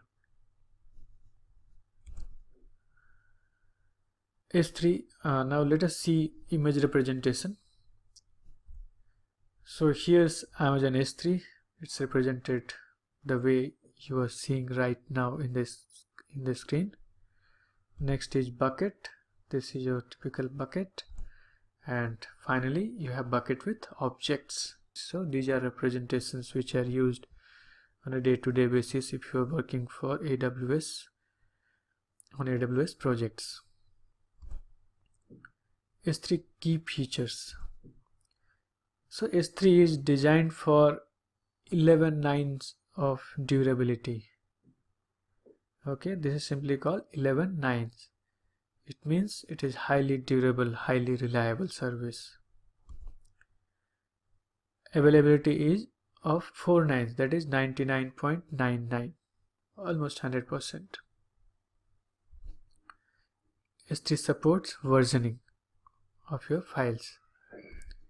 Supports object lifecycle management. So object lifecycle management is something which I find it extremely cool. It manages your objects so that they are stored cost effectively throughout their life cycle. You can configure the life cycle of an object.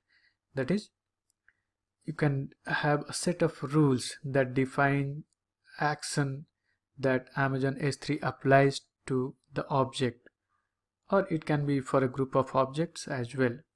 For example, there can be user generated data which you don't require after 30 days, or so you can define a rule which will it will enforce that object should be deleted after 30 days. There can be another set of objects which are required for regulatory compliance, so they can be archived. We will see this in detail in one of the lectures in this section. S3 uses HTTPS endpoint, that is, it can be accessed from anywhere in the world. S3 is secured, it can use encryption.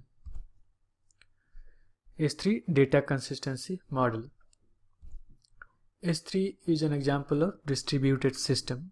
To achieve high availability, it stores multiple copies of data across multiple servers within AWS data centers. If you upload a new object, that is, a put request is successful, to S3 it is immediately visible. That is, upload is immediately visible. But if you update an existing object, it may take some time to reflect the modified object. That is, the changes must replicate across S3, which can take some time. So the bottom line of this screen is, always remember that S3 provides read after write consistency for puts, that is, upload of a new object. That is, new objects are immediately available for you.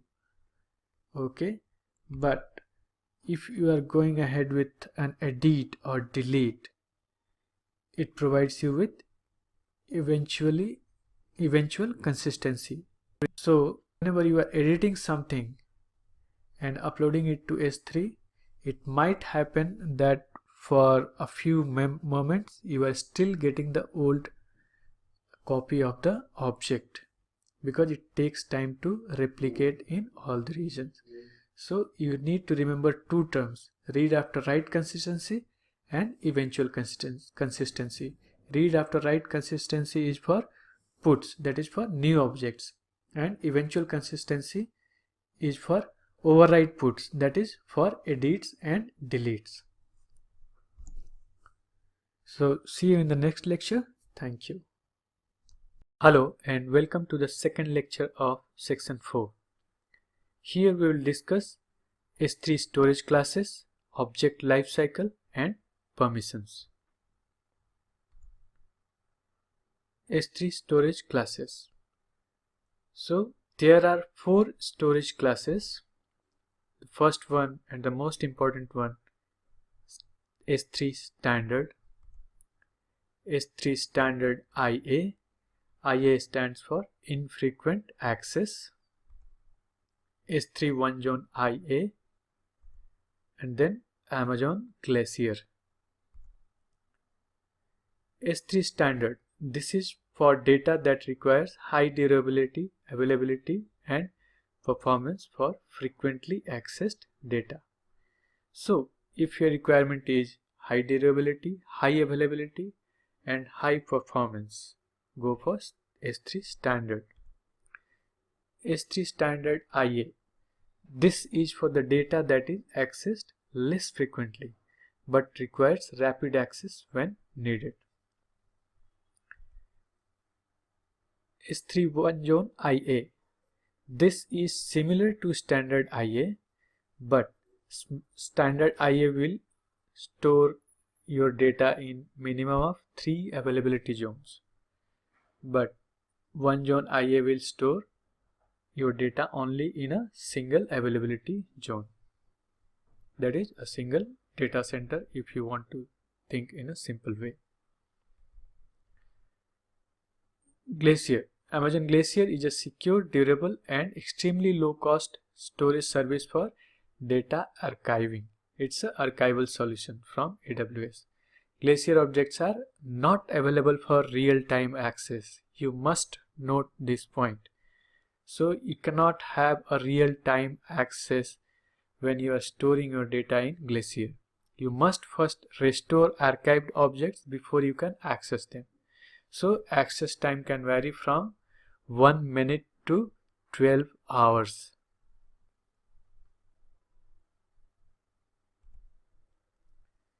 S3 one zone IA has been launched recently, that is in April 2018. There's another storage class as well. It's called S3 RRS. RRS stands for Reduced Redundancy Storage. It is designed for non-critical reproducible data that can be stored with less redundancy than the standard storage class. With the launch of S3 one zone IA, this RRS storage class might get deprecated in near future. So for the time being, you can just ignore it. Now let us compare the 4 storage classes based on these 4 parameters. So we have 3 standard, S3 standard IA, S3 one zone IA, and Amazon Glacier, and we will be comparing it for durability, availability SLA, and availability zones. So let us see what happens in case of S3 standard. S3 standard is having a durability of a design durability of 11 nines.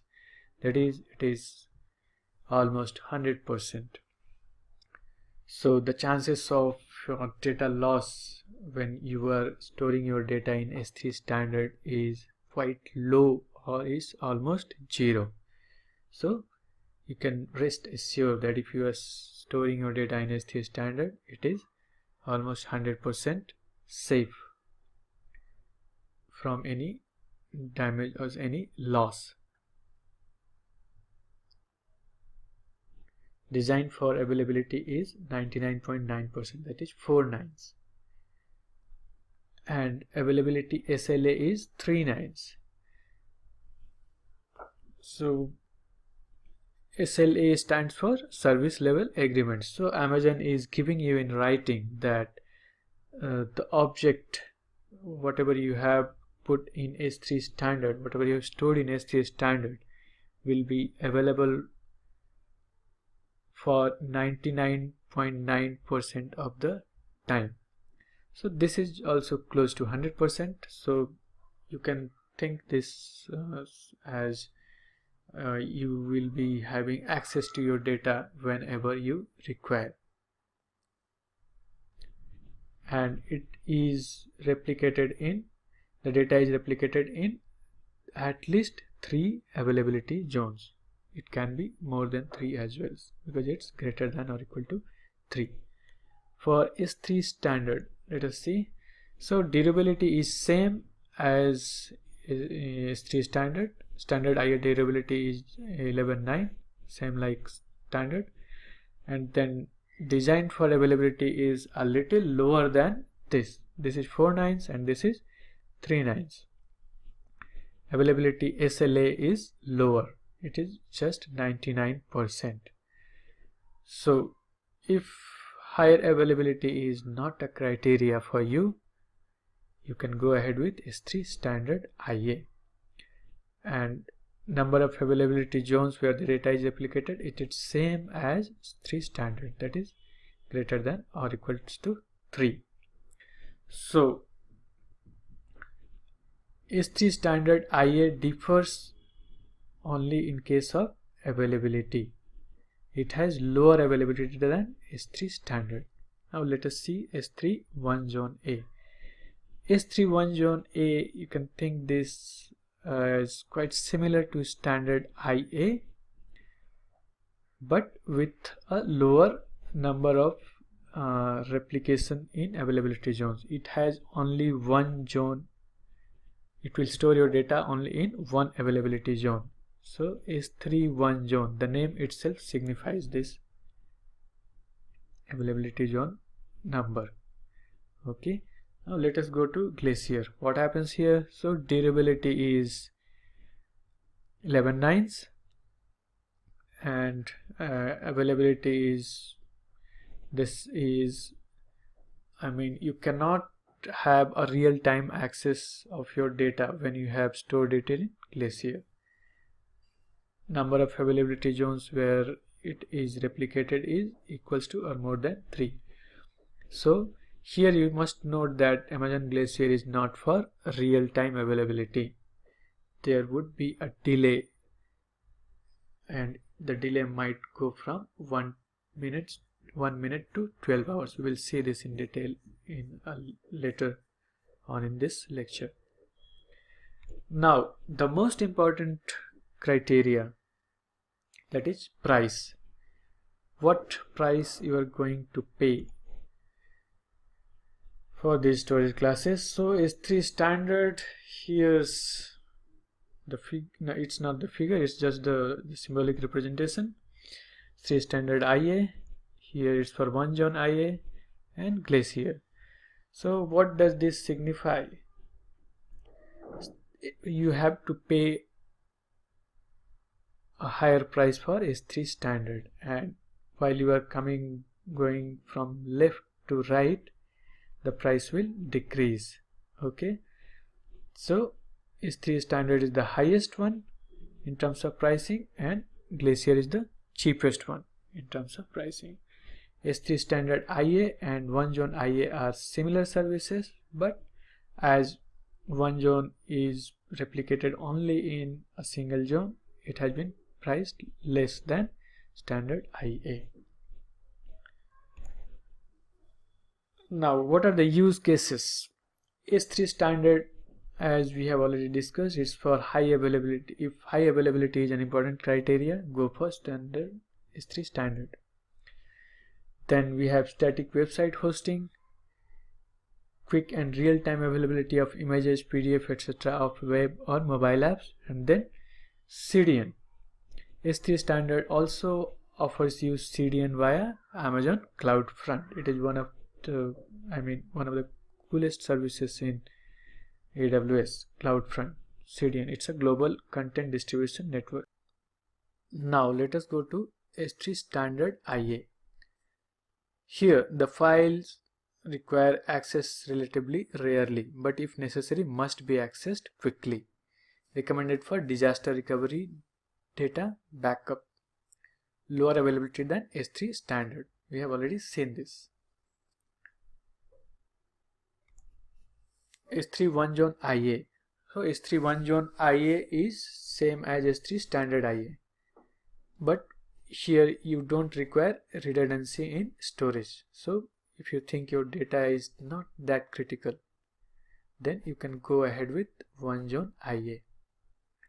Glacier. Glacier is most suitable for archives and backup copies of data with long duration storage. At the same time, where you don't require real-time access. So wherever you require high availability, you go for S3 standard, but the price of S3 standard is a bit on the higher side.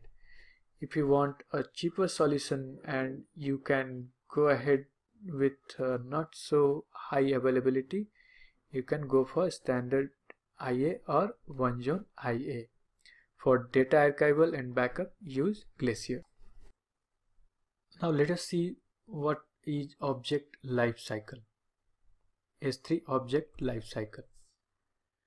Suppose you have a payroll processing application where you are generating pay slips once at the end of every month.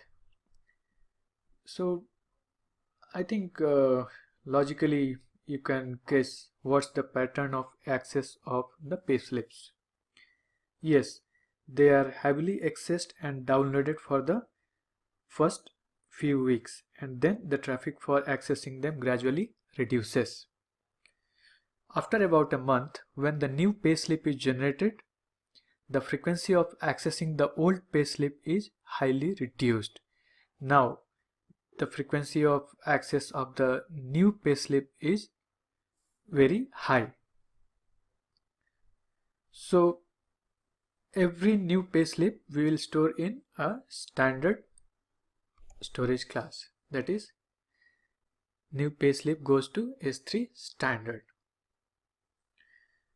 Then, after 30 days, for cost saving, we can move these payslips from standard to, let us see, say 3 standard IA, that is infrequent access. So if you have noticed, we have uploaded to S3 standard, and then we have, after 30 days, we have moved it to S3 standard IA. Now, after around 2 months, a payslip is rarely accessed, right? But it still needs to be preserved for compliance and legal requirements. So we can move it to Glacier. Now the same set of payslips after 30 days from here are moved to Glacier. In this way, we are saving a lot of money.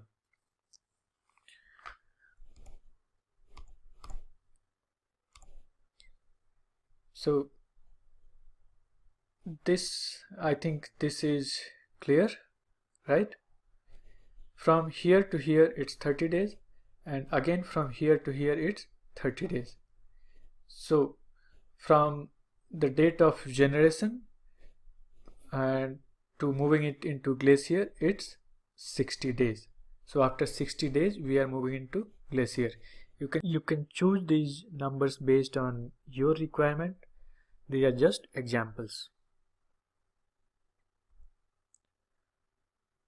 Lifecycle rules in AWS console. So whatever we have seen in the previous slide, this can be represented like this.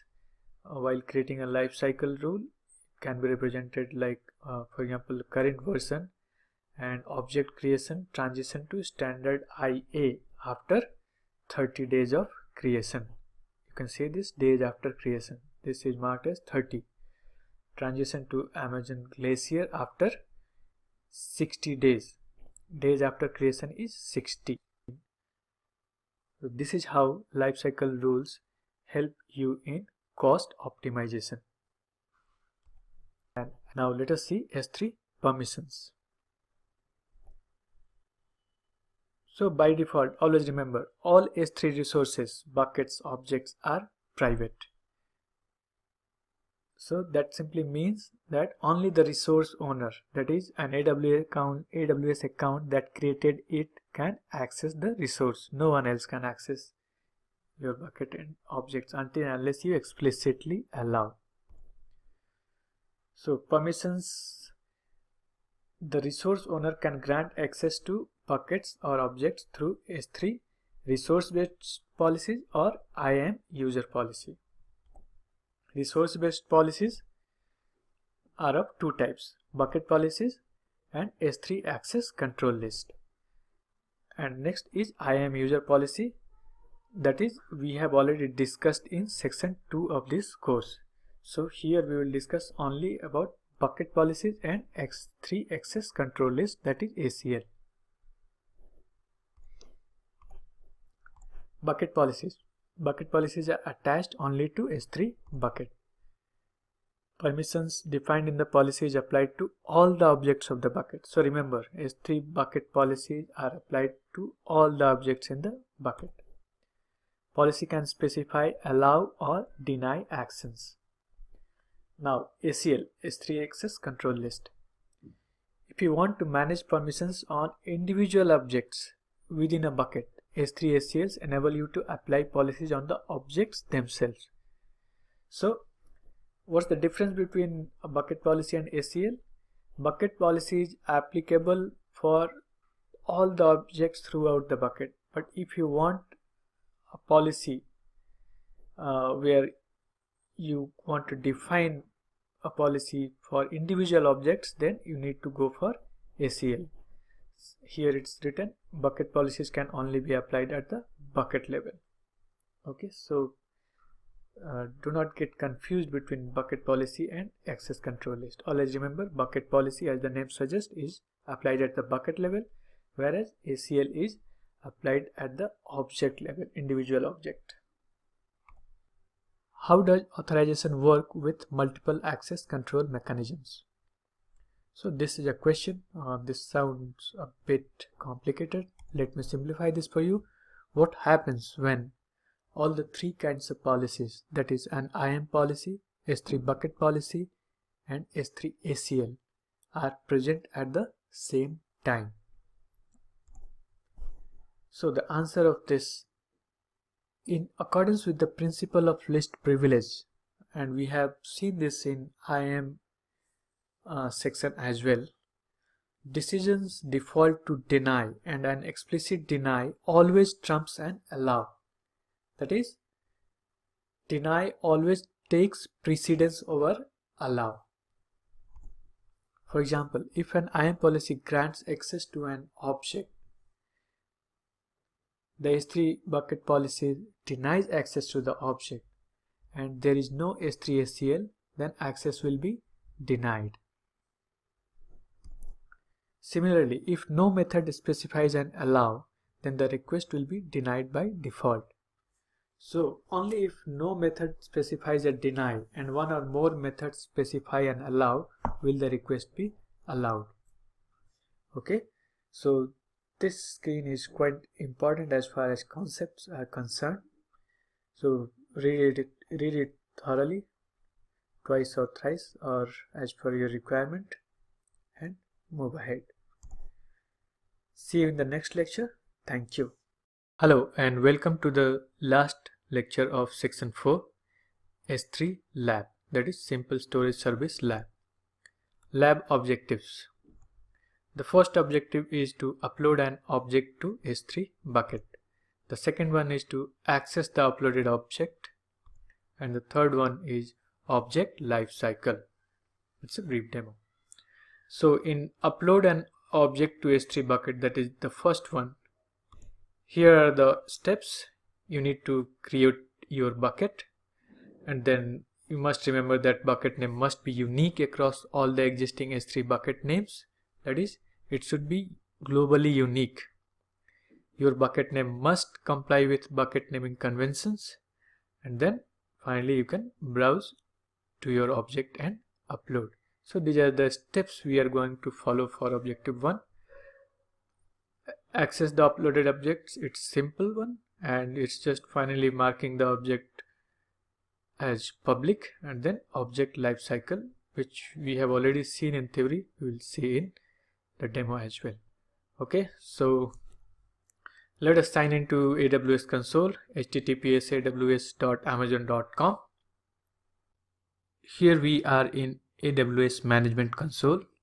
Our first objective is to upload an object in S3, that is simple storage service. So I'm going to find out S3 in this AWS services. I have entered S3. I will click S3. To fulfill our first objective, that is to upload an object to S3, we must have a bucket. We are already having a lot of bucket over here, but I will create a new bucket just to show you how to create a bucket. So I will click create bucket. I will enter a name, AWS bucket. If you remember, the bucket name should be unique across all the AWS S3 bucket names. So I have put AWS bucket. Let us see. Okay, and region you can select the region of your choice. I have selected Asia Pacific Mumbai because this is closest to the place where I am sitting right now, and I will click create. Okay, so it was available and avionics bucket is created. Bucket which is marked as not public in Asia Pacific region. Okay, so this is the key which you must remember. I mean, a key point that this bucket is not public. We have not marked it as public, and by default all Amazon resources buckets objects are private and they can be accessed only by the resource owner. Okay, so by default, since we have not marked it as public, it is marked as not public. Now let us see what's inside this bucket. There's nothing. This bucket is empty. Upload new objects to get started. To upload, here we have one upload button. I will click upload. Okay, here I can add my files. Okay, select files, set permissions, set properties, and review. But there's a shorter route as well. We will see the short one. Let us see. So add files, and here's on my desktop we have one logo. I am just clicking this logo and open. And now here, from here I can straight away go for upload, or I can go for next to go ahead with permissions and properties. But for the time being, let us go ahead with upload. This is the shortest method to upload. It will upload with default permissions and properties. So for the time being, we'll click upload. Okay, logo.png is uploaded inside our bucket, avionics bucket. Okay, now let us see. I have clicked logo.png, and here's the link. It's a public URL over SSL. Okay, HTTPS. So if I click this link, do you think we can able to access the resource, the image which I have just uploaded? The answer should be no. It's no, because by default all Amazon resources buckets objects are private and only resource owner can access. So though only resource owner can access, but since this is a public URL, that is, this can be accessed publicly. Right now, if we are going with this, we should not be able to access this. Let us see. Okay, so this is quite expected. Access is denied for our object. Okay, you can see this message, access denied, and we are in avionics bucket / logo png. Now let us go back. To make it public, I will click make public, and here we are with a success message. It means now if we are going back and clicking this link, we should be able to access it, or anyone to whom I am sharing this link can access this object because this has been marked as public. Let us go back.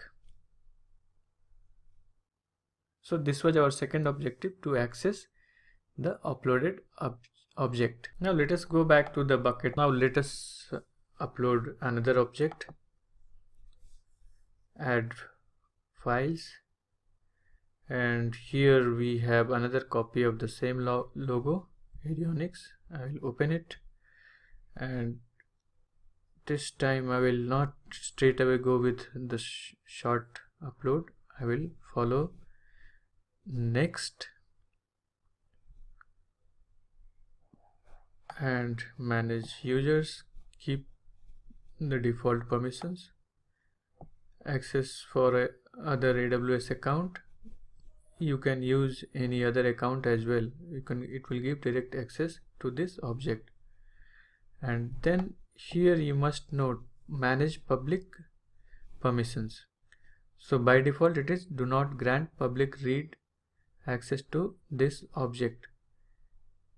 But if you want to give public access, that is from the URL, you must select this grant public read access to this object. Let us select this. So here it's showing you a warning as well that this object has public read access. No problem. Go and click next.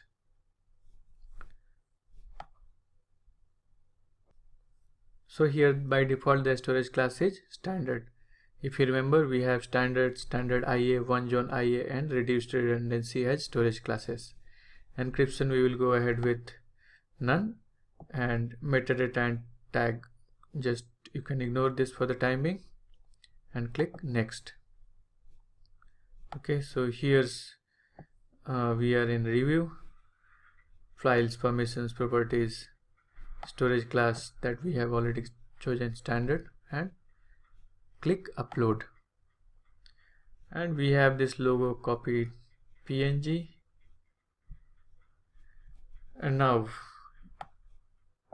since we have granted this public access, we can access it directly over internet, okay, without any issue. So here we have explicitly granted public permission. We'll go back. So we have uploaded two objects, and we have been able to access it as well after marking it as public. Now let us go ahead with life cycle of an object. Now to add life cycle rules to an object, we must select a bucket for which we are going to have life cycle rules. So here's our bucket, avionics bucket. Inside avionics bucket, I am clicking management. Okay, out of these four menus, I am clicking management. Inside this management, I have life cycle and then add life cycle rule. So here it's showing there is no life cycle rule applied to this bucket. Here is how to get started. Okay, so I will click add life cycle rule, enter a rule name. A rule name could be anything. I can write it like my bucket rule, and I will click next. For the time being, you can just ignore this. If you are not writing it anything, it means the rules would be applicable to all the objects inside this bucket. As we have not defined any tags, so I am not writing anything over here. I'll just leave it blank, it doesn't matter. I'll click next, and here configure transition. Okay, I will select current version, and then I will select add transition. Object creation, transition to standard IA after. So our object is both the objects are currently inside standard, so I will select transition to standard IA after. So minimum is 30 days, so it is populating 30 days by default. You can mark anything if you want. You can mark 35 days, 60 days, 20 days. Enter an integer value greater than or equal to 30. So we will write 30 over here. Okay, and then we can have another transition as well. So this, what does this mean? Transition to standard IA after 30 days of creation. Means if I have uploaded this object today, after 30 days, as I have uploaded this to standard, it will go to standard IA, means to a cheaper storage class.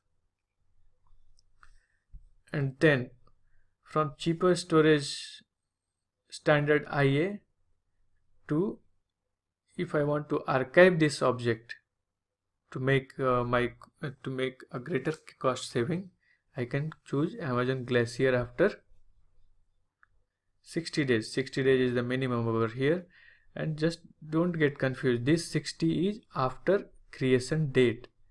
So we have already seen this in the theory class, so this is same. I mean, from here to here is 30 days. Again, if your reference point is standard IA, then you after 30 days of entering into a standard IA, it should go to Amazon Glacier.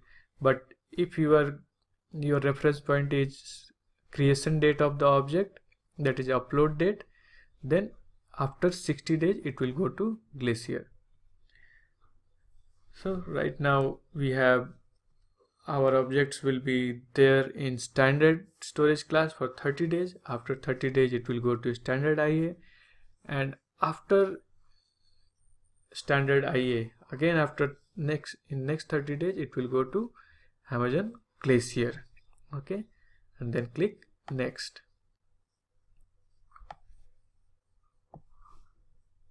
Here we can have some cleanup, etc. For the time being, let us ignore it. And next, we are reviewing it. Transitions for current version of object, transition to standard IA after 30 days, transition to Amazon Glacier after 60 days. So this looks fine, and I will save it. So this is our first rule. Okay, life cycle rule is in my bucket rule, applied to whole bucket. So there are two objects, and the action is defined standard IA for the first one, for the first rule, and Amazon Glacier for the second rule. So this is how we set object lifecycle rules in S3. So here in this lecture we fulfilled our three objectives, that is uploaded objects to S3 bucket, and then we accessed those objects from the bucket through public URL, and finally we configured two object lifecycle rules as well for our bucket. So this was all about S3. See you in the next section. Thank you. Hello and welcome to section 5, AWS Database Services. Here's the first lecture, Database Services Introduction. Here we will talk about introduction, RDS basics, RDS benefits, RDS instance class types. So let us see. AWS DB Services Introduction. AWS provides following types of DB services: RDBMS, that is served through Amazon RDS; NoSQL, that is served through DynamoDB. And there's a third and fourth one as well. They are in-memory caching and data warehouse. But the third and fourth are not in the scope of this course, as this is an introductory course. So what is RDBMS? Whenever you talk about RDBMS, the first thing that comes into your mind or comes into our mind is tables and relationship between tables. A relational database management system is a database management system based on the relational model invented by Edgar Code. Most popular databases in use today are based on Code's relational database model. A few examples are MySQL, Oracle, Microsoft SQL Server, MariaDB, and PostgreSQL. From Amazon Aurora is a MySQL and PostgreSQL compatible relational database built for the cloud that combines the performance and availability of high-end commercial databases. NoSQL. A NoSQL, or sometimes known as not only SQL, non-SQL, or non-relational databases, provides a mechanism for storage and retrieval of data that is modeled in means other than tabular relations used in relational databases. So in the last slide we have seen RDBMS, and that was all about tables and relationship between the tables. Okay, but This has nothing to do with the table. RDBMS is equal to SQL equals to table based. NoSQL equals to database document based, key value pairs and graph databases. Examples of NoSQL databases: MongoDB is the most popular one, Couchbase, Cassandra, Redis and RavenDB. And there's an Amazon offering as well for NoSQL, and that is known as DynamoDB. It's highly scalable, fully managed NoSQL database service from AWS. We will discuss this in detail later in this section. So what is Amazon RDS? That is Relational Database Service. RDS provides you with 6 familiar RDBMS database engines: Oracle, Microsoft SQL Server, MySQL, MariaDB, PostgreSQL and Amazon Aurora. RDS is cost efficient. RDS makes it easy to set up, operate and scale a RDBMS relational database in the cloud. It offers resizable capacity while automating time-consuming administration tasks such as hardware provisioning, database setup, patching and backups. Amazon RDS is available for several database instance types, and they are optimized for memory, CPU, I/O. This is similar to EC2 instance, if you remember that we have already discussed. Now let us see what are the benefits of RDS. Lower administrative burden. That is, RDS is easy to use. Capacity provisioning, database setup, patching and backups are quite easy. Performance, we can use general purpose SSD as well as provisioned IOPS, popularly known as PIOPS, for storage. Scalability, push button compute scaling. So with a single mouse click you can scale based on your requirement. Easy storage scaling as well, so you don't need to worry much about the storage space. Benefits of RDS continued. Availability and durability, that is automated backups, database snapshots, multi-availability zone deployments and read replicas are built in with RDS. That is, it will be taken care of by RDS implicitly. So just a few clicks here and there and it's available for you. Security, encryption at rest and in transit. Network isolation is also there. Manageability, monitoring and metrics, that's available through CloudWatch. Event notification is also available. Cost effectiveness, and this is one of the most important criteria. So here you pay only for what you use. You can stop and start your instance based on your requirement. This might be useful for some scenarios like test and development servers. RDS instance class types. So as we have discussed in EC2 instance, there are class types. Here also we have some classes as far as RDS instance is concerned. So Amazon RDS provides a selection of instance types optimized to fit different relational database use cases. And then we have instance types comprise varying combination of CPU, memory, storage and networking capacity and give you the flexibility to choose the appropriate mix of resources for your database. Each instance type includes one or more instance sizes, allowing you to scale your resources to requirements of your target workload. So here explicitly there are 3 types of instance classes. The first one is standard DB instance, then memory optimized DB instance, and finally the third one, burstable performance DB instance class. In standard we have DB M4, M3 and 1. Memory optimized, we have X1E, X1, R4, R3 and M2.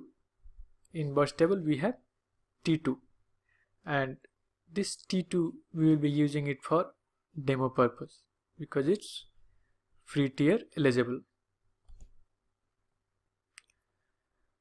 So see you in the next lecture. Thank you. Hello and welcome to the second lecture of section 5, and it's a lab. Launch RDS DB instance. So what are the things that you should know before the launch? Let us check it out. Normally it should take around 5 minutes to launch RDS DB instance. You can select any one of the 6 database engines. Once the launch is successful, the instance status is shown as available. To connect, you have to use endpoint of the RDS DB instance. That is, to connect to your DB instance, you will get one endpoint from the RDS console, and you have to use that endpoint to connect with your DB instance. Security group should allow connection at least from your IP. You will also require a MySQL client to connect. For this demo we have used MySQL Workbench. You can use phpMyAdmin, SQL Pro or any other client you are comfortable with. So here's the look and feel of the DB engines. So this is not the demo, it's just a screenshot. Here we have selected MySQL, you can see this, and the other 5 are also available for you: Amazon Aurora, MariaDB, PostgreSQL and Oracle, as well as Microsoft SQL Server. Once the launch is successful, the instance status will be shown as available. So I am showing you a preview with the help of screenshots. The actual demo will follow soon. To connect to the DB instance, you will get an endpoint which looks like this: your DB instance name along with your region and rds.amazonaws.com. Port is 3306. This is the default port for MySQL. Publicly accessible, yes, since your instance you want to connect it over internet, it should be publicly accessible. Then you can see here the security group and the rule which has been defined for your security group. And then the default security group doesn't allow connection from anywhere or connection from your desktop, so you need to allow connection from anywhere or at least from your IP. So this can be done from here: security group, edit inbound rules. And the look of MySQL Workbench, the client which we are using for this demo, will be something like this. Here in this screen you will be providing your host name, that is the endpoint, then port 3306, username and password that has been given by you while configuring your instance. Now that you have a brief idea of what you are going to do in the lab, let us get our hands dirty and launch the DB instance. Here I am. I have logged into my AWS console, and now I'm going to select the region which is nearest to me right now, and it's Mumbai. You may be remembering that this is important for low latency. Closest the region, lower will be the latency. So now Mumbai is selected, and now we will go to RDS. We can directly go from here. We can search from here. or we can go to services and we'll go to database, and under database we have RDS. Okay, so click RDS. Yes, so since this is the first time I am inside RDS, and that too inside Mumbai region, as this is a fresh account, so you will be greeted with this screen, Amazon Relational Database Service, that is RDS, and from here you can click this Get Started Now. So this screen looks a bit familiar to you. Maybe this is not exactly the same what we have seen because of region. I think in Mumbai region it's there are 6 options. In other regions maybe it may differ a little, but the basic is same. So here we are going to select MySQL, as we are going to launch a MySQL instance. So we have selected MySQL and we will click next, and here we can see use cases. Do you plan to use this database for production purposes? So as we are going to use this for demo, we will just click this dev test, that is development and test server MySQL, and then click next. Here we are at instance specification screen, DB Engine MySQL Community Edition. Okay, you can see this. So as this demo is with free tier, we are seeing this Community Edition, general public licensing model, DB Engine version MySQL 5.6.39. maybe by the time you are doing this it might differ. Don't worry about this. DB instance class. So here we will go with T2 micro, that is 1 virtual CPU and 1 gig of RAM. This will be good enough for our demonstration. Multi-AZ deployment, that is multi-availability zone deployment.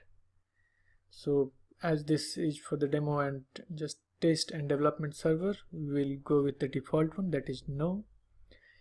Multi-AZ is required for creation of replica of your database in different zone. This provide data redundancy and eliminate IO freezes and minimizes latency spikes during system backups. So this is a good feature if you want to go ahead, and you should go ahead with this in case of production database. This is a must. Storage type, we will go ahead with general purpose SSD because provisioned IOPS will be a bit expensive. This PIOPS will be a bit expensive, so we'll go with the default option. Allocated storage 20 GB is well and good.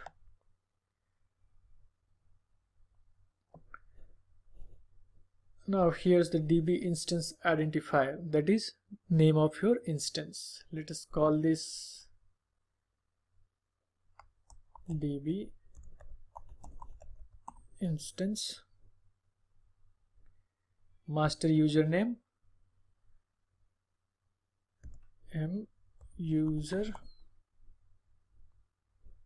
Master password, you can go ahead with any password you like.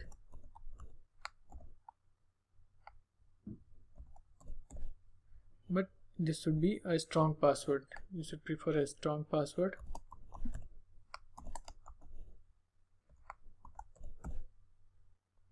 Okay, click next.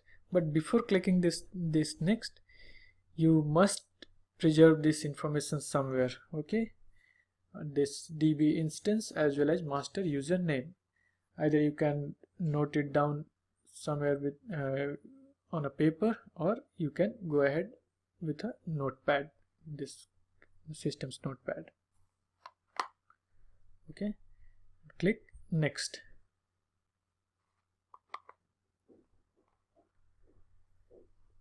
Now we are provided with a VPC. This is similar to what we have seen in EC2.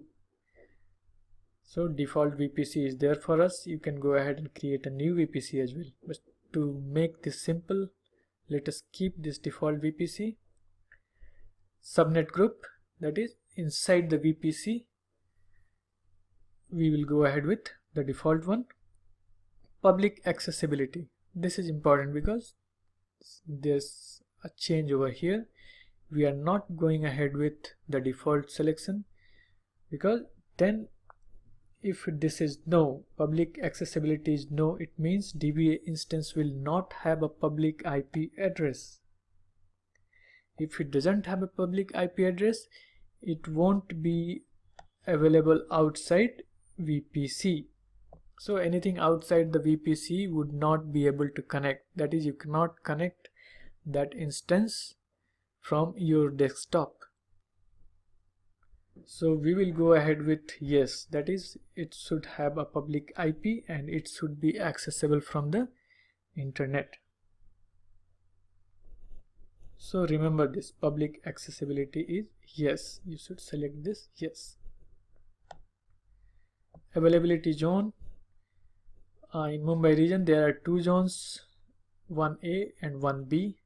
You can choose any one of them, or you can leave it blank. You can leave it default, not blank. VPC security groups. You can create a new VPC security group, or you can choose existing VPC security groups. We will create a new one for this. Now the database name,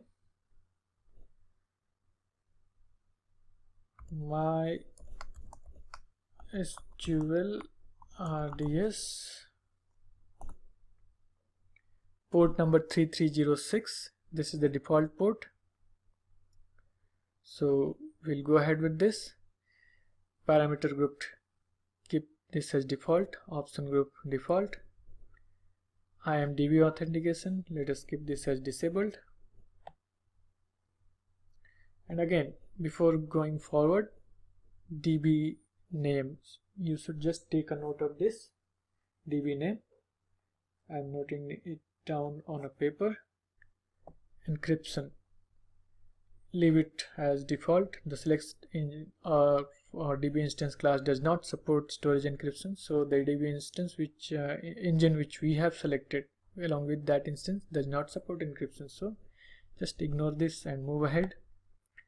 Backup.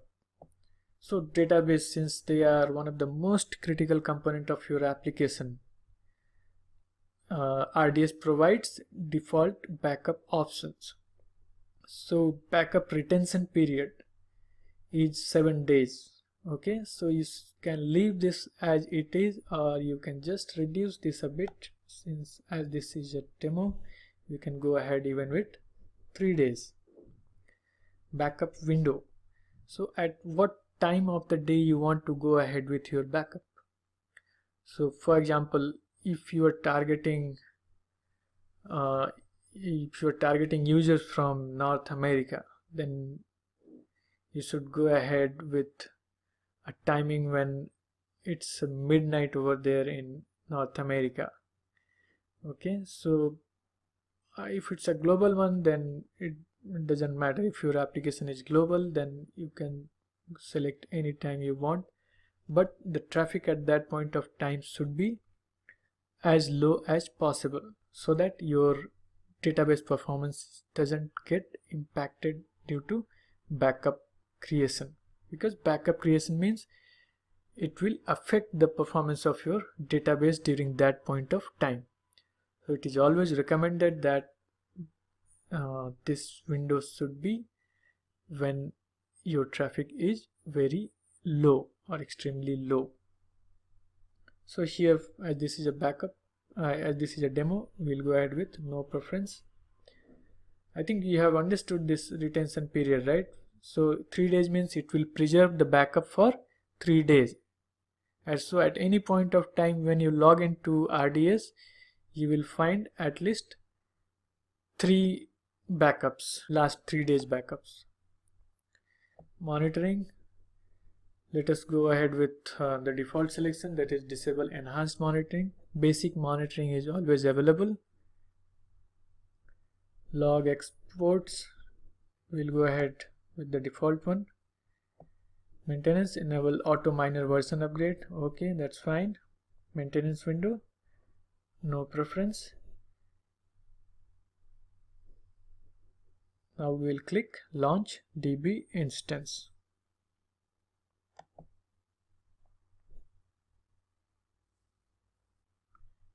Here your DB instance is being created. Note, your instance may take a few minutes to launch. It can take a couple of minutes. Now let us see view DB instance details.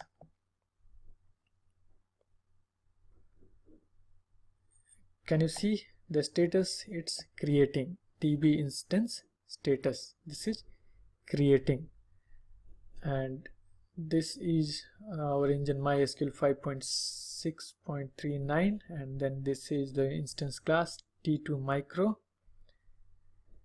and here are a few CloudWatch metrics that we are getting by default. CPU utilization, DB connections. So as this is a fresh account, we don't have any data over here, so we cannot see any lines or any graph, but it should be available after some time when the instance creation is completed. Okay, so I will stop the video for a while. I am back and I have started the video after a couple of minutes. As you can see, the DB instance right now is available. Okay, so that's a good sign. Our database instance is ready and available and ready to use.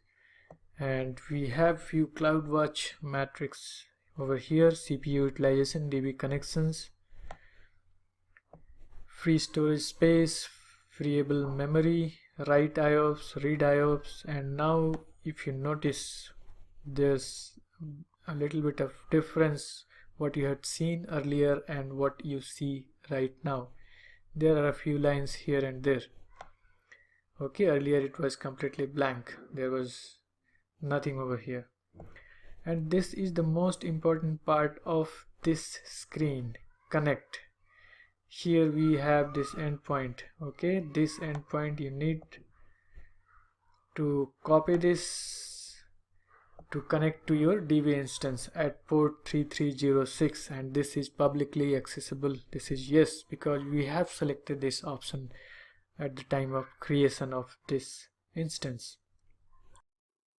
Here are the security groups, and here you can see outbound rule is shown over here, which allows everything, but we cannot see anything of inbound rule. So we need to come back again and go to the security group, and may require to fix the inbound rule. We'll come back in a while.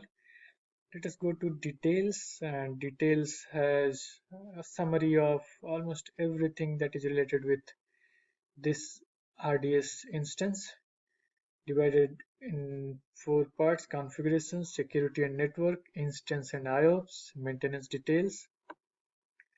So configuration consists of Amazon resource name, ARN, engine, that is MySQL engine, licensing model, created time, database name, username, and security and network has VPC, the default VPC, subnet group, subnets, security group, publicly accessible, yes, and then it also has the endpoint detail as well, whatever we have seen up over there in connect section.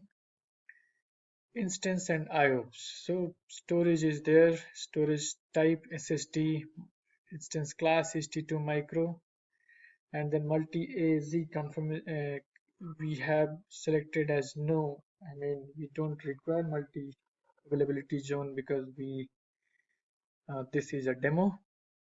And then automated backups enabled for 3 days. Backup window, we have not selected anything, so by default it has provided time. So every day at this time, backup for this RDS instance for this database will run automatically.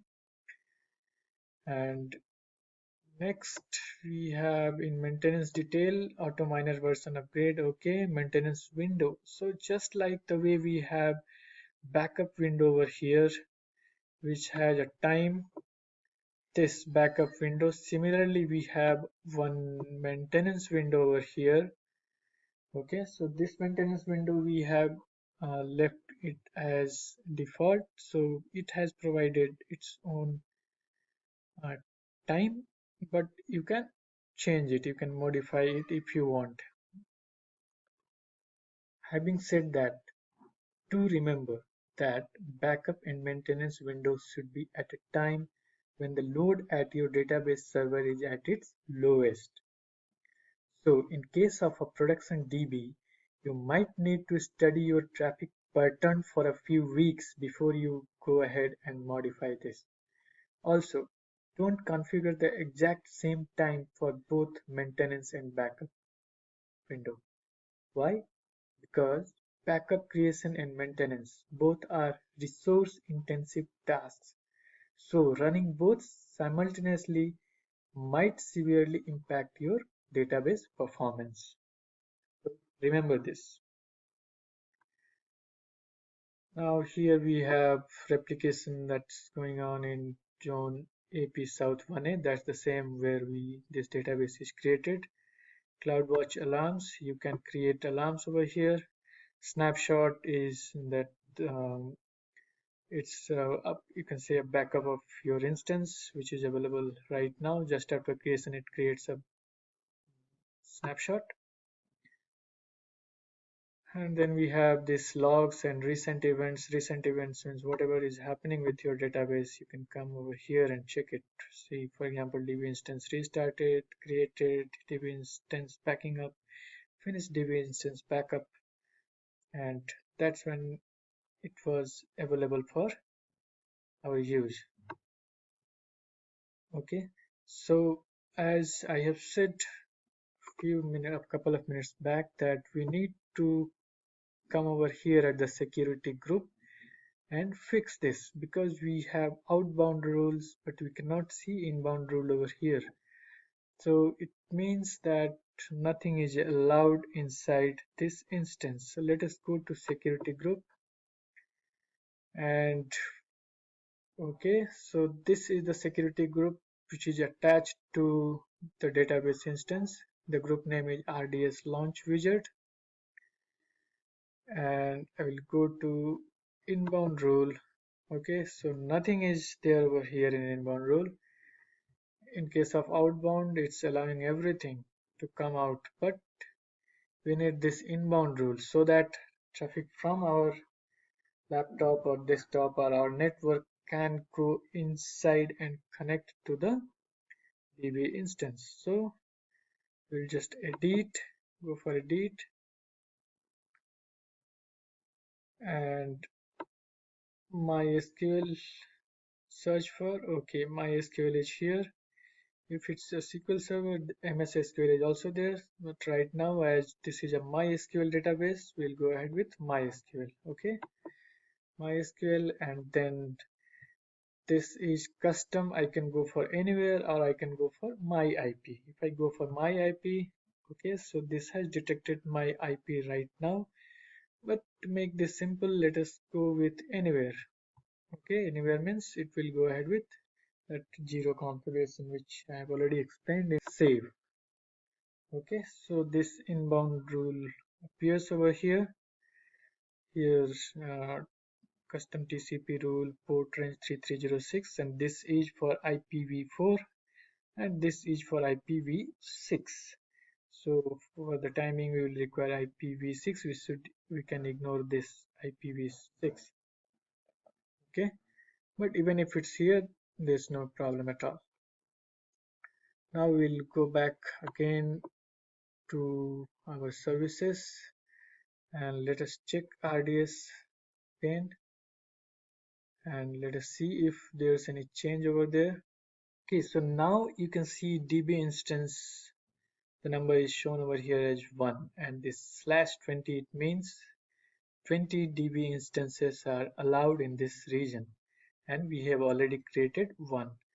You can see allocated storage as well, 20 GB out of 100 TB. Okay, so and here one automated snapshot is there. We have seen it. It's shown over here. Now let us go to instance here. Now this was the dashboard. We'll go to instance because we want to check our instance. Okay, click this DB instance and we will go straight to the connect section, and this is the endpoint, and see this security group. Can you see the difference? Earlier it was only outbound, now we have inbound as well after the last change, and it's allowing everything from anywhere. Okay, so this should work now. I mean, if we are trying to connect to the database, it should work perfectly fine. The connection at port 83306. We will grab this endpoint and I'll go back to MySQL Workbench. Okay, this is the screen of MySQL Workbench, and we will go to database, connect to database, and in place of host name I will just paste whatever I have copied from the endpoint. Okay, dbinstance.cv whatever, port 3306, this is the default port, that's well and good. And then username for this instance is muser, that is master user.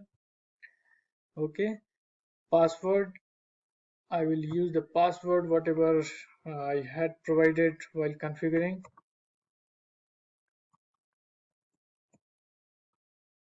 Okay, and now I'm clicking the OK button, fingers crossed. Let us see what happens. And yes, we have been able to connect. Let us check MySQL RDS. So if you remember, this was the database that we created, MySQL RDS, tables, views, stored procs. So here we have seen we have been successfully connected to our RDS instance. It was a MySQL instance that we had created, and the name of the instance was DB instance. Okay, so DB instance is the name of the MySQL instance, and inside that instance we had a database named MySQL RDS, and we have successfully connected to the MySQL RDS database. Now if you are in any confusion about the name of this database or name of this instance, we can revisit our RDS dashboard. Let us see. We are inside Amazon RDS and instance. Okay, I'm clicking this DB instance. So here is the RDS MySQL instance that we had named it as DB instance. Okay, and then inside this we had created a database. The name of the database was MySQL RDS. Okay, DB name is MySQL RDS, and this is the same as what we have seen over here, MySQL RDS. So now I think you have been convinced. Okay, so this was all about creating or launching an RDS instance with MySQL database engine, and then again connecting to the database that we had created. So see you in the next lecture. Thank you. Hello and welcome to the third lecture of section 5, DynamoDB Introduction. So as we have seen in the first lecture, we have two flavors, RDBMS and NoSQL, the one which we are covering in this course. And RDBMS is implemented through RDS, Amazon RDS. NoSQL is implemented through Amazon DynamoDB. So in the first lecture we have already seen Amazon RDS. Now let us see DynamoDB. Amazon DynamoDB. So DynamoDB is a non-relational database, that is NoSQL. It has nothing to do with tables. Just remember this. It's fully managed, multi-region, multi-master database. It's consistent and have very low latency, millisecond latency, single digit. Reliable performance at any scale. Built-in security, backup and restore, and in-memory caching. So these are all the traits of a modern database. More than 100,000 AWS customers have chosen DynamoDB for mobile, web, gaming, and Internet of Things application. The application which requires low latency data access, all are suitable and perfect match with DynamoDB. Benefits of DynamoDB. Performance at scale. DynamoDB delivers consistent single-digit millisecond responsiveness at any scale. Build apps with virtually unlimited throughput and storage. So in many databases, mainly in RDBMS, when the size of database increases, the performance decreases. But this is not so with DynamoDB. Fully managed. DynamoDB is a serverless database that automatically scales throughput up or down and continuously backs up your data for protection. DynamoDB gives your globally distributed applications fast access to local data by replicating tables across multiple AWS regions. Enterprise ready. Built for mission critical workloads. Your data is secured with encryption and guaranteed reliability with service level agreement. That is, you will have an SLA as well. DynamoDB use cases. So where will you use DynamoDB? Serverless web applications. You can build powerful web applications that automatically scale up or down. Microservices data store. Microservices are getting very popular nowadays and they are in trend. So if you want to build flexible and reusable microservices data store for consistent and fast performance, go for DynamoDB. Mobile backends. These are also getting very popular. So you can build personalized mobile apps with smooth experience for your users. Gaming. Yes, another trend which is picking up. So you can create responsive games for mobile, console and desktop with DynamoDB. IoT, Internet of Things. Connect your high velocity, high volume IoT data with DynamoDB. So see you in the next lecture. Thank you. Hello and welcome to the fourth lecture of section 5. It's a lab, DynamoDB. And here I am. I have logged into the AWS console and I am into Mumbai region. Okay, the region which is closest to my current location. And now I can go to DynamoDB by searching here in this search box and clicking DynamoDB, or I can go to the services menu.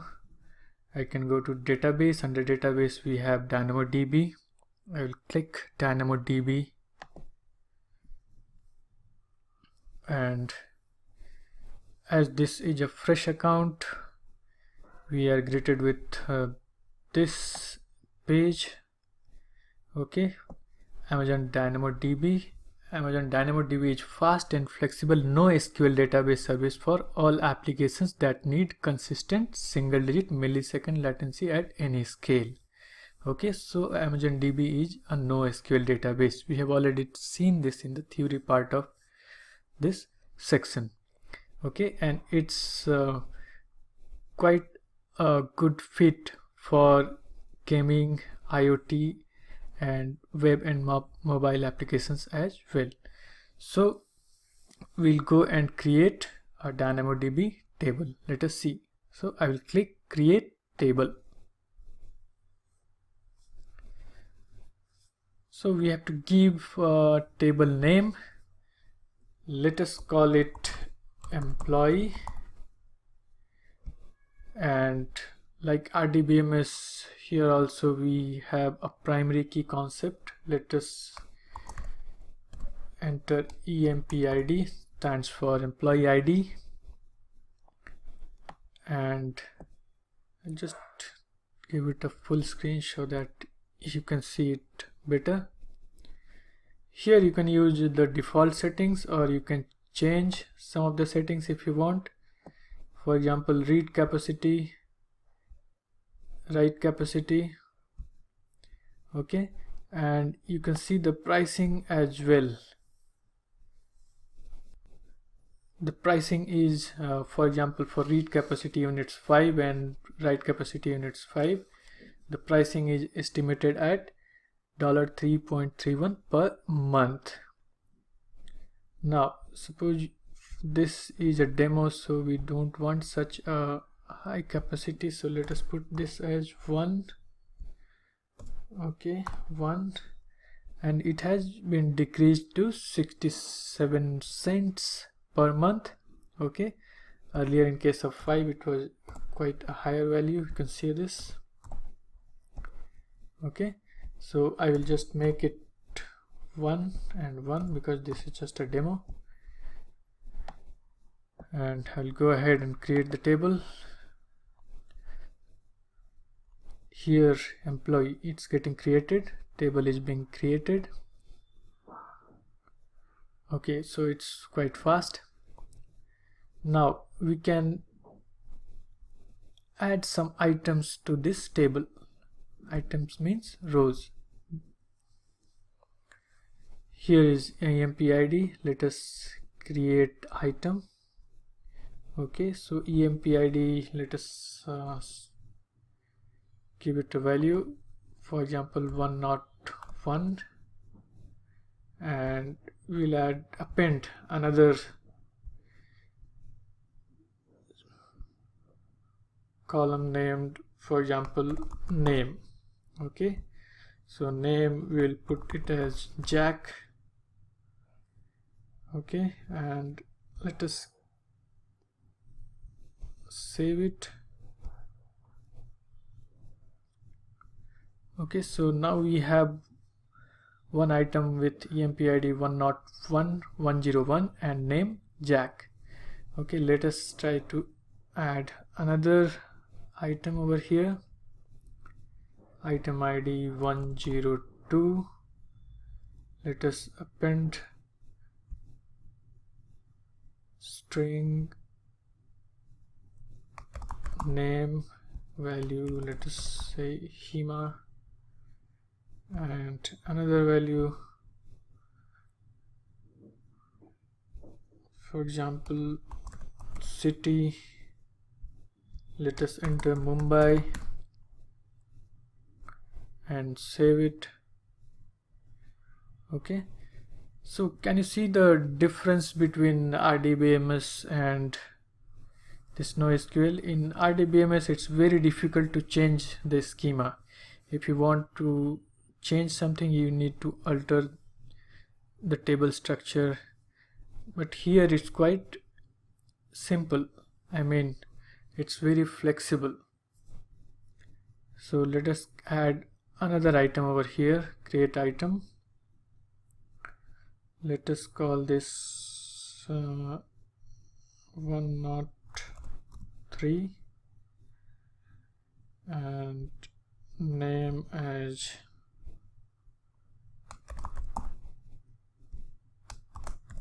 ZIL,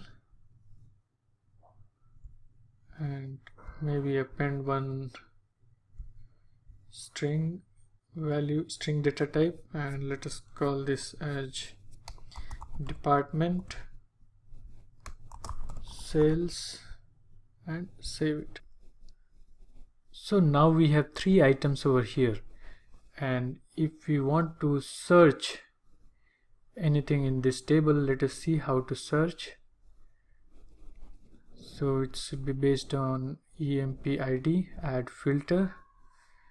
Okay, filter name, for example, let us call this name, and begins with, for example, J. So the name which begins with J is displayed over here, Jack and Jill. For example, we want names which begins with H. Start search. So it's Hima. Suppose you want to check the persons who are working in sales department. Okay, so this could be like this. Start search. So Jill. Okay, sales.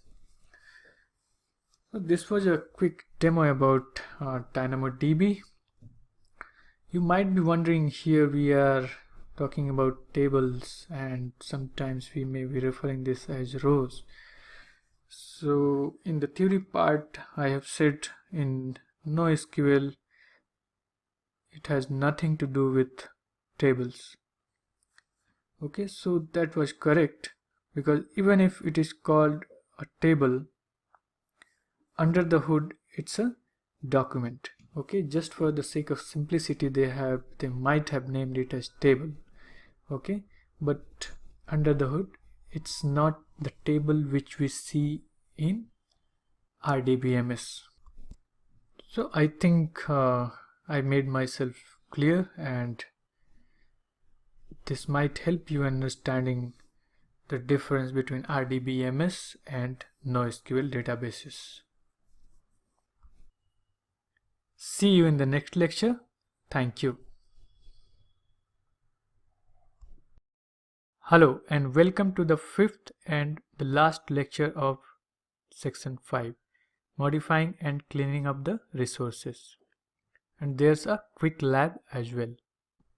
So here I am again in AWS console, and inside the same region where we have launched our RDS, that is Mumbai region. So just remember this: if you're going in the region which you have used for your lab, you should choose the same region, otherwise that RDS instance won't be available for you. So I have chosen Mumbai, and I am in services and database. Under database RDS, I'm clicking RDS. So we should, I think, yes, we have this DB instance over here, one DB instance that we have created during our lab, DB instance, if you remember. Now if we want to modify this instance, for example, this is a T2 micro. Okay, T2 micro class. If you want to modify, suppose the load on your server is getting high, you are getting a higher traffic, so select this. Okay, it is already selected, and go to instance actions. So here you can see you can modify, stop, reboot, delete, create read replica, etc. Okay, so let us see what happens when we click modify.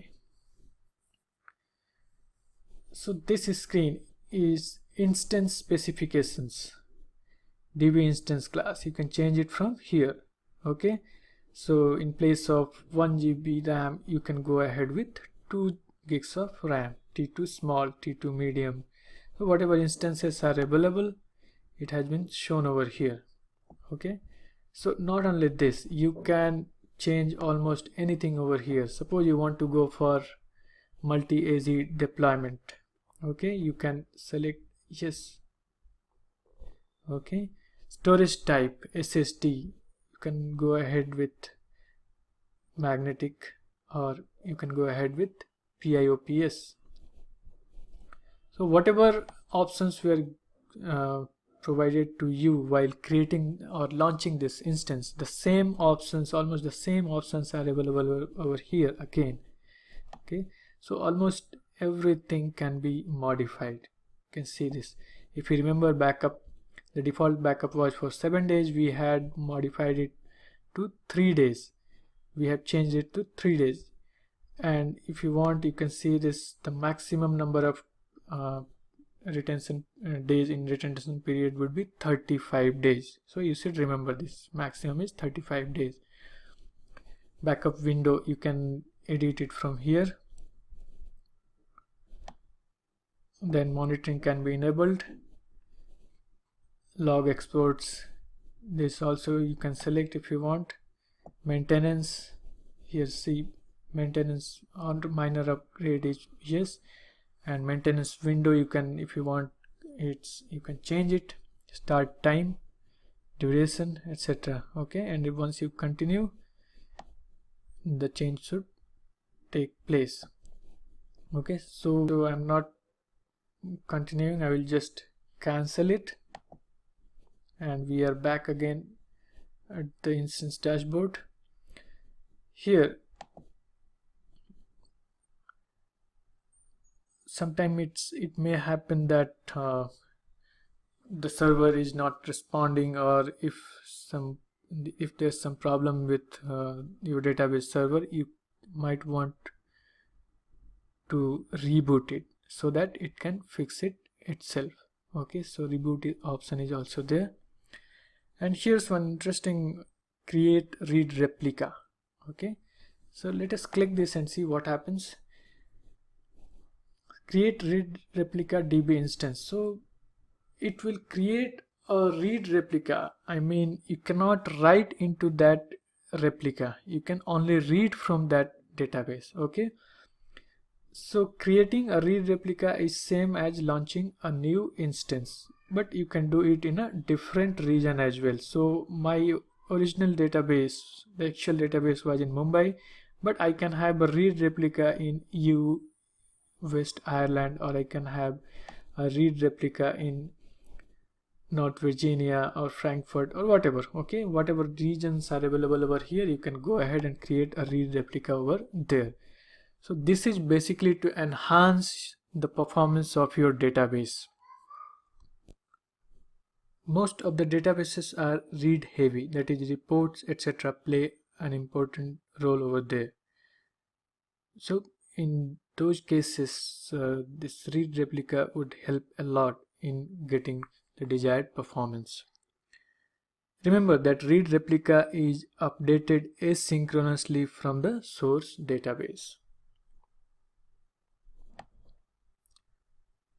You can encrypt your read replica by selecting this enable encryption.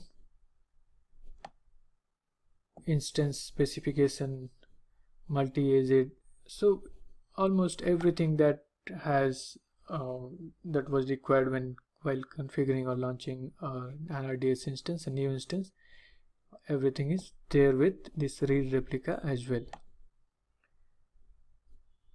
Okay, so we don't require this as of now. We'll cancel this, but the takeaway from this is that whenever performance is the criteria, that if your reports are loading slower or the read is getting slower, you just create a read replica of your database. Okay, now after the read replica, we will check out what happens with the snapshot. So it has see, this database was created on 17th, so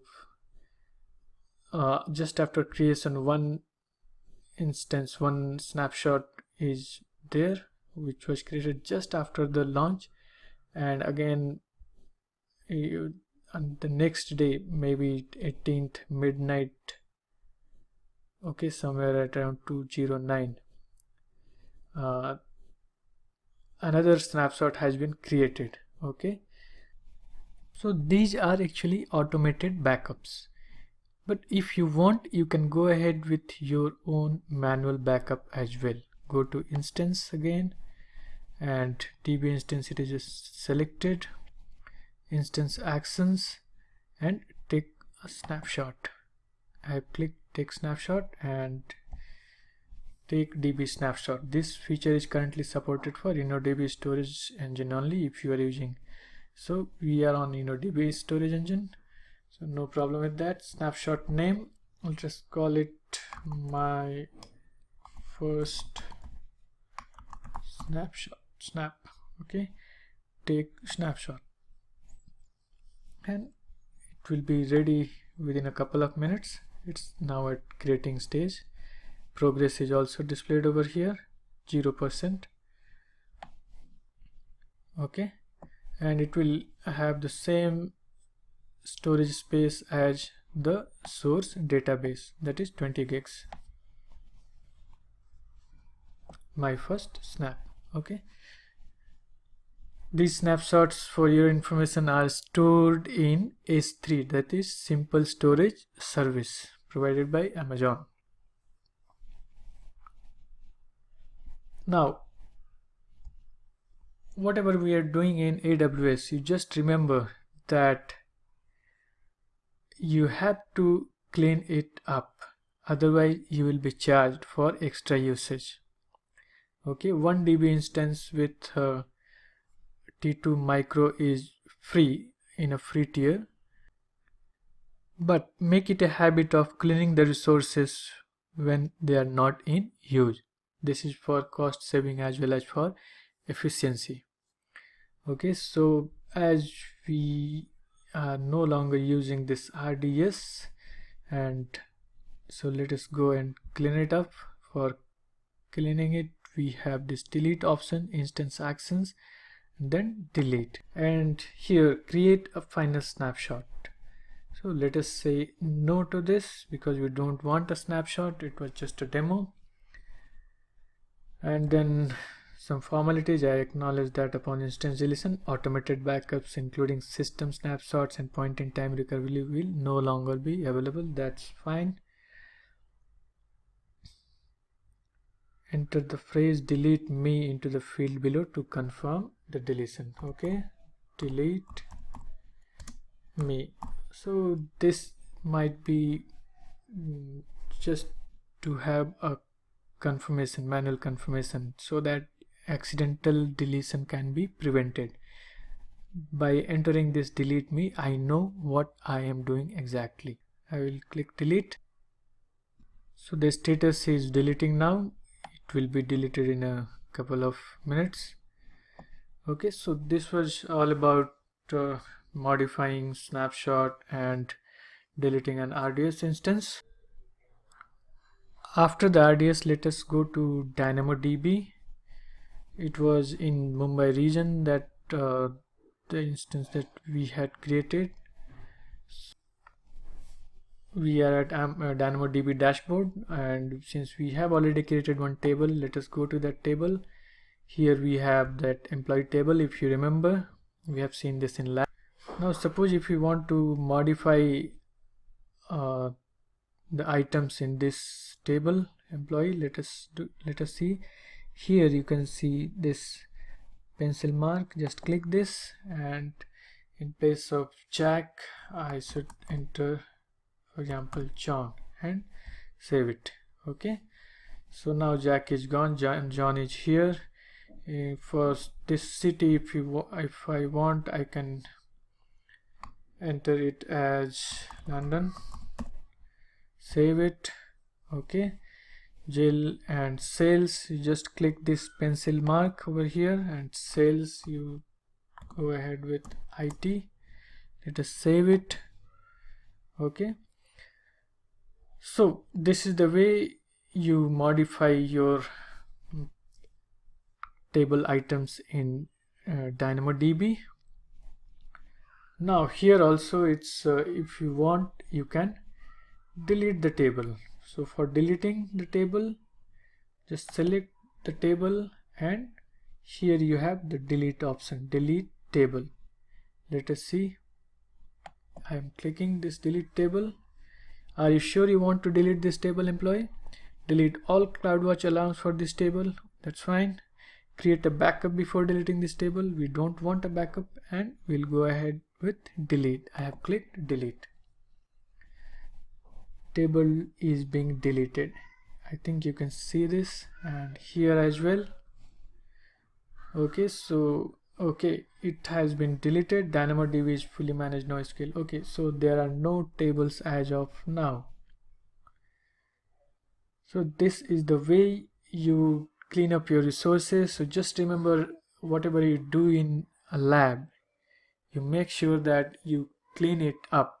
Otherwise, you may get a bill shock. That is, don't assume that free tier will be completely free. Thank you. See you in the next section.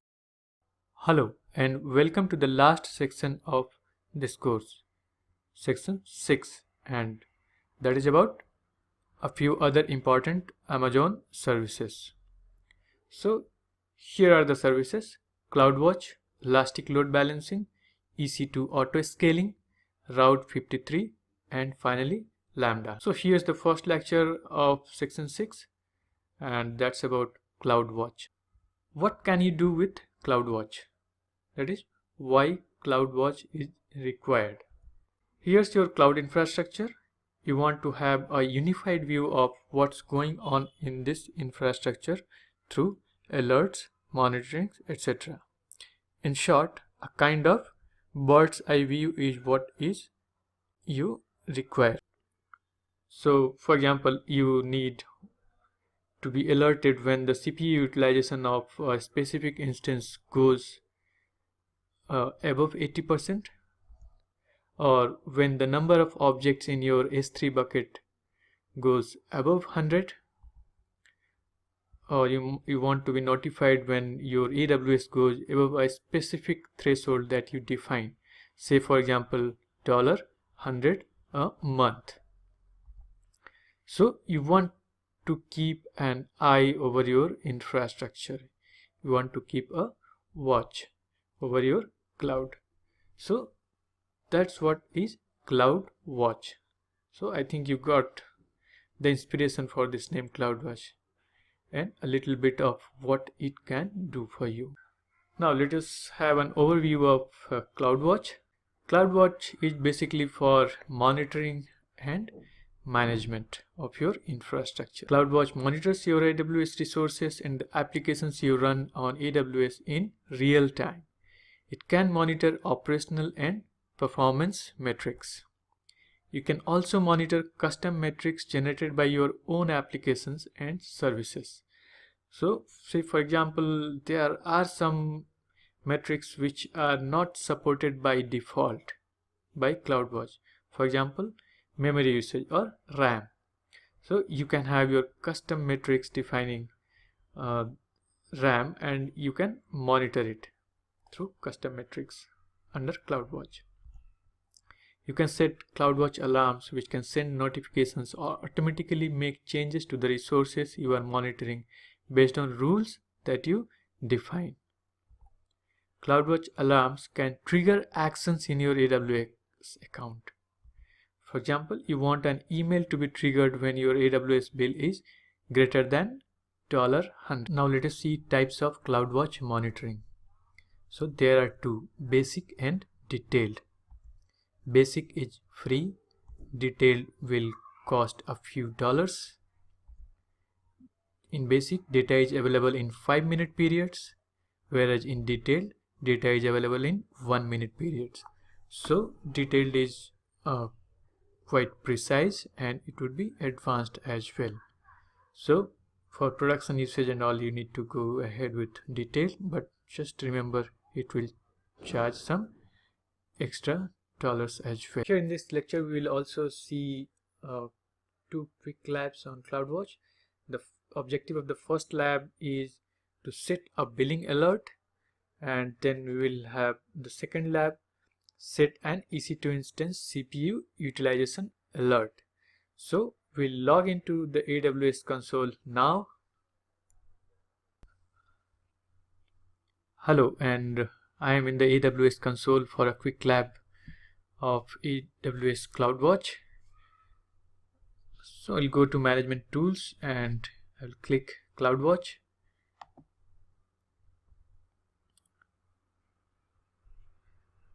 So here's our first objective is to set a billing alert. So left menu and I'll go to billing and I'll just click this billing. So here there's a message. So if you want to go to if you want to set a billing alert, you need to go to US East North Virginia region. Okay, so we will switch our region to in North Virginia, and earlier we were in Mumbai region, so I have switched the region to North Virginia. Now we are in North Virginia and we will go and set the billing alert. So just remember, billing alert will be set only from North Virginia. Create alarm. Okay, so you can see here there's Amazon CloudWatch can help you monitor the charges on your AWS bill by sending you email alerts when charges exceed a threshold you define. Okay, so we'll put a threshold of, say for example, $10. Here's another message as well. You get 10 free alarms and 1000 free email notifications each month as part of AWS free tier. So now we'll go and create a alarm. So I have clicked create alarm. Here we are in billing alarm configuration page. So we have 3 simple steps. First, enter a spending threshold. That is, you want it for $10, $50, $100 or whatever. Provide an email address, your email address. Okay, and check your inbox for a confirmation email and click the link provided. Okay, so the first step is to provide a threshold. We'll provide a $10 threshold. Okay, so whenever the bill exceeds 10 USD in a month, it will send us an alert. And now send notification to. Here we will put our email address. So let us go for a new list. Okay, and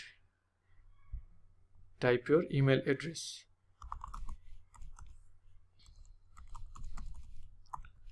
And I'm typing my email ID over here. Okay, and then I will simply go and create alarm. Okay, I have clicked create alarm. Yes. Now confirm new email address. The mail ID which I have given over there, I will go and check whether I have received a confirmation mail or not. The subject will be AWS notification subscription confirmation. See this. So AWS notification subscription confirmation. I have the mail open over here. I will just refresh it once to check. Yes, I have got the mail, AWS notification subscription confirmation. Okay, and I need to click this confirm subscription. Okay, I have clicked subscription confirmed.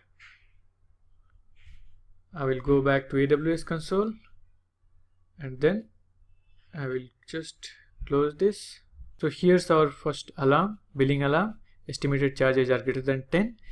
Config status: if you have not confirmed the email ID which you had supplied while configuring the alarm, you will be getting pending confirmation.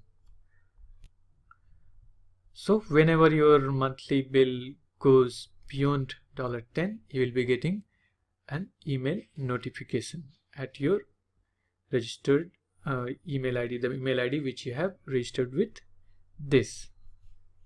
Okay, so this was about billing alarm through CloudWatch. Now we will go back to Mumbai region and set another alarm related to EC2. So I will click Asia Pacific Mumbai. So here we are in alarms in Asia Pacific Mumbai region, and now I will create alarm. Okay, so since we have our EC2 instances in Mumbai region, we will be displayed with these metrics by category over here. Since we don't have EC2 instances in North Virginia, so we would not have found this in North Virginia region. As far as billing is concerned, billing is global, so we have been redirected to North Virginia region for creating a billing alarm. So I think you understood the difference why we are back in Mumbai region, because we have EC2 instance over here in this region. Okay, I will click EC2 metrics, and here you can see my first server, the server which we had created for demo is here.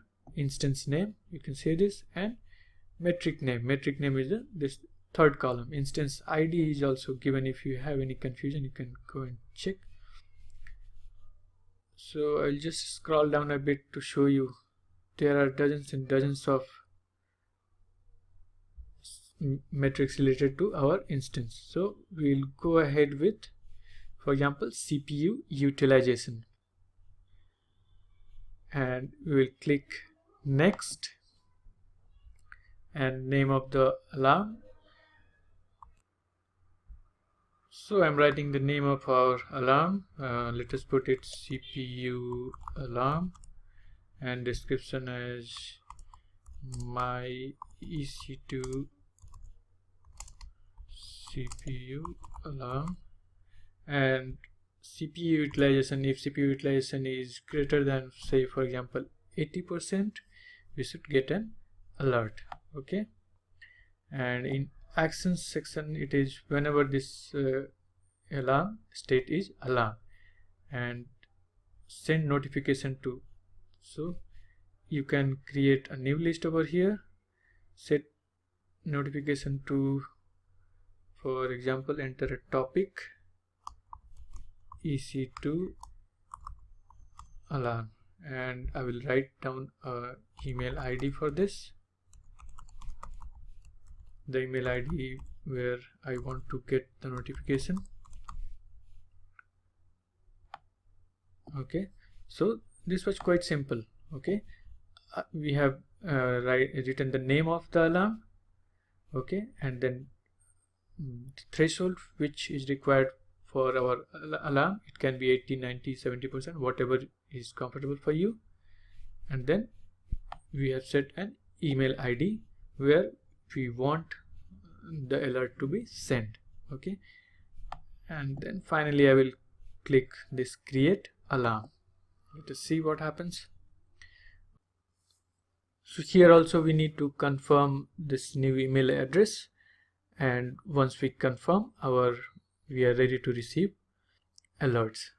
Okay, so for the timing I will just do it later, but you have to go and get the confirmation of your alarm. Okay, your alarm CPU alarm has been saved.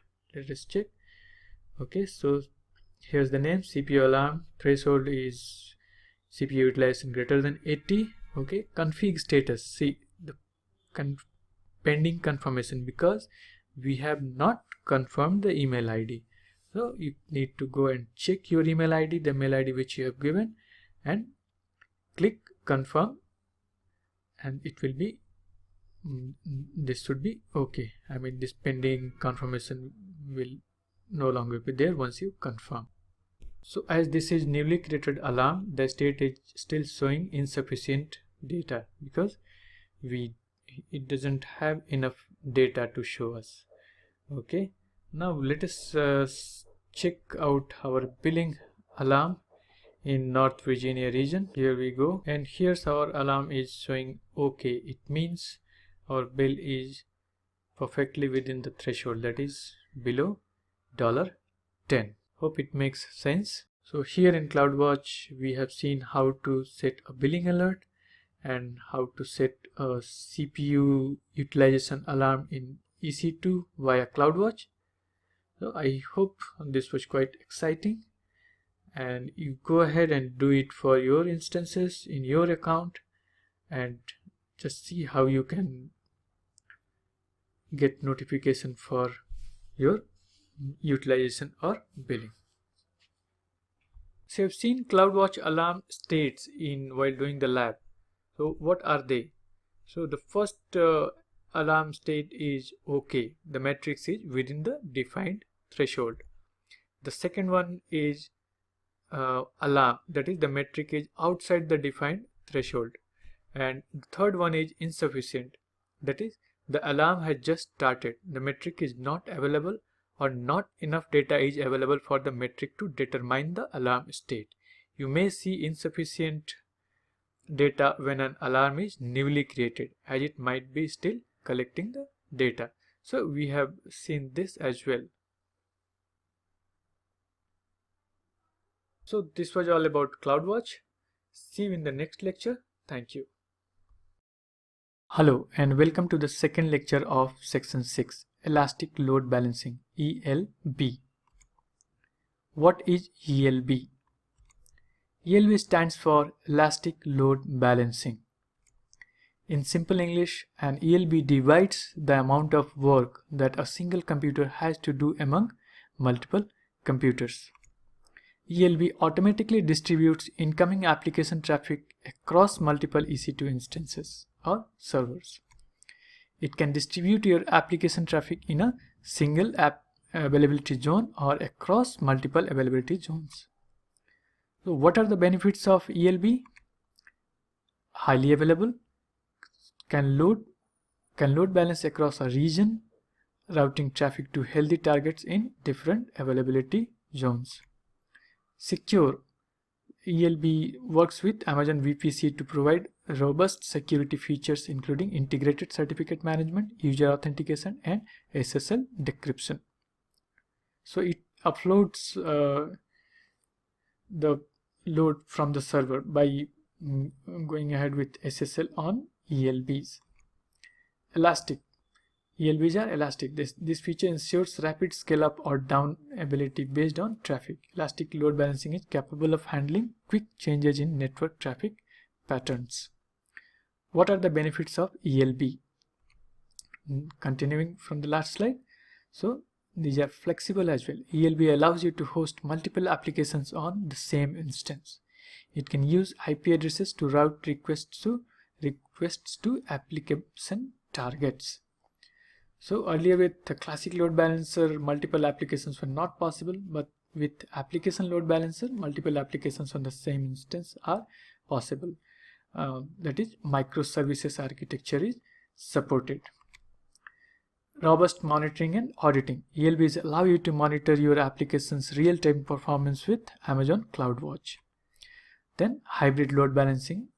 ELB offers ability to load balance across AWS and on-premises resources using the same load balancer. So on-premise is supported as well. ELB types: application load balancer, network load balancer, and finally classic load balancer.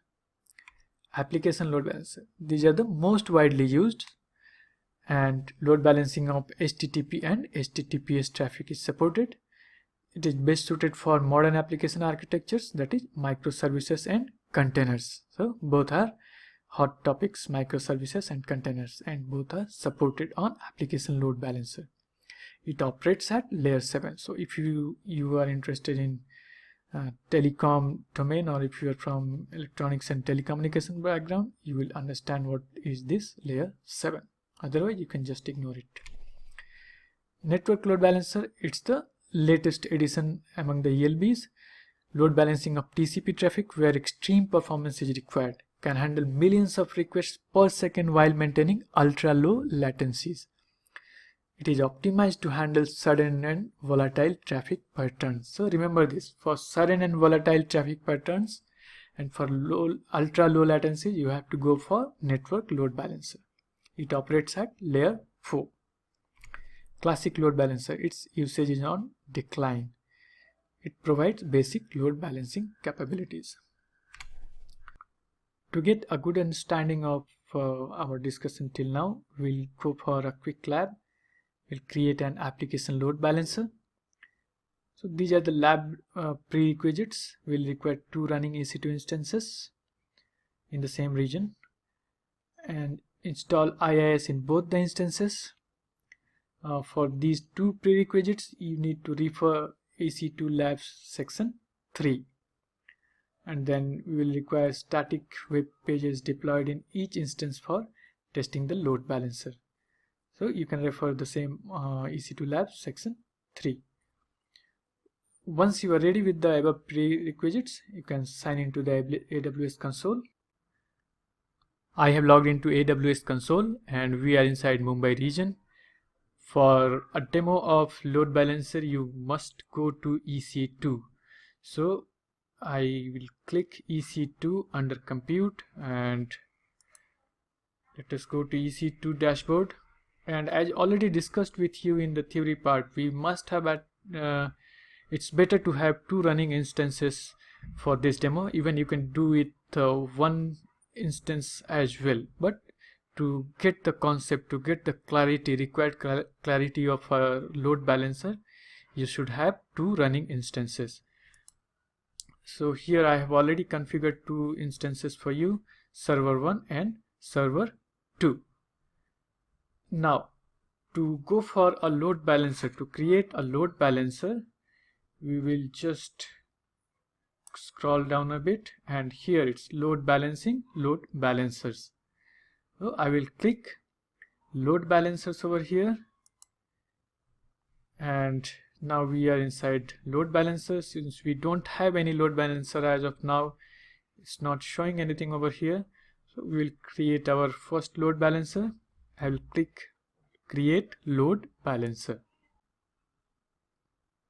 So here we have to select load balancer type. You have already seen the 3 kinds of load balancer: application, network and classic. We will go ahead with the most modern one and the prolific one, that is application load balancer. We'll click create. So now we have to configure the load balancer. This is step 1, and right now we are going ahead with basic configuration. So for the name, we can write it as demo ALB, that is demo application load balancer, and scheme is internet facing or internal. We will keep the default, that is internet facing, because we want to publicly access it. IP address type is IPv4. There's another one as well, IPv6. So we'll go ahead with the most popular one, that is IPv4. For the listener, we can keep it as default, that is HTTP, and load balancer port will be 80. So a listener is something which checks the connection request using the protocol and port that you configure. Okay, default is HTTP over port 80, and that what we have seen. If you want to go ahead with a secure listener, you can add HTTPS as well. So HTTPS will be on port 443, but for this demo we'll keep it simple and we'll go ahead with HTTP. For availability zone, in Mumbai region we have 2 availability zones, 1A and 1B. We will keep both of them. Okay, and for tags, let us name it something as application load balancer, and I will click configure security settings. Configure security settings. Step 2, improve your load balancer security. Your load balancer is not using any secure listeners, so it is prompting us to go back and create and add one secure listener, HTTPS. So you can ignore this for this demo, not a problem at all. This is not a production server.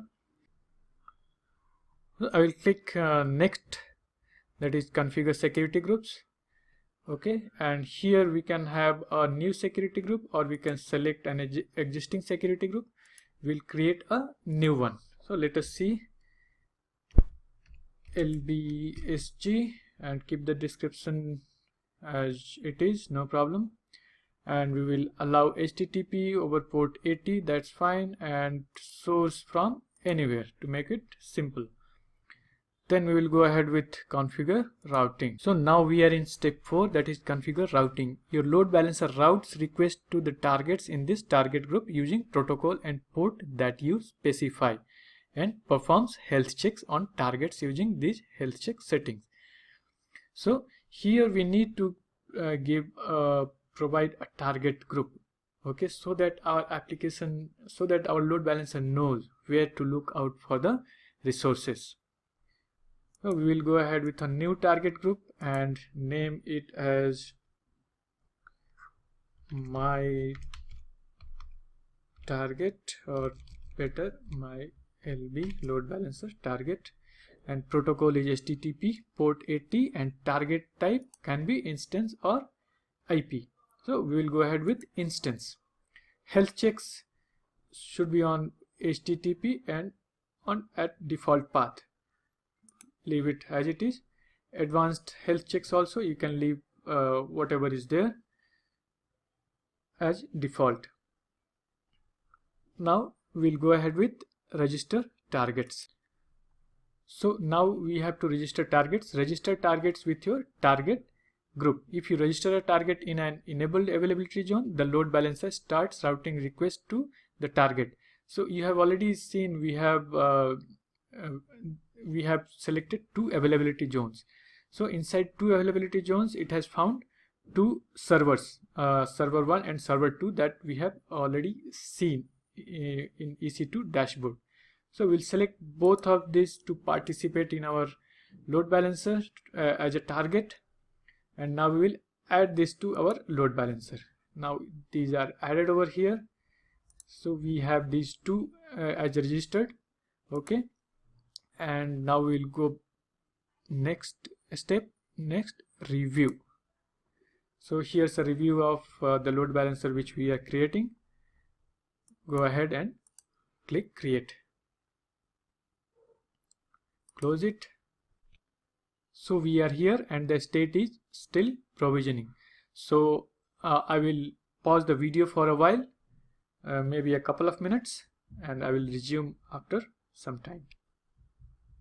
I have resumed the video and now the state is active. So it took around 2 to 3 minutes from provisioning state to active state. Now let us see the description part of this load balancer. Once you select this demo ALB, the description will appear by default, and we have one DNS demo ALB and some alphanumeric number is there. We'll copy this. It is copied now, and let us check what happens. Okay, so welcome to the load balancer demo. This request is served by server 2. So this is our load balancer. Okay, DNS of our load balancer, and now it is serving request through the 2 targets, that is 2 servers. So this is coming from server 2. Whatever we have identified as server 2, this request is served through that. Now let us refresh this page. It is still server 2. Now it is served through server 1.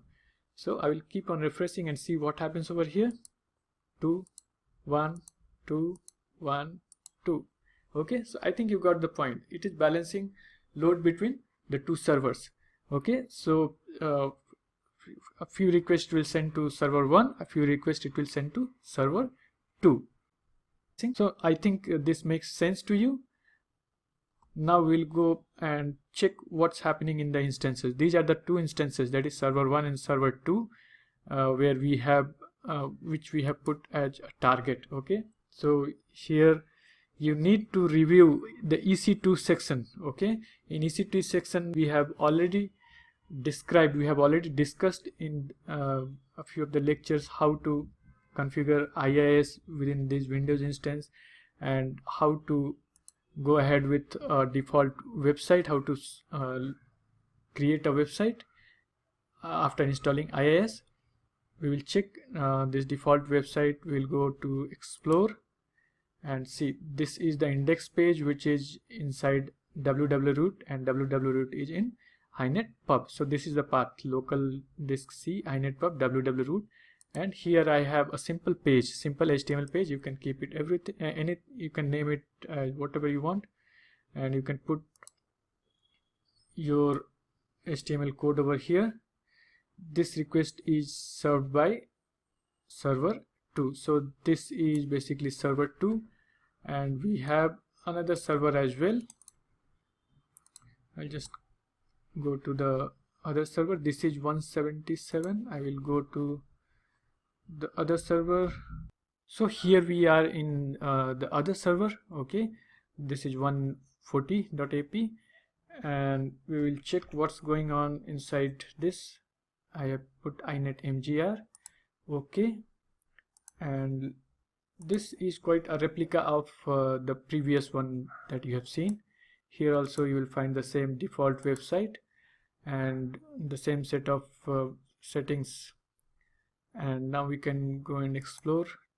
Okay, index is here as well inside inetpub www root, and let us see what's there inside index. Open with notepad, and here it is. There in the previous server we have written it as server 2. Here we have written server 1, just to identify that the request is coming from this particular server. So hope this makes sense. And elastic load balancer, I think you have found this quite interesting, and after this basic information and basic lab, you should go ahead and dig deeper into it. Now let us go back to our theory lecture.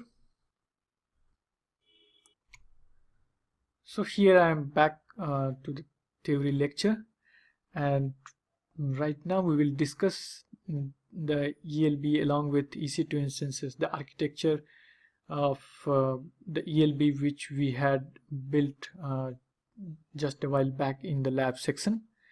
So here's the architecture. I'll show you with a diagram. This is AWS cloud, and here's a particular region, and in this region we have got a VPC, that is virtual private cloud, inside this region, and then we have got two Amazon EC2 instances running in this VPC, and we have got one application load balancer inside that VPC. Then comes the users. We have 6 users right now, and they are trying to request to our application which is there in Amazon EC2, and those requests will be served through application load balancer. So application load balancer is right now getting, for example, 6 requests from 6 different users. Now it will go for a load balancing, and it will distribute 3 to the first instance and the other 3 to the second instance. So this is an overall picture of what we did in the last lab. So hope this was interesting, and with this we have come to an end of this lecture. See you in the next lecture. Thank you. Hello and welcome to the third lecture of section 6, EC2 auto scaling. What is auto scaling? Auto scaling enables you to automatically expand or shrink your server infrastructure based on your application traffic pattern.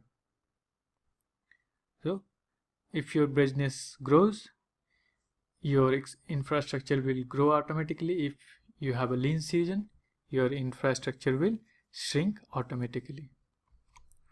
Auto scaling helps you to maintain the right size required for your infrastructure.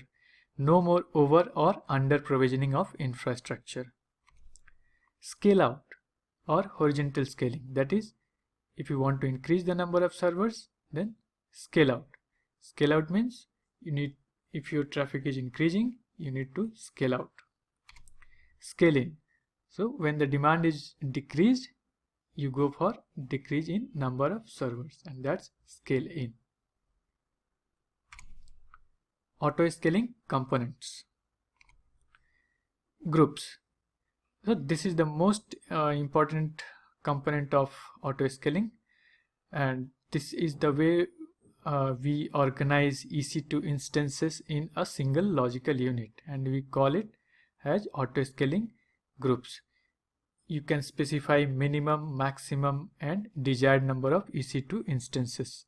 So minimum and maximum are the boundaries of your EC2 instances, that is minimum number of instances you want and the maximum number of instances you permit for these groups, and desired is the number of instances which is required right now. Then you have the launch configuration. Your group uses launch configuration as a template for its EC2 instances. So since instance creation is automated in auto scaling, you need to provide a template, a model, so that based on that template your auto scaling will launch the EC2 instances. We will see this in a quick lab session which is coming after a while. So this is just like launching your instance, similar to that. Scaling plans. A scaling plan informs EC2 auto scaling when and how to scale. You can choose your scaling plan based on the occurrence of specified conditions, that is dynamic scaling, or on a schedule.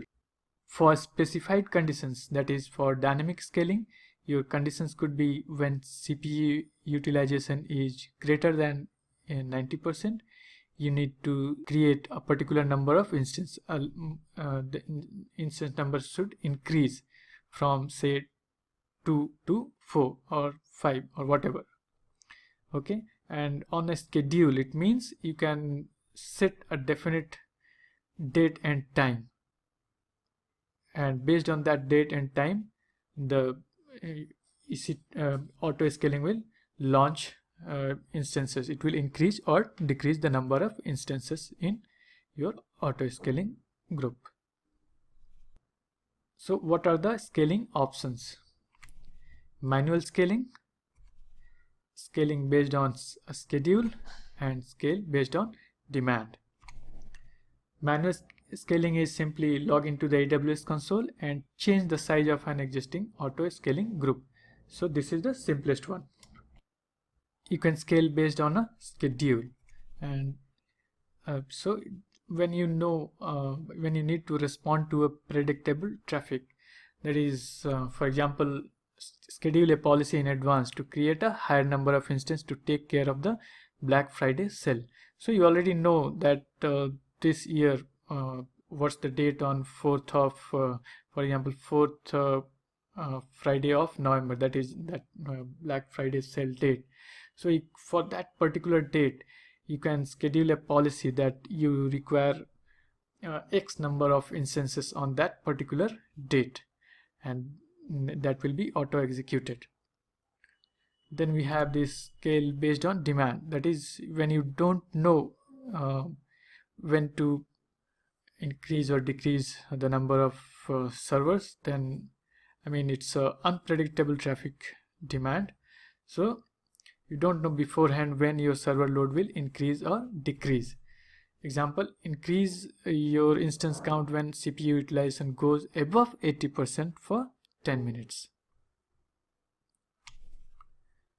So here just to get understanding of what we have spoken till now, we will go for a quick lab. The objective of this lab is to create an auto scaling group, and to achieve our objective first we will create a launch configuration, and then we will create an auto scaling group, and then we will see in action scale out and scale in based on a schedule. So let us log into AWS console, create auto scaling group, keep this group at its initial size. That's fine with us for this demo. Next we'll go and configure notifications. Here in auto scaling group notification you can add your own email ID.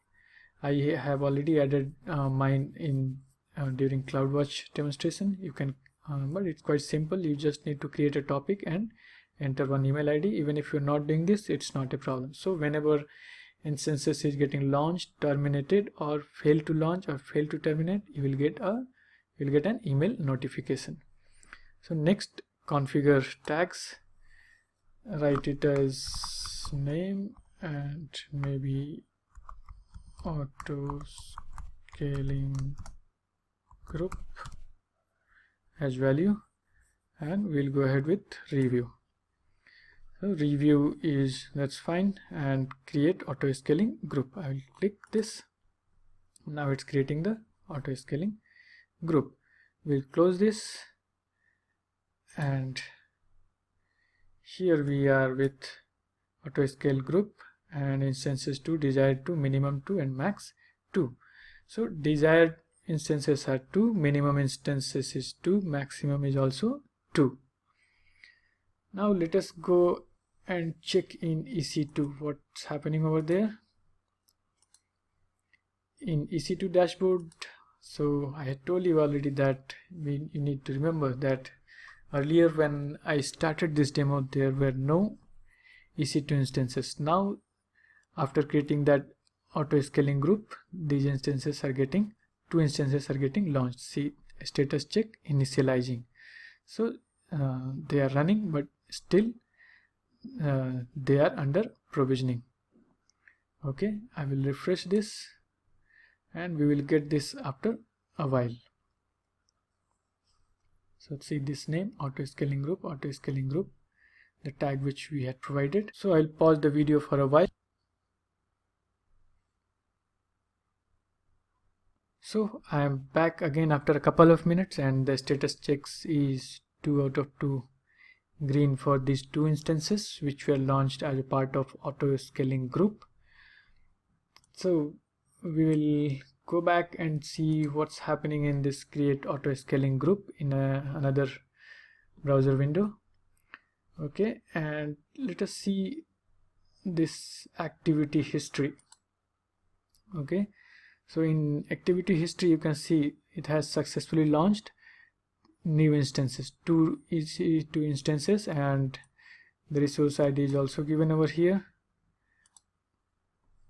and the date and time at which it has started creating, and the start time and end time is given. So this is under activity history in auto scaling group.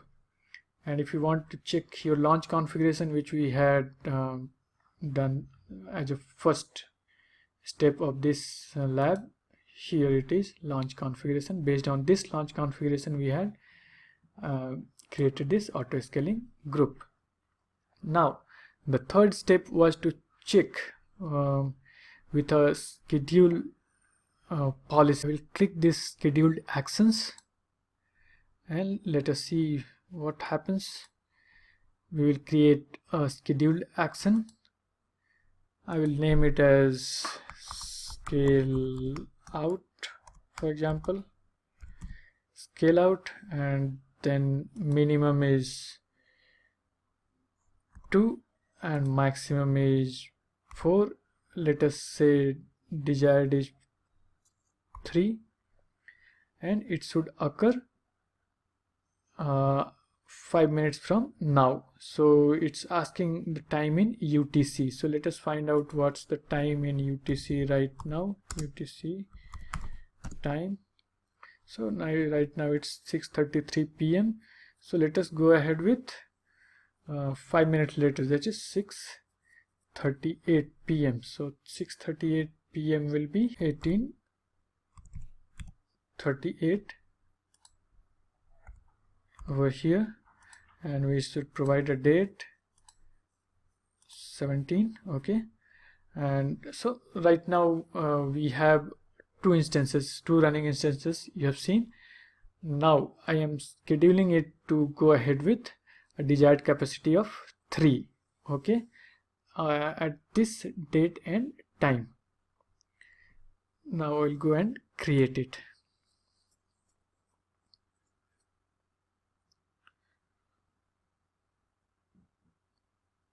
So here it's showing time in IST actually, 8 minutes past midnight. So we have given it in UTC, but it's now showing it in IST, Indian Standard Time. 8 minutes past midnight it should execute. So let us go and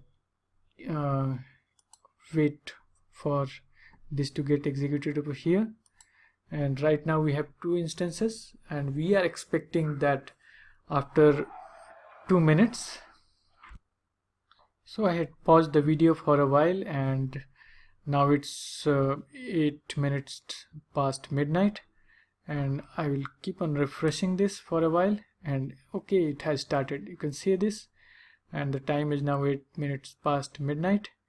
You can see this here, and it has launched one instance because we had given, as per the schedule, we have given 3 as a desired instance.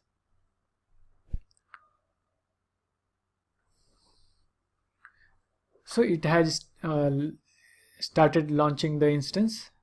You can see this here. I had paused it again so that we can get status checks 2 by 2, and I have resumed again. Now let us go and check what's happening over there in our auto scaling group. So here we will check activity history, and I will refresh it, and you can see it has successfully launched a scheduled action, executing a scheduled action, scale out, launching new EC2 instance. So based on this it has launched. Okay, these two. So earlier we had these two, it has added this two after the scheduled action has been initiated and completed. Okay, and we will add, let us see one scaling action, I mean decreasing the number of servers. So scheduled action, create a scheduled action, name it as, let us name it as scaling,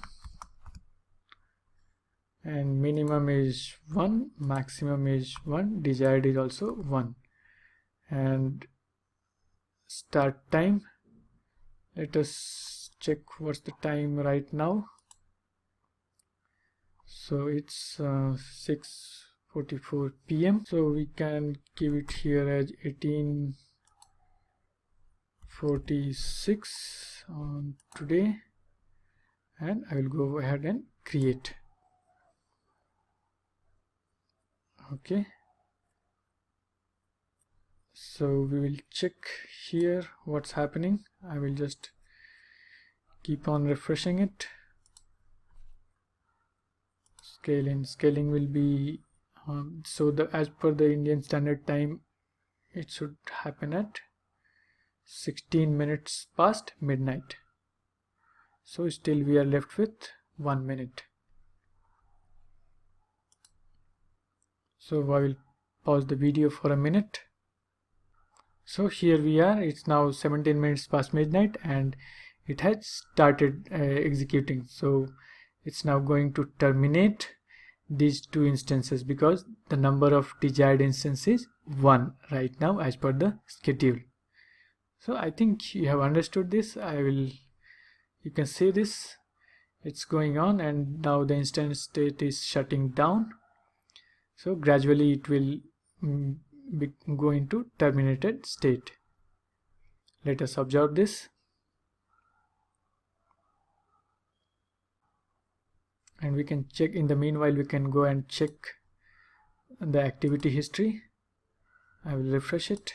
Okay, so you can see this, the new schedule has been initiated and it's in progress. Terminating EC2 instance, terminating EC2 instance, this and this, that is they are terminating 2.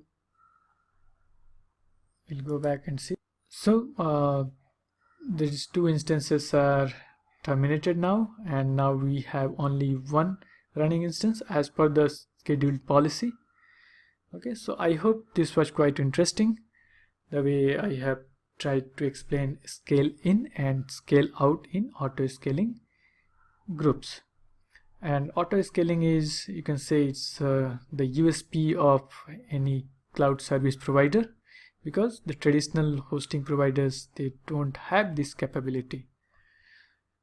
So now I will log off from here, and I would like to say explore auto scaling group, because auto scaling is one of the most important topics as far as AWS certifications and job interviews are concerned.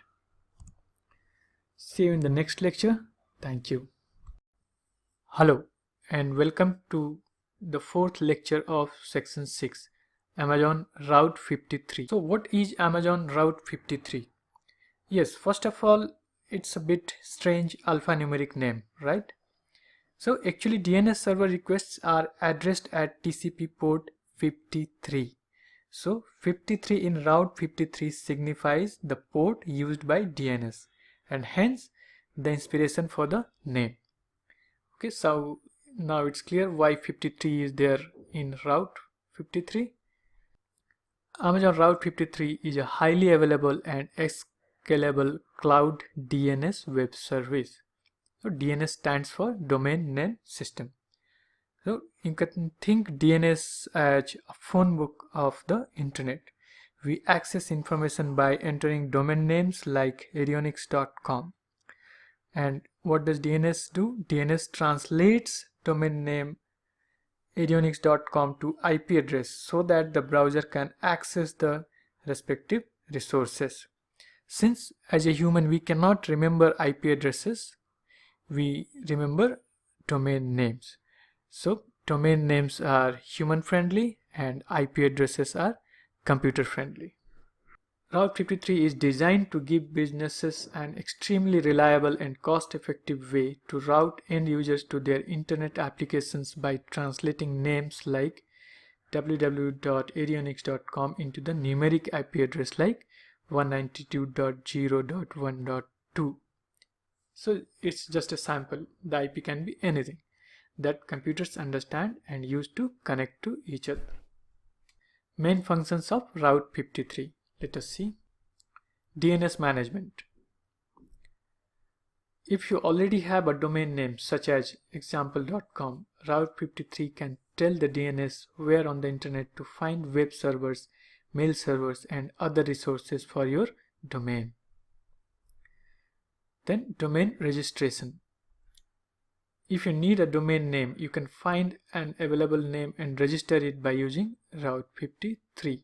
You can also make Route 53 the registrar for existing domains that you registered with other registrars.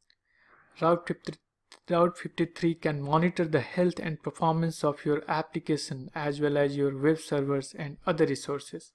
Route 53 can also redirect traffic to healthy resources. Even you can choose to receive notification when a resource becomes unavailable and choose to route internet traffic away from unhealthy resources. And then traffic management. Route 53 traffic flow provides a visual tool that you can use to create and update sophisticated routing policies. We will see this later. To route end users to multiple endpoints for your application.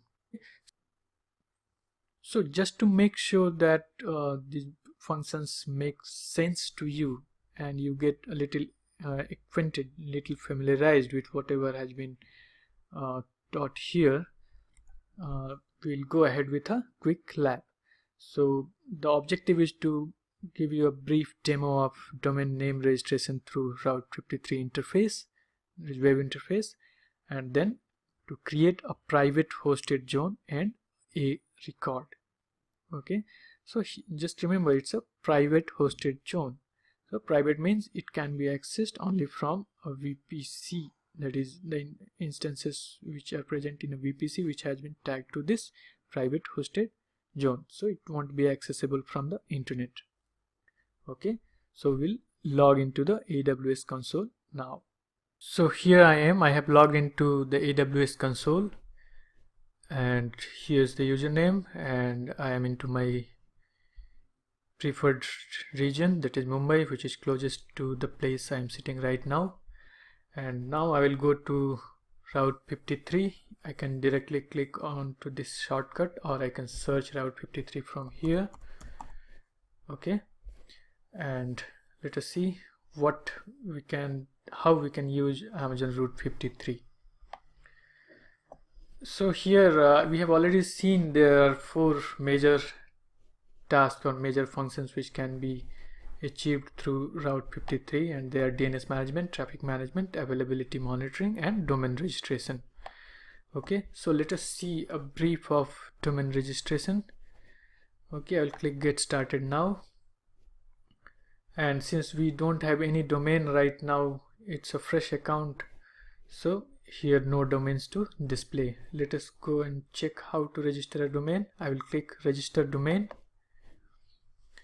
Okay, for example, I want to register a new domain named AWS demo, and for the extension You can have .com, .net, .org, and there are many.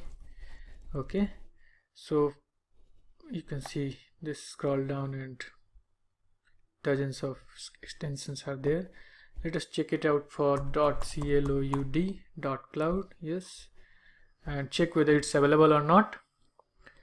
And AWS demo.cloud is unavailable. Okay, so for example, let us for the sake of this demonstration, let us go with for awsdemo.com, and you can see the price also, price per year is also defined here. Add to cart. Okay, so it's $12, and if I want, I can continue.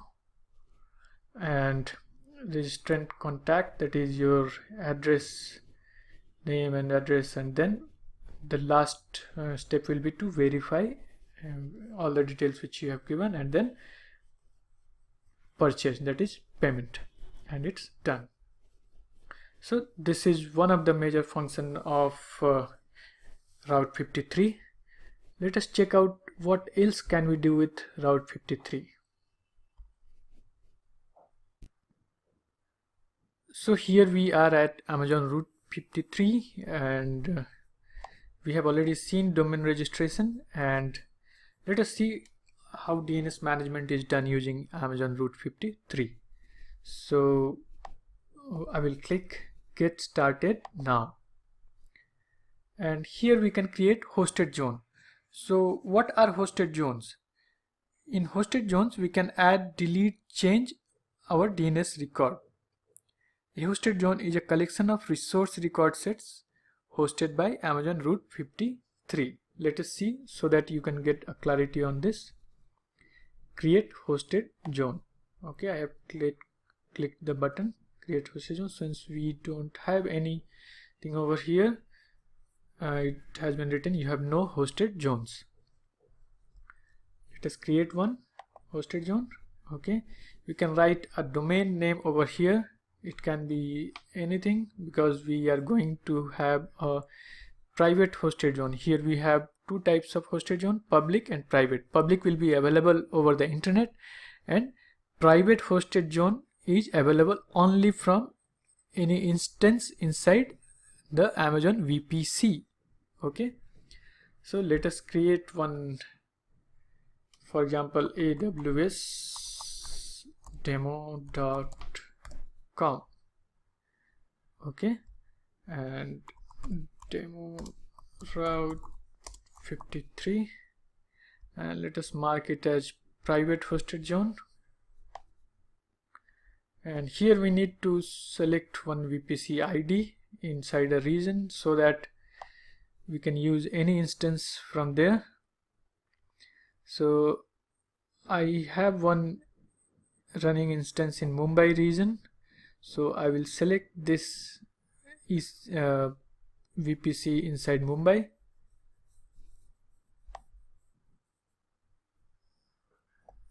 This 45F4, okay, Asia Pacific Mumbai, this VPC. Okay, now I will go and create. I have clicked create. Okay, it's creating now, and here it is. We have awsdemo.com and AWS demo SOA and NS type. Now let us create a record set for our domain awsdemo.com. Let us keep it simple, my.awsdemo.com. okay, and for type let us go ahead with a record. Okay, so a record means we need to provide one IP address. You can go ahead with CNAME as well if you want, and if you have one elastic load balancer you can go ahead with alias as well. Okay, TTL, let us keep this 1 minute, and for this value we need to put our EC2 instance private IP address. Okay, because we want to access whatever is there with using this domain name. So we will go to our EC2 instance, open link in new tab. Okay, we So here's our EC2 one running instance in Mumbai region, and I have already created this Route 53 demo EC2 instance, and this is the same, almost the same instance which we have already covered in our earlier lecture during EC2 demonstration. Okay, so in the same way you need to go ahead and create an instance, and here we can see in description we have a private IP. We will copy this private IP, copy to clipboard. I'm clicking here and this is copied now, and I will paste this to this value field. Okay, as far as routing is concerned, we will go ahead with simple. We have other routing policies as well: weighted, latency, failover, geolocation, and multi-value answer. Since this is a basic course, we will stick to simple, and but in theory part we will go ahead and cover a bit of the other routing policies as well.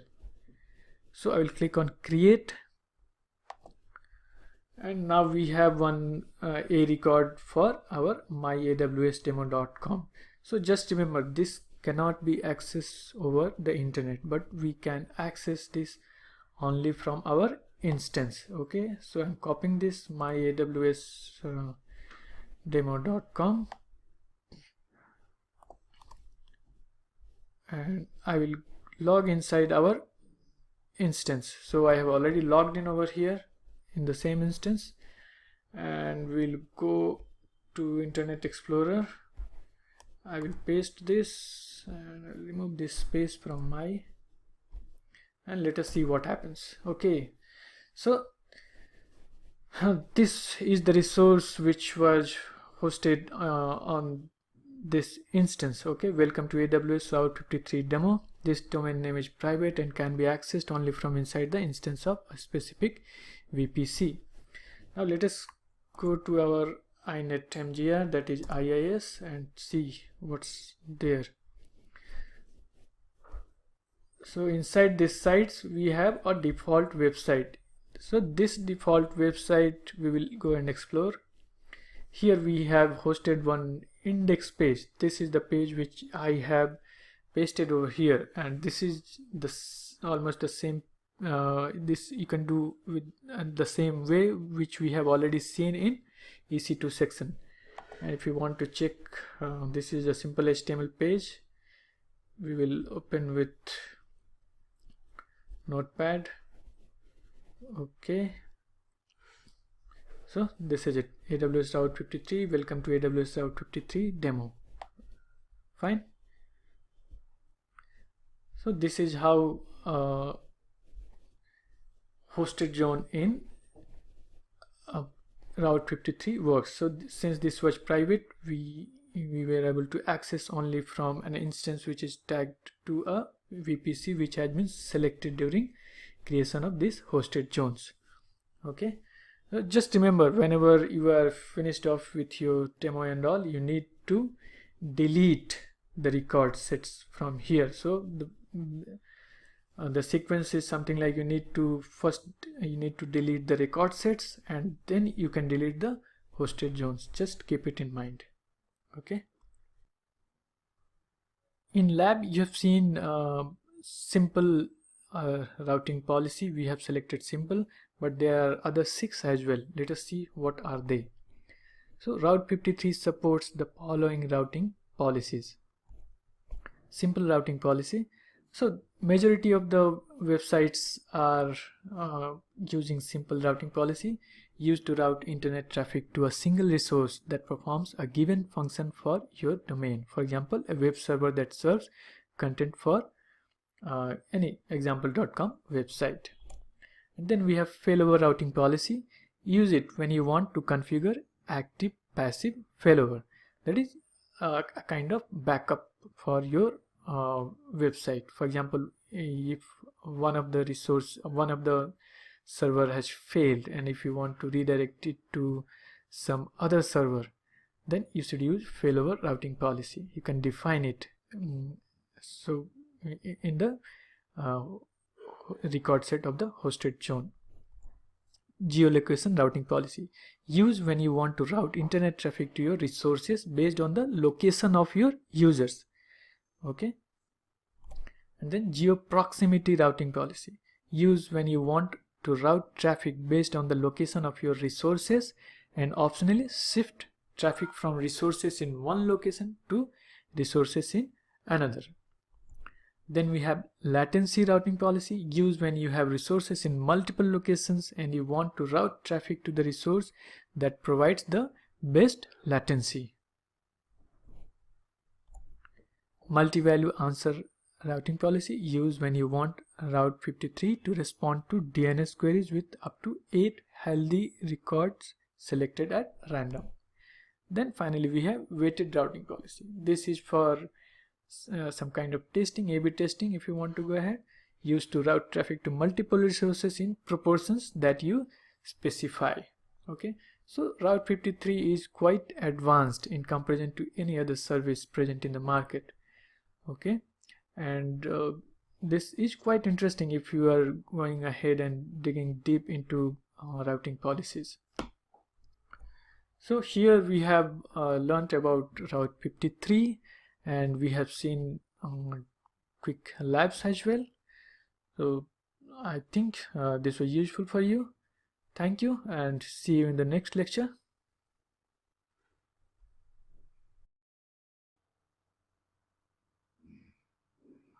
Hello and welcome to the fifth and last lecture of this section. Interestingly, this is also the last lecture of this course. And here we will learn about one of the hottest topic right now in the industry, and that is AWS Lambda. So what is AWS Lambda? AWS Lambda is one of Amazon's serverless compute platform. So serverless is right now a hot cake in the industry, and you must have heard about this term. Here's AWS Lambda's logo. So by serverless, it seems that it means absence of server. But this is a misnomer. Serverless doesn't mean absence of server. Serverless compute allows you to build and run applications and services without thinking about servers. Serverless don't require you to provision, scale and manage any server. What is AWS Lambda? AWS Lambda lets you run code without you provisioning or managing servers. So that's what serverless means. You pay only for the compute time you consume. There is no charge when your code is not running. With Lambda, you can run code for virtually any type of application or backend service, all with zero administration from your end. Just upload your code and Lambda takes care of everything required to run and scale your code with high availability. You can set up your code to automatically trigger from other AWS services or call it directly from any web or mobile app. Now let us see what are some of the benefits of Lambda. No server to manage. Yes, this is one of the major benefits of Lambda. Lambda automatically runs your code without requiring you to provision or manage servers. Just write the code and upload it to Lambda. So no need to worry about server capacity or RAM or CPU or anything of that sort. Continuous scaling. Lambda auto-scales your application by running code in response to each trigger. Your code runs in parallel and processes each trigger individually, scaling precisely with the size of the workload. So based on the size of your workload, based on your traffic, it will scale up or scale down. That is, it will grow or shrink based on your traffic. You don't need to worry about it at all. Sub-second metering. So Lambda is not about hourly, daily or monthly billing. It's about billing of 100 milliseconds, that is 0.1 second to be precise. With Lambda you are charged for every 0.1 second or 100 millisecond of your code that executes, and the number of times your code is triggered.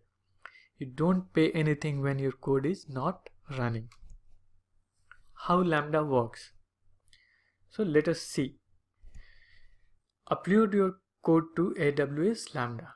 So this is the first criteria. You need to upload your code, then set up your code to trigger from other AWS services like S3 and HTTP endpoints or in-app activity. Lambda runs your code only when triggered, using only the compute resources needed. And then finally, pay just for the compute time you use. Lambda implementation, a real-world example. So here's a problem. How can you automatically start and stop your Amazon EC2 and Amazon RDS instances? That is, you want to schedule your dev or test server instance to run only during the business hour on weekdays. This might be a cost-saving strategy, that whenever you don't need your test server or development server, for example at night during office hours, then you must stop that. So if you want to do that for example at 9 AM your server should start and it should stop automatically at 6 PM. That is, it should work only during office hours. So how can you go for this solution? How can you go for a solution which will start and stop your server based on a schedule? So let us see. We'll use AWS Lambda function that will check the instance and act to start or stop the instance. So it's not only Lambda function that will be required. We will require CloudWatch and DynamoDB. So CloudWatch will be required for triggering an event and DynamoDB for saving the schedule. So what happens here is an Amazon CloudWatch event triggers an AWS Lambda function that checks the current state of the instance which is tagged against the targeted state defined in the schedule from Amazon DB. Then the Lambda function applies start or stop based on the parameters which we have already defined. So this is a real world example of AWS Lambda implementation. Let us see some of the Lambda use cases. Web applications.